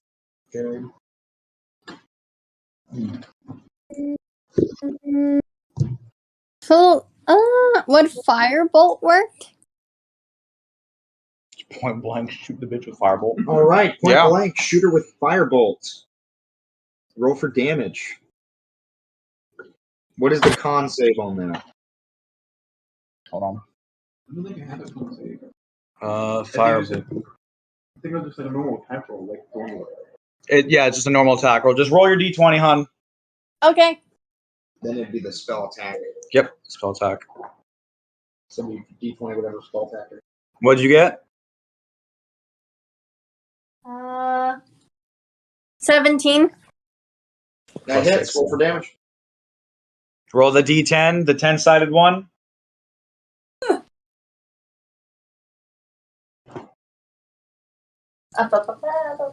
Which one is it? It's the one that if you look at it from the top, it looks like a circle. The Pentagon? No, the Pentagon. No, The one that looks like a circle.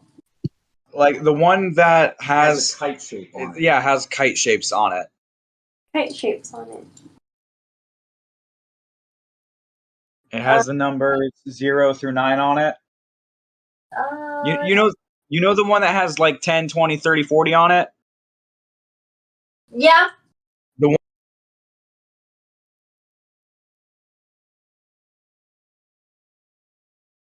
One that looks like that with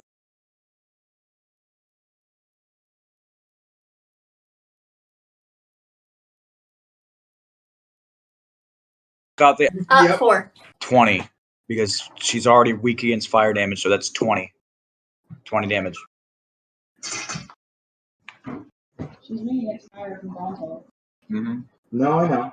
But it'd only be double. It is. What'd you get?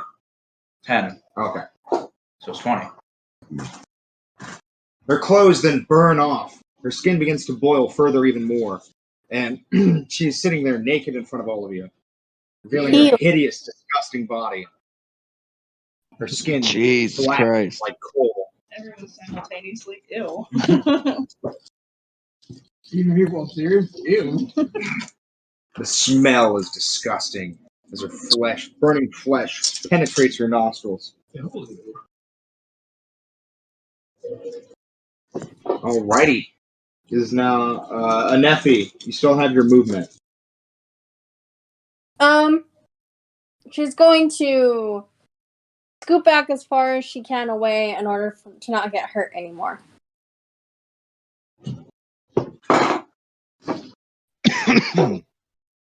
She's moving back an extra 5 feet, so she's out of range. Okay. It is now Gregor's turn. He's 1 HP. Yep. Again, still frostbite to the face. Okay. Alright, roll for damage. Triple. Double. No, just double.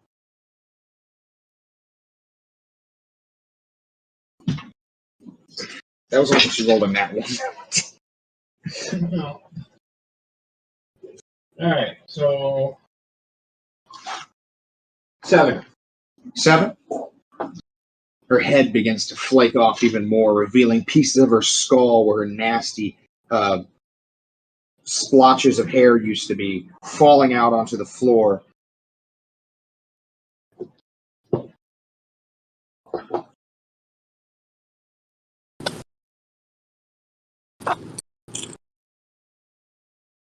All right. What do you choose to do after that? Seeing as how she's stuck there, pretty much just gonna leave her like that. Okay. Alrighty. Give me a strength check. Both of you. Mm-hmm.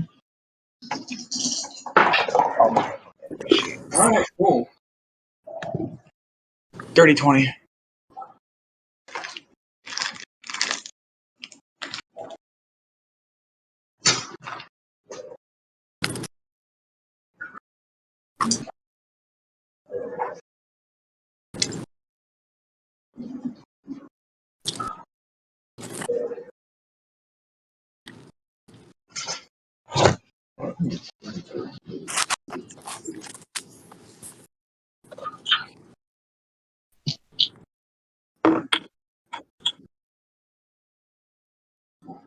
Alright, dirty 21. She's not going anywhere as you crunch your feet further into her knuckles. But then. Okay.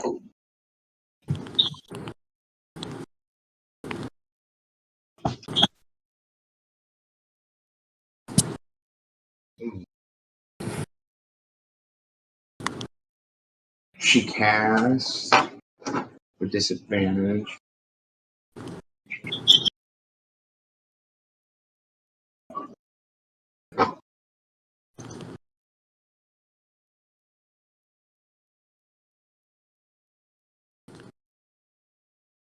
You see 3 darts fly up into your feet, just pronging you through the toes. It is piercing damage. No, nothing else, just piercing. You take 9 damage.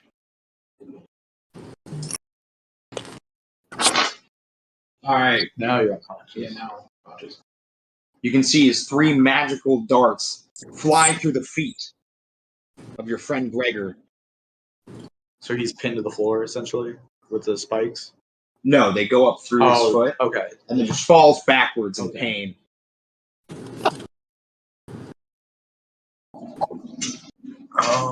The creature then tries to escape again. Alright, so give me a strength check. So with advantage since he's pinned? Yep.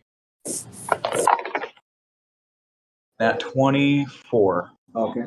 Give me an attack of opportunity. I was going to say I already have one of those, so I'm just going to take the fucking halberd and cleave her in the fucking face again. Alright. Down the middle. So that... Fuck, where am I at? Roll me a death save. I was already rolling. You were gonna have. Oh shit. Bum, bum, bum. She's weak against electric.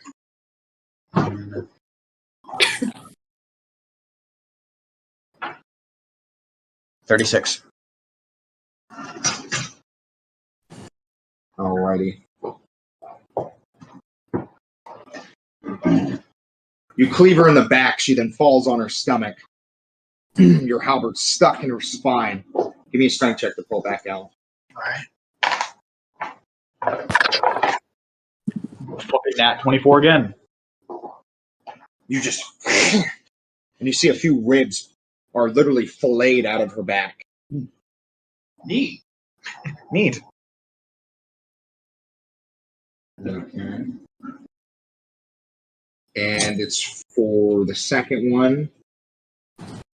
She is going to try to ungrapple from Anifi. So Anifi, roll me a strength check. Okay.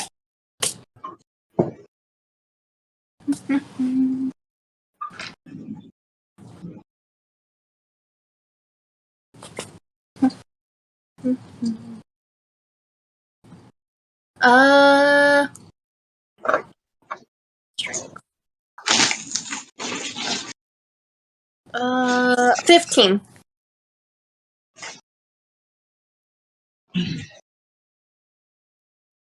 Oh, and Nifty's not grappling. Nope. So it'd be you. It'd be Dante doing It'd be a this. strength check against you. Sorry, I have it written down. Never mind, Blue. Okay. Roll your strength check.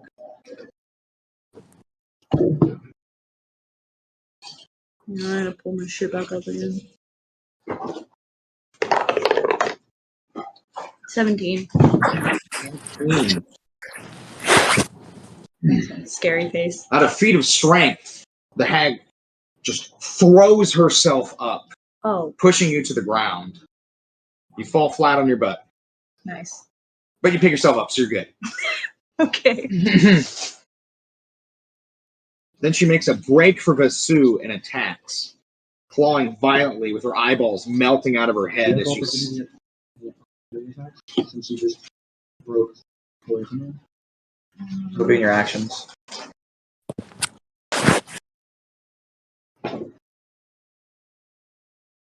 Yeah, reactions, opportunity attack. Attack of opportunity. Yep. So before she can get to Vasu, he just extends the sword outwards. So she basically clotheslines herself on the flaming blade. So please hold. Okay. What'd you get? Nat 26. All right, roll for damage. So that's triple damage. Yeah.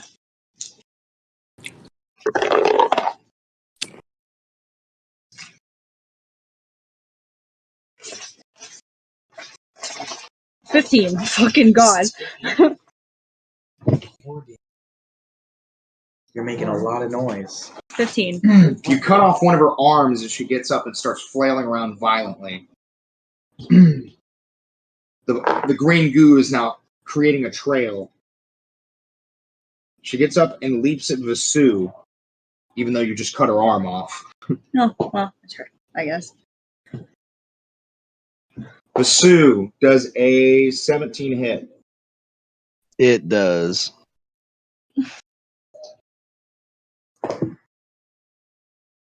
You take 15 damage. Owie.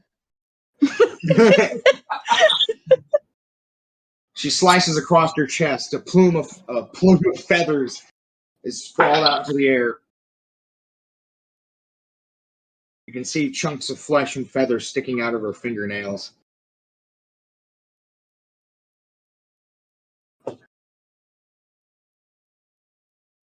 She then disappears. Vanishes into thin air.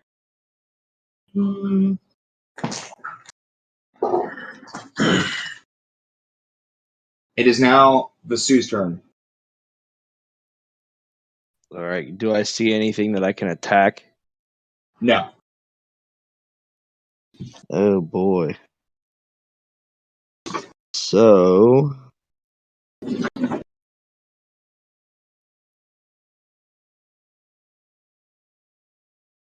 I'm going to use my action to drink that healing potion that I got from the first session.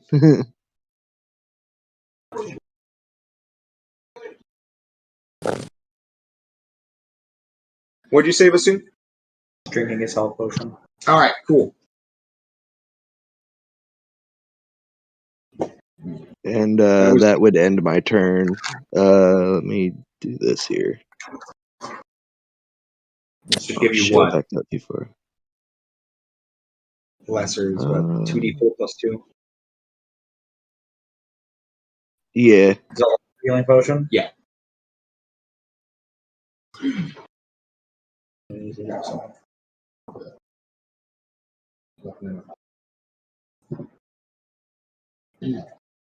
Oh, 1d4 plus 1. Okay, let me re-roll that then. You can just take the highest number you got from those two if you want and add 1 to it.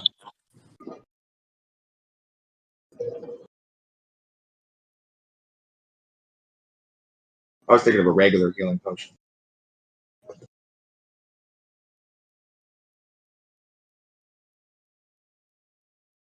Alright, so I gained 4 hit points. Nice. Some of your feathers begin to grow back. Now you've got little baby plumage feathers, like the little soft The ones. down.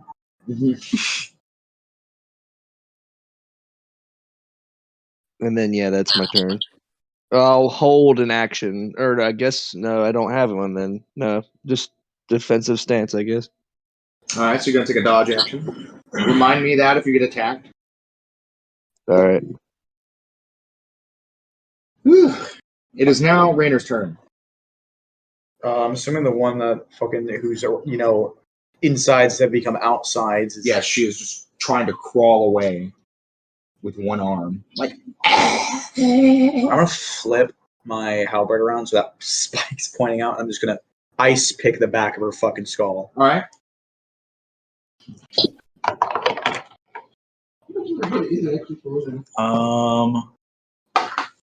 25. All right. As you ice pick the back of her skull, you pin her skull to the floor. It doesn't matter what damage you do. Okay. You pin her skull to the floor, and it breaks into a million pieces, splattering her her viscera across the floor like someone dropped a vase of green-colored wine. You're welcome. Fucking Rainer just. Her skin and innards begin to melt away. He's gonna yell down the stairs. That's 2 of them.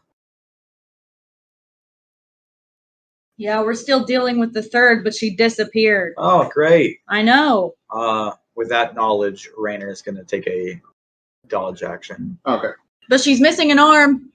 Cool. So is mine. Cool. And a head. Yeah, I also kind of shattered her skull. Nice. So yeah, Rainer's gonna take a dodge action. Alrighty. It is Dante's turn. He's gonna turn around. Vasu's behind him still, right? He's gonna turn around and look at Vasu and just grab onto me in some way. The lay on hands only requires touch. He doesn't have to actually do it himself. So wherever Vasu grabs, Dante will restore 10 HP to him. All right. So you get 10 HP, Vasu. Told you I Awesome. got you, pals. Your wounds mend themselves in the most disgusting matter of ways.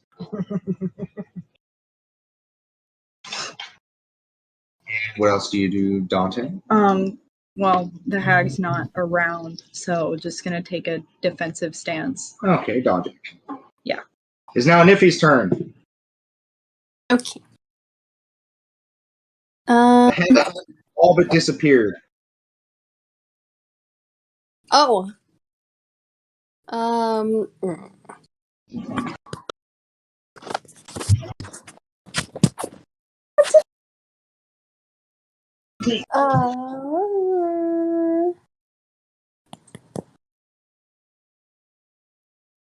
she can regroup with. Oh, I forgot her name.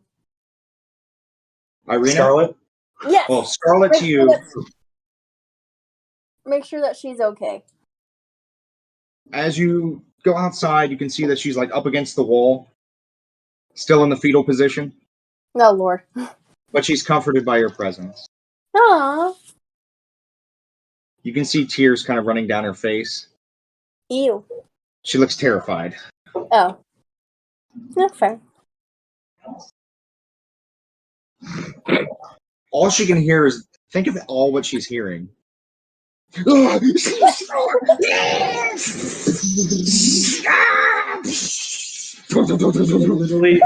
sounds like fucking Revenge of the Sith. This sounds like Yoda versus Palpatine.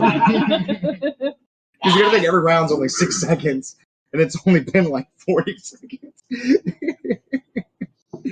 You guys have gone through 5 rounds already.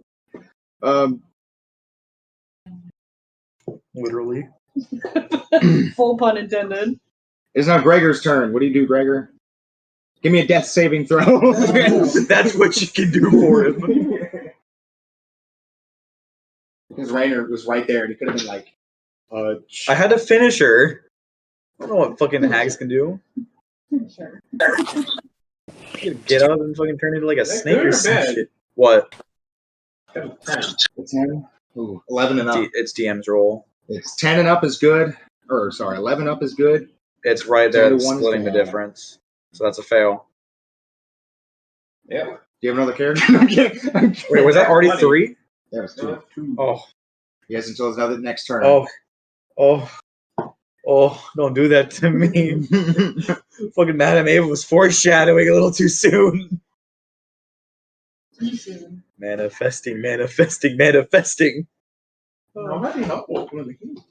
Wait, hey, someone's making saving throws right now? Yeah. Gregor, We have no idea. Yeah. Like, No meta knowledge. yeah. I mean, Rainer stared at his incapacitated corpse and then walked downstairs. No, he didn't. He hasn't left the room yet. There. He's literally just fucking holding that room. He's keeping his body safe. I just imagine. Just looking down at him, just walking down the stairs. Joke, and then you finish it Like, off you and then could, do the you dodge could action. tell one of the healers It's on my turn. Yeah, it's awesome. when it is your Yeah. turn. You could tell one of the healers. I have We a have bad. 2. I have a bad feeling that the other hag's gonna come upstairs and be like, "Yeah, I'm gonna rape your friend's body," and I'm like, "Ah." Oh my god. Unfortunately, Fucking give me a perception saving. yeah, Perception check. yeah. I'm a goddamn psychic in these parts. No, I don't need any help dying. I'm doing it myself. 19. 19. Yeah. Ooh, close, but no cigar, my friend. Okay. She gets a surprise attack on you. I have my dodge action. She gets disadvantage on her surprise attack on you. Didn't help. All right. Didn't help. That is a 23. Even the lowest. With her one arm, she scores across the back of your neck and down your back, Okay. causing. Oh, wrong dice. I have them right there. Why did I not use them? Oh, shit. Oh, that sounded bad. That's 22. I'm dead. Dead? Yeah. No, you're not. Yeah. 22 is my max HP. I was at 10. I'm dead. If it goes to the fucking max. Oh, I'm at 12, so not yet. Not yet. I But didn't think you would die. not yet. All right, give me a death saving throw. Yeah. You hear a loud thud. From upstairs. Yeah, failure. That's definitely good. Nope. Now I'm gonna rape their bodies. So what'd you get? 6. I already marked it as a failure. Fuck. Last time you did so well. I know. Yeah, I know. Because if she would have failed her sneak and you would have saw her, you would have got attack of opportunity. I have fucking 3 nat 20s in a row. I just don't like the way hags are built in 5e. They're also like, hard. Which is surprising. I'm actually proud of you guys. You guys have killed 2 of them. Yeah. 3 hags is like, what is it? Deadly? For a level 2 party? Well, I don't know what kind of hag they are. Are they Night hags. Night? I have no fucking idea then. Alrighty. The second hag then starts slowly. She grabs Rainer's body and slowly starts dragging it down the stairs with her one hand. You can hear the silent footsteps. Because she's disgustingly malformed now.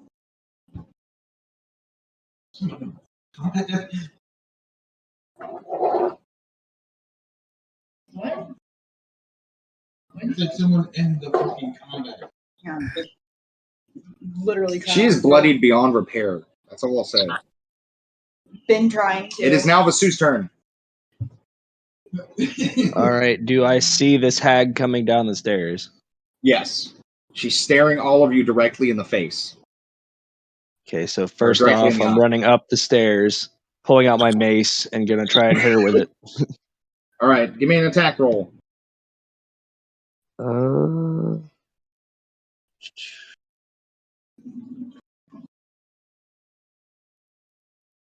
That is a 19 to hit. Roll for damage.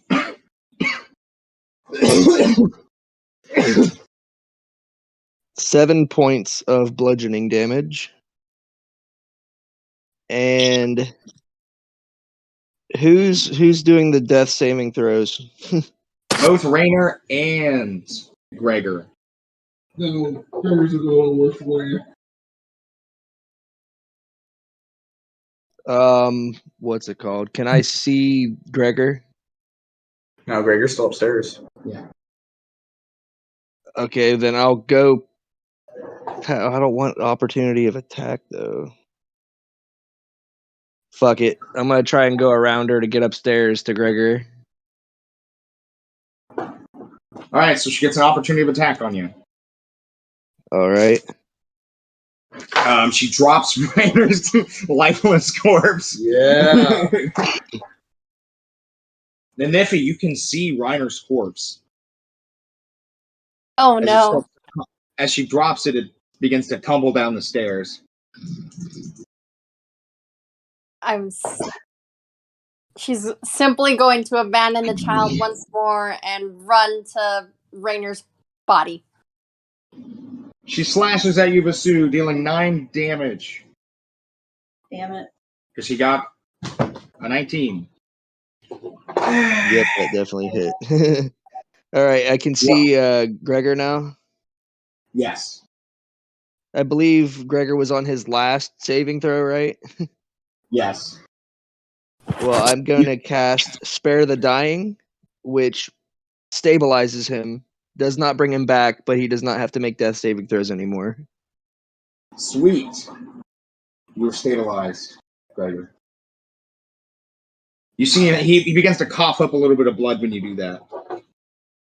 Yeah, so now he's just unconscious.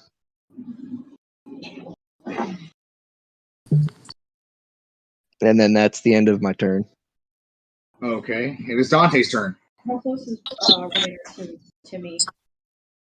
He is at the end of the bottom of the stairs, so like 10 feet. Okay, so I'm gonna walk up to him. I'm not gonna. You gotta give me a second death saving throw. No, he doesn't. So my turn was before yours. His turn is Oh, before right. yours. I was like, no, he doesn't. 17. That's a good one. Okay. Pausing at the end of the stairs, just gonna, with my leg touching him, gonna restore 10 HP to him. Okay. Unfortunately, he still has to make death saving throws. You know, he's at -2. Yep.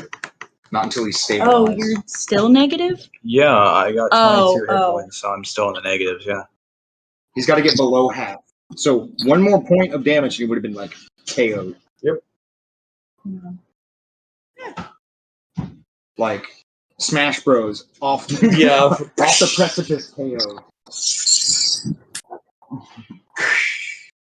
I thought you weren't that low. No, I almost literally died. I know. I didn't realize that you were that low. I am sorry.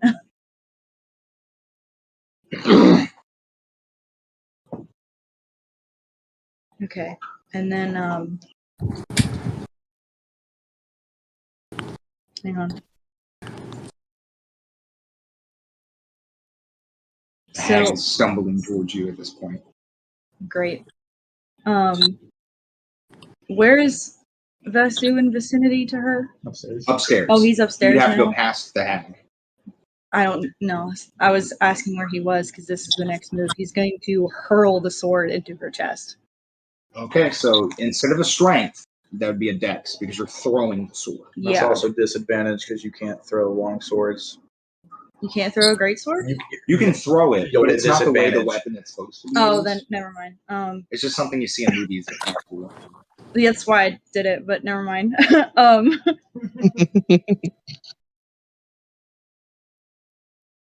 Charging up the stairs at her, Okay. plunging it into her chest. All right, cool. Give me an attack roll. Similar but different. Yes. Your sword is no longer flaming because the hag that you attacked the most is. Oh no! Wait, it's still flaming. Yeah. It's still flaming. She's not dead yet. Yeah, it's still flaming. I had to double check. Yeah, because that's the last one, so it's still flaming. There's another nat 26. Alrighty, roll for damage. Is that tripled? Yep.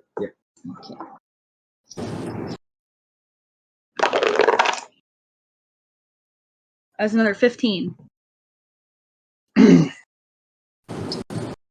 As you stab it through her chest, she looks at you and just lets out a deathly howl. She's like, spitting up the groupy, nasty green liquid into your face. It hits you and it burns. Mm-hmm. She also burst into flames again. Yep. Yep. Totally worth it.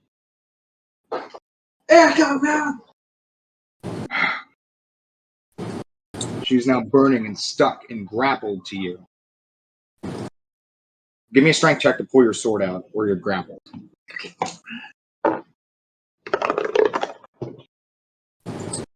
13? No. No. Okay. So you're trying to pull the sword out, and she's just giving way. Oh. It is now Inifi's turn. Oh boy. What you can see is, if you peer into the room, you can see Dante thrusting his sword into the hag's chest, and the hag is just screaming and wailing. Flailing her arms about violently. Her arms, And sorry. she's on fire. And she's on fire. Me. Holy fire. This is empty Let's now. see. If I do mage hand, would that help pull the sword out of the body for Dante? No. Oh. You can only pull or hold 5 pounds. Oh, never mind. And it doesn't.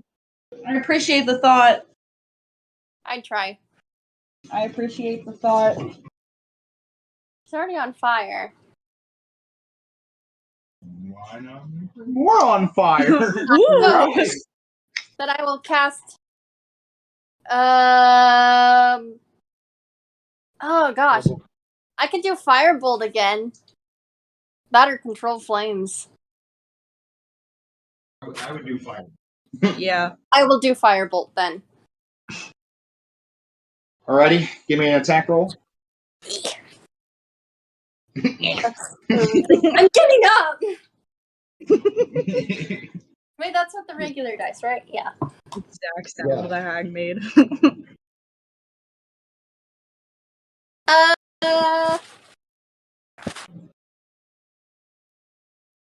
15.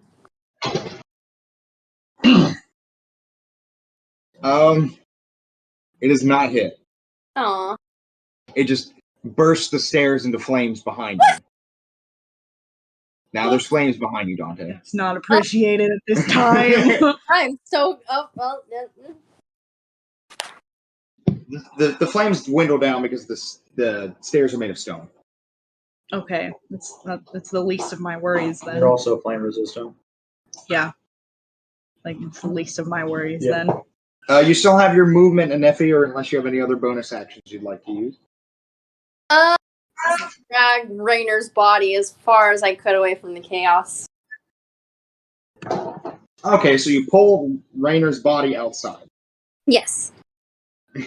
Actually, I have an idea if you're willing to use your movement for this. Okay. You take Rainer's hand.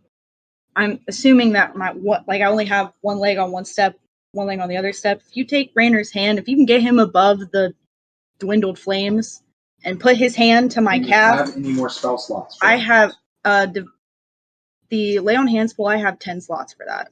Oh, so okay. I still have 7. Yeah. Nice. So if you can put his hand to my calf, I can give him another 10. I will happily do that suggestion then. Give me a strength check, Nefi. Okay. Yeah, Rainer weighs well. 160, 180? 180. That's not including his chainmail. And, the halberd. And the short sword. Removes things off of him. And 17. 17. All right. So, you pull Rainer's body up the stairs and take his lifeless hand and place it upon Dante's calf. You get another 10 HP back. Yeah. You are stabilized. You cough up blood. Pieces of a mysterious tissue along with that blood surround your face. I still can use this 6 times. You are now stabilized. Okay. Yeah, it was 5 at level 1, and then it went to 10 at level 2. That's why I haven't been using Cure Wounds. Do you have any Hershey Kisses? Why? I want to do something. Do you have any? I Does that conclude your turn, Anifi? Yes. All right, Gregor, it's your turn. Yeah, I know. I didn't have to add insult to injury. I'm sorry. That last creature is going to. What are you gonna do? Fucking just imagine fucking Rainer on the ground, like laying on the stairs, just the mint. Oh. 19. What? I missed that. I'm sorry. Does that hit? Yes. The mint. What did she do? I missed She that. clawed across your neck, Oh, okay. 19 did hit. grabbing you by the throat and ripping out anything she can with her claws, dealing 13 damage. I almost panicked. I'm still conscious. Puddles of blood begin to just pile onto your chainmail armor and onto your clothes, pooling and squirting. Yeah, it's cool. Can I use my opportunity of attack? You're only stabilized. No. Mm. Lay on hands pool brought me back up to 8. Then you're good. You're good. Oh, So, yeah, I was at -2 a second ago. I'm back up. No, you can't. Why can't I? You can't because Dante's blocking. They're on the stairs. Yeah, I'm gonna shoot between his legs. It'd be a disadvantage. Is it? Yeah, but you could hit because you got to go. You could through hit another me. character. No. So, I mean, yeah. But if I'm between Dante's legs, my hand's right here. I can't hit him. oh, I see what you're saying. So since I'm under Dante essentially with my hand, I can shoot between his legs. Like my arm will And be not up I'll give here. it that. It'd be and a not flat hit me. Okay. because that disengages the Yeah. disadvantage. So, I'm gonna assume a 19 hits. Yes. Roll for damage. So that is the fucking electricity that's still charged on it.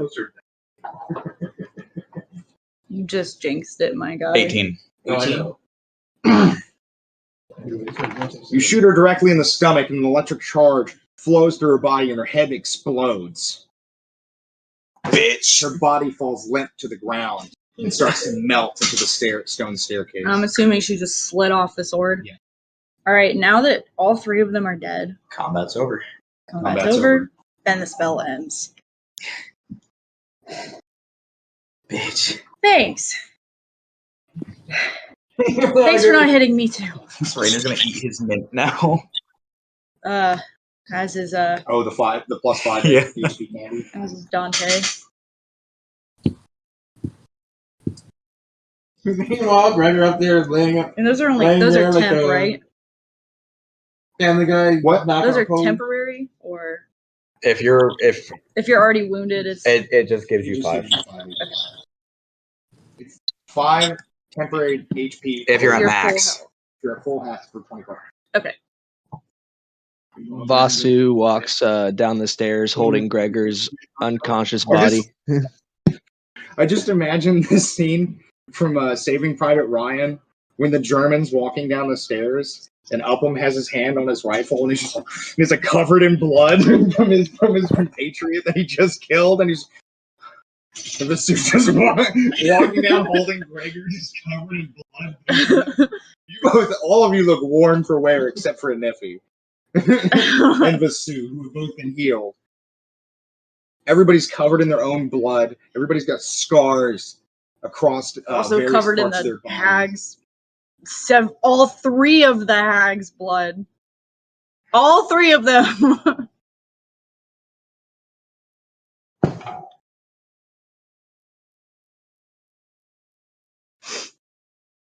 Well, we made it out of that alive.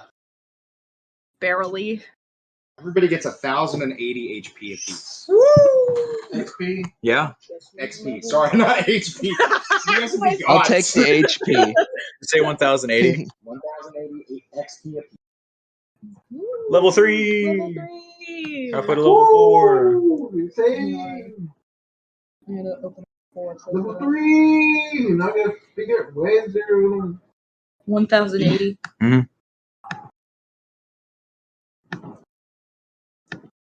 Now I gotta figure out what target time I take. Woo!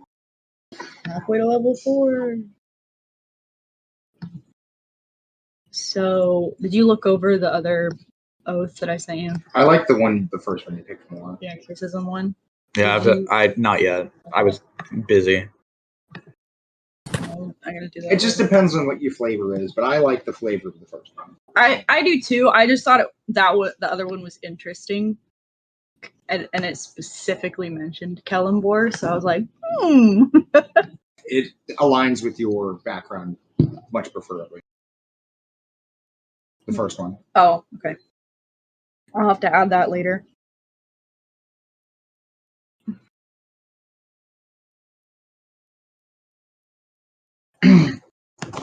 Irina is still in the fetal position outside against the stone wall, directly next to the door. She looks at a Niffy as she peers inside. Is everyone okay? Rainer, the Jeff Goldblum pose from fucking Jurassic Park. Just, yeah. Define okay. Grab Gregory head. Yeah, Vasu's holding you. Yeah. So unconscious. Pretty sure we're fine. We only have a few hours of daylight left. We can stay here. Are you sure? I don't think they can back up.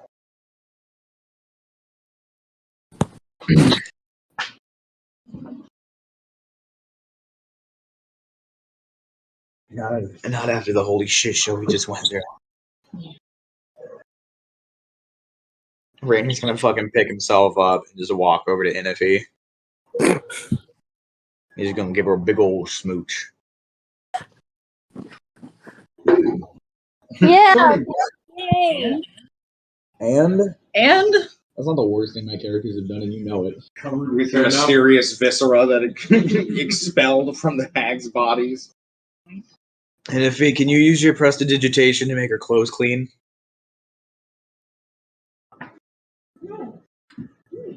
Blue. Fine. Thank you. Yeah, clean clothes. Well, I guess we'll rest here for the night. Yeah. And she starts to kick some of the children's bones across the floor. Yeah. I got new spells. Apparently, I need children. oh, get it. Level 2. At least you guys have spells. I had to wait till level 2 to get those.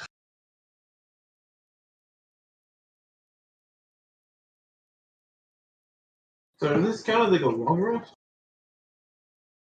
Yes. Yeah. So we're back full. Yeah.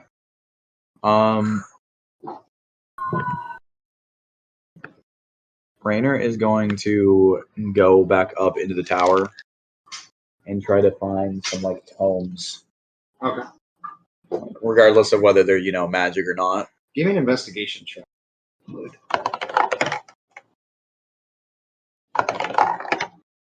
Nat 24.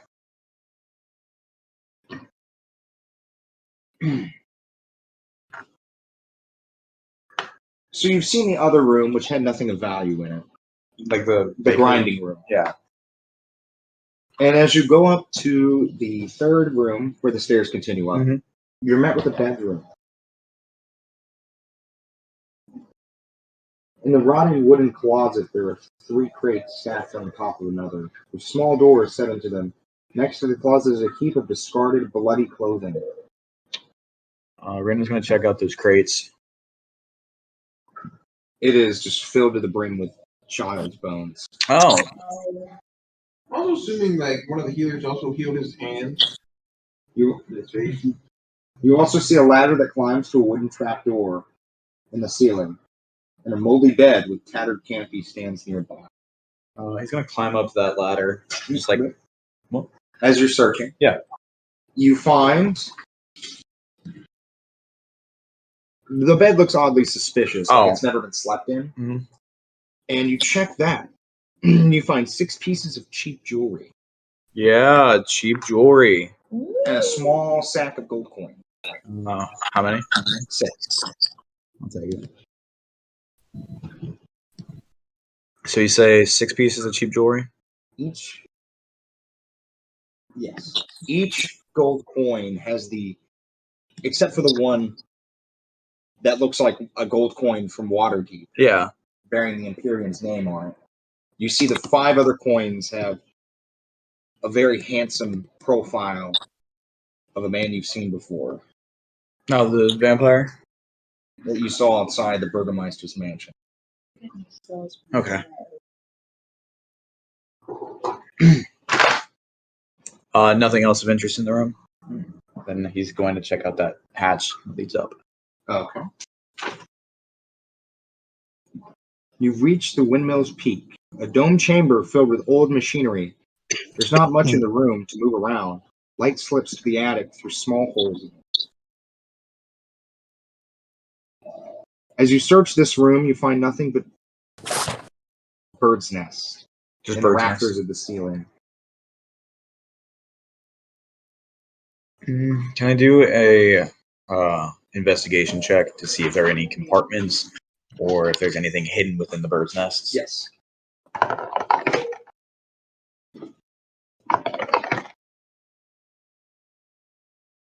That is a dirty 23.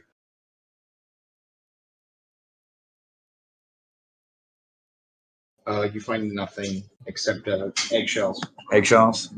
And then a raven and one of the other ones right against your face going, and then it flies out through a tiny hole in the ceiling where a ray of light peers through. Okay. Was the one I made for you? We wouldn't know because you're not there.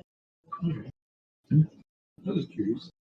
With that, with nothing of interest, he's just gonna do a double back and like check a bit more, earnestly on, What does The rest. everyone else do? Sorry, I know No, you're good. I'm gonna be- you're checking the rest of the rooms Yeah. below the 2 floors. Yeah, I'm checking like everything with more of a vigilant eye. I didn't mean to. No, you're good.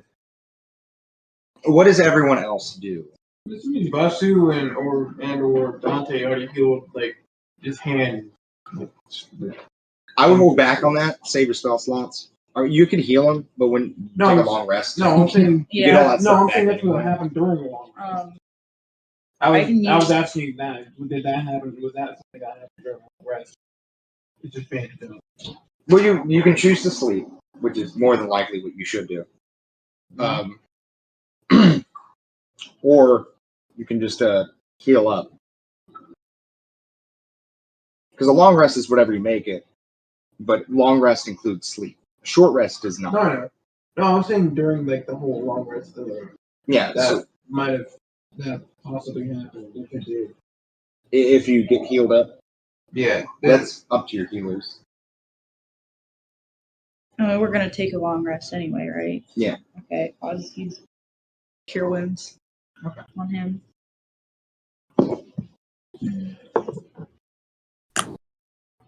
This place gives me the creeps. You got 15 HP. So he's fine. He's fine. He's healed. All right, so I don't have like my hand, half my the entire innards of my hand hanging out. Oh, cool. He's fine. As you head back down to the grinding room, obviously there's just nothing but the grinding wheel, nothing of value around it, and you head back to the bottom floor, Mhm.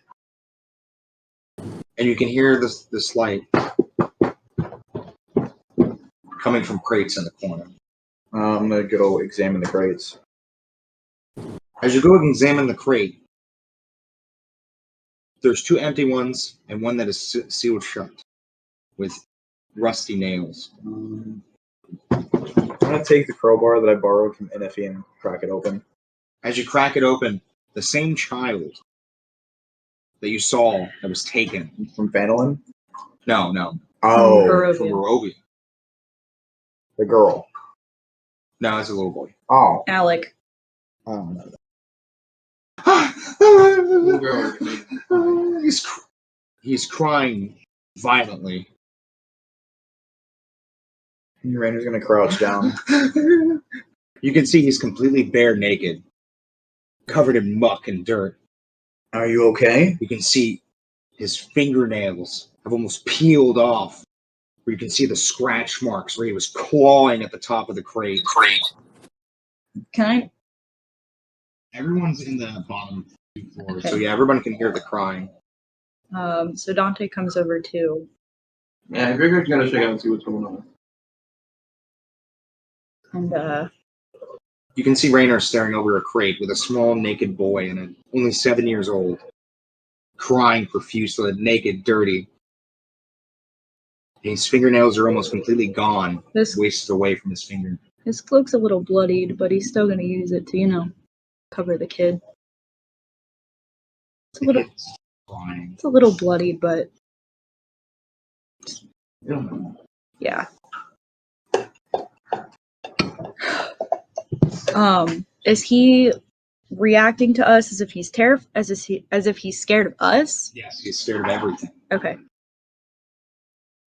He seems to be scared of everything. Even a shift in your movement will make him flinch. Hang on a second.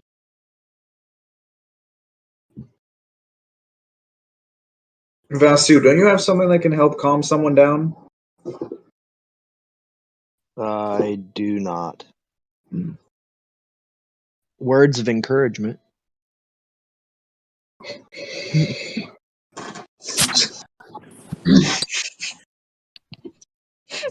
Irina, peering past everybody, looks into the crate, her eyes swollen.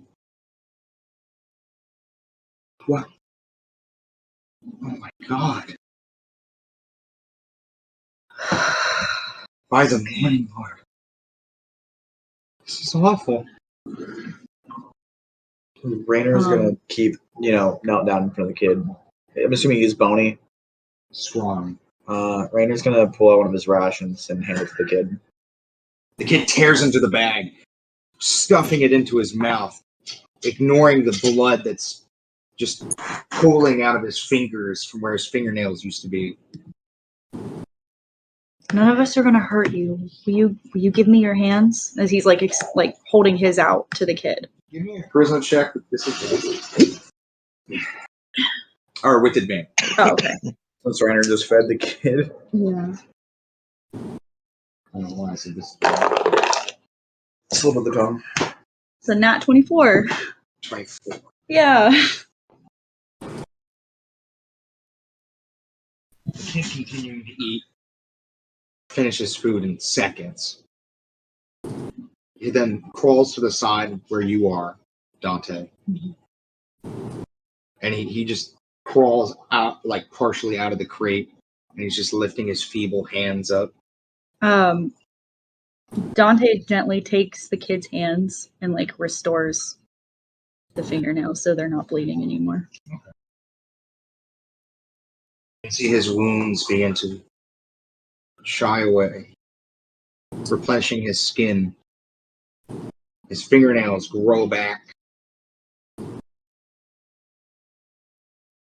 The kid begins to cry even louder as he hugs your waist.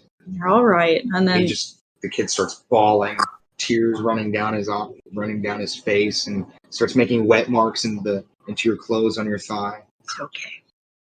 It's all right. You're fine. You're safe now. Nothing's gonna hurt you now. Just consoling the kid. Just letting him cry it out because he's terrified. The kid then cries himself essentially to sleep as he just continues to grab onto you very tightly. Great. I've adopted another child, apparently. While the kid is asleep, Rainer's gonna start like cleaning up the windmill. Like throwing out the bones, throwing out the fucking meat, throwing out the pies, just cleaning up. Just so the space is, livable. Does anybody have a set of clothes with them? Anybody? Not anything that would fit him. I think there I was have a crate of like clothes upstairs, holy vestments. like torn.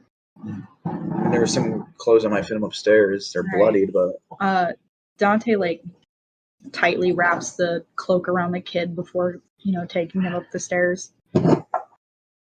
You take the kid up the stairs and get him fitted in some clothes. He just breathes heavily. Almost he can't speak. What's your name?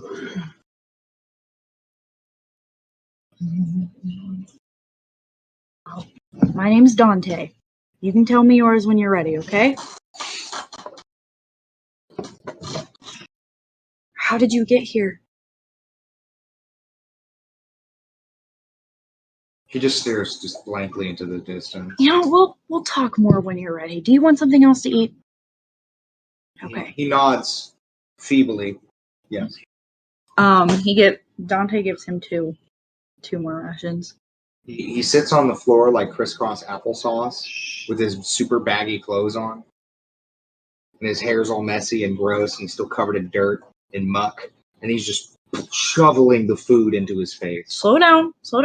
You're gonna hurt your stomach more than it probably already does.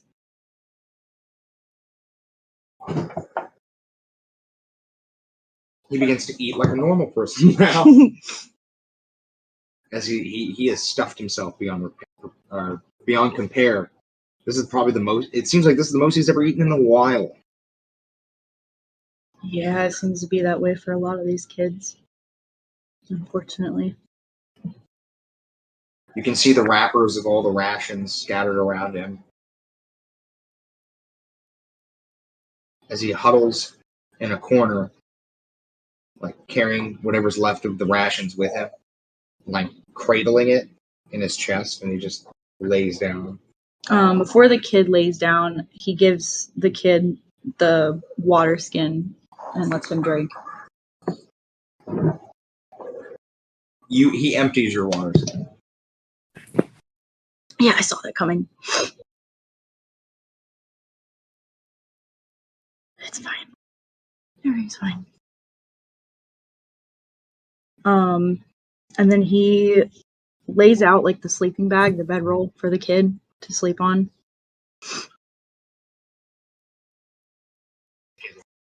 Rolls in it. You see him like kind of caterpillar himself into it like a little croissant. And he just stops moving. Out. Good. It's the best state for him to be in right now. And then he just picks up the comatose child in the sleeping bag and carries him back downstairs. Well, it seems I've adopted another kid. Apparently this is a theme now. Scarlet, how are you doing? She's sitting downstairs in one of the empty chairs next to where the oven is. She's just sitting there draped in her little robe. I'm fine.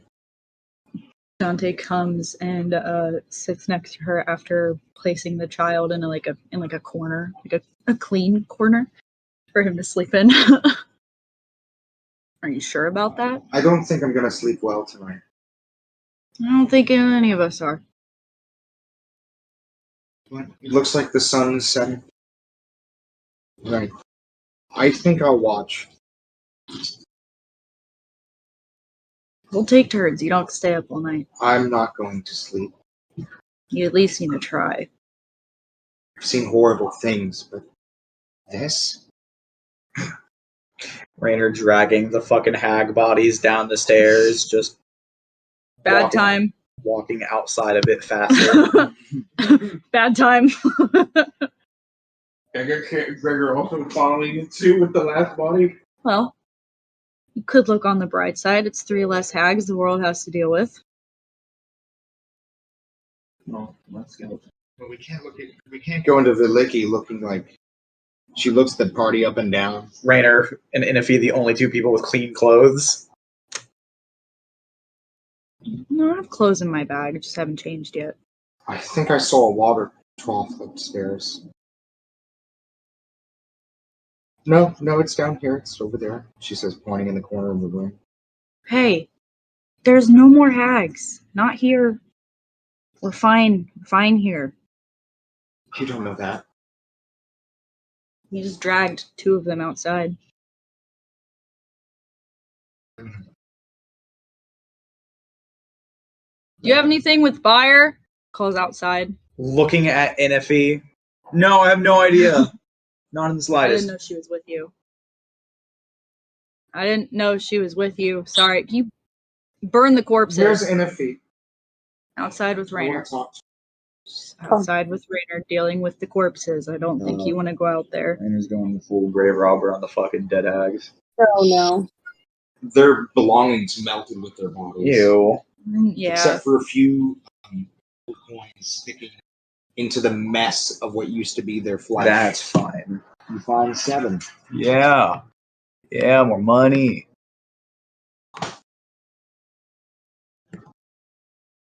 Did we find anything while cleaning up the tower? No. Okay. Nothing worth of value. Just dirty dishes, pots, pies. Okay. That barrel of disgusting juices. So we saw the turbine moving, right? But the inner mechanism wasn't, was it? No, it wasn't. Okay.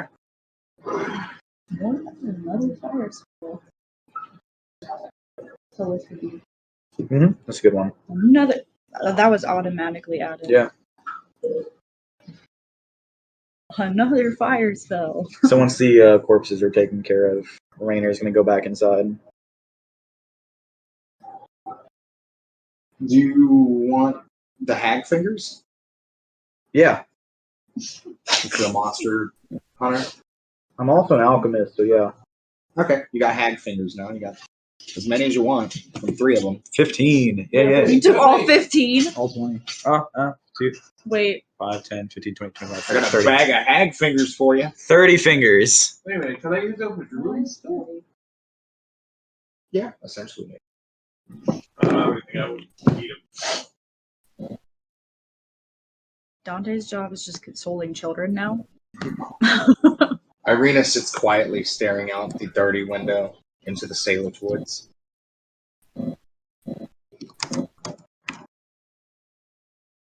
A crow then flutters against the windowsill, scaring the shit out of her, and she falls to the ground, squealing. And the one I made buddies with. Before she before she You falls couldn't down, Dante just puts his arm behind her back so she doesn't fucking fall over. Give me a dexterity saving throw. Or dexterity check. Yeah, no. She falls on her back. Extends a hand to her. Why does that give me every time? I don't know. Can Gregor see the crew like go up or the Raven? Mhm. Yeah, Gregor's gonna actually go out and see if it's the one he actually made friends with. The raven tilts its head and starts pecking at the window.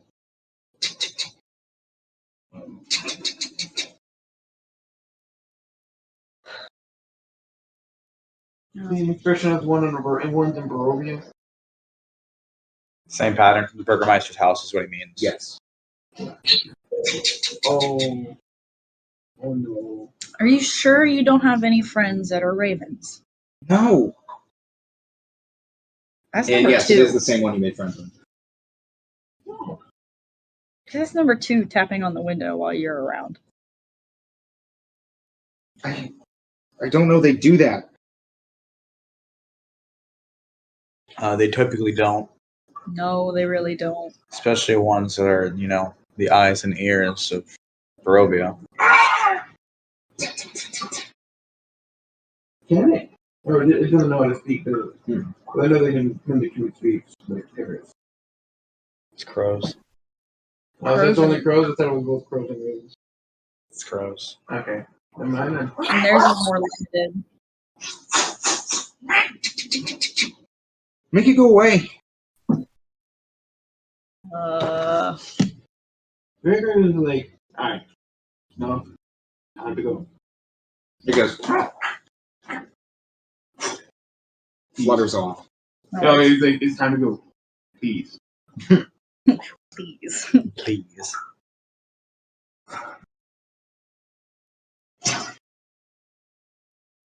You're next to the window, correct, Dante? Yeah, he's with Scarlet.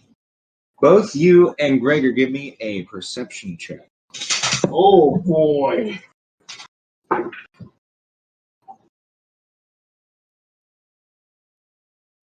Sorry, I've been using my phone the whole night, so it takes me a minute. 18. Yeah, it's also an 18. As the crow flies away, and you can peer out this window, your vision begins to sight in on a cloaked figure standing at the precipice of the woods, the tree line. Is he too far away to like tell if we recognize him?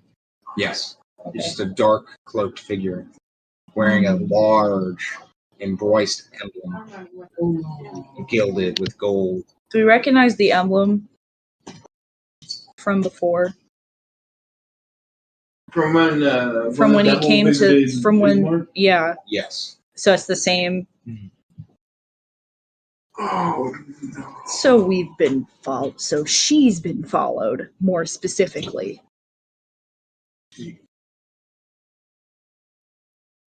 Well, I said. Nothing. Well, I did say that back at the Burgermeister mansion, but nobody listened. She stares at the window, and the figure's gone. Don't worry about it. It's nothing.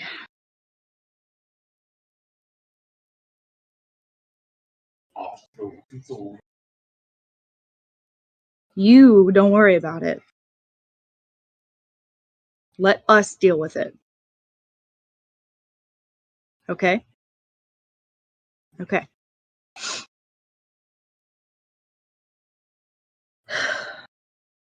Now you can stay here. You can stay here. I'm going to go change. Sick of being bloodied. So, party rest. Does the party rest? Yes. Yes, Yes. we definitely need Yes, it. please. So the party rests. Quiet night. No, Gregor did relay the information to Randall. And Niffy, the only one to wake up in the middle of the night, sees Irina staring out the window. Oh no.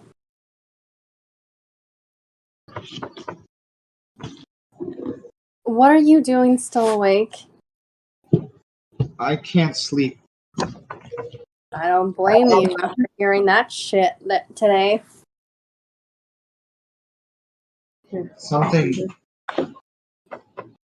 Somebody was staring at me. Like? Describe him? Dark, tall, handsome. Staring at me through the wood. Was it the same guy who kind of demands for I see him in my dreams. Right. Well, did he do anything to you? Just stare at you? Didn't wave? Didn't try and No. make you come outside? He just wants to talk to me. I don't think you should do that alone. I'm probably just going crazy like my brother. Please. Join. You're preaching to the choir. You're speaking to the one who invented the word crazy. I suppose. Is he gone now, at least? Or is he still there? He's not there, but I feel him looming over me, watching every step I take. Next time he comes out, you wake me up, and you and I can go have a word with him. If I have to, I'll light him on fire. Thank you, nephew. Don't thank me. Just, we'll keep this between us. Thank you. She smiles at you and gives you a nod and stares back out the window.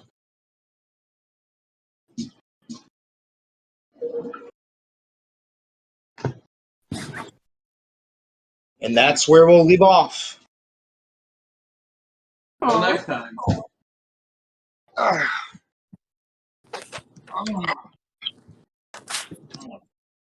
Someone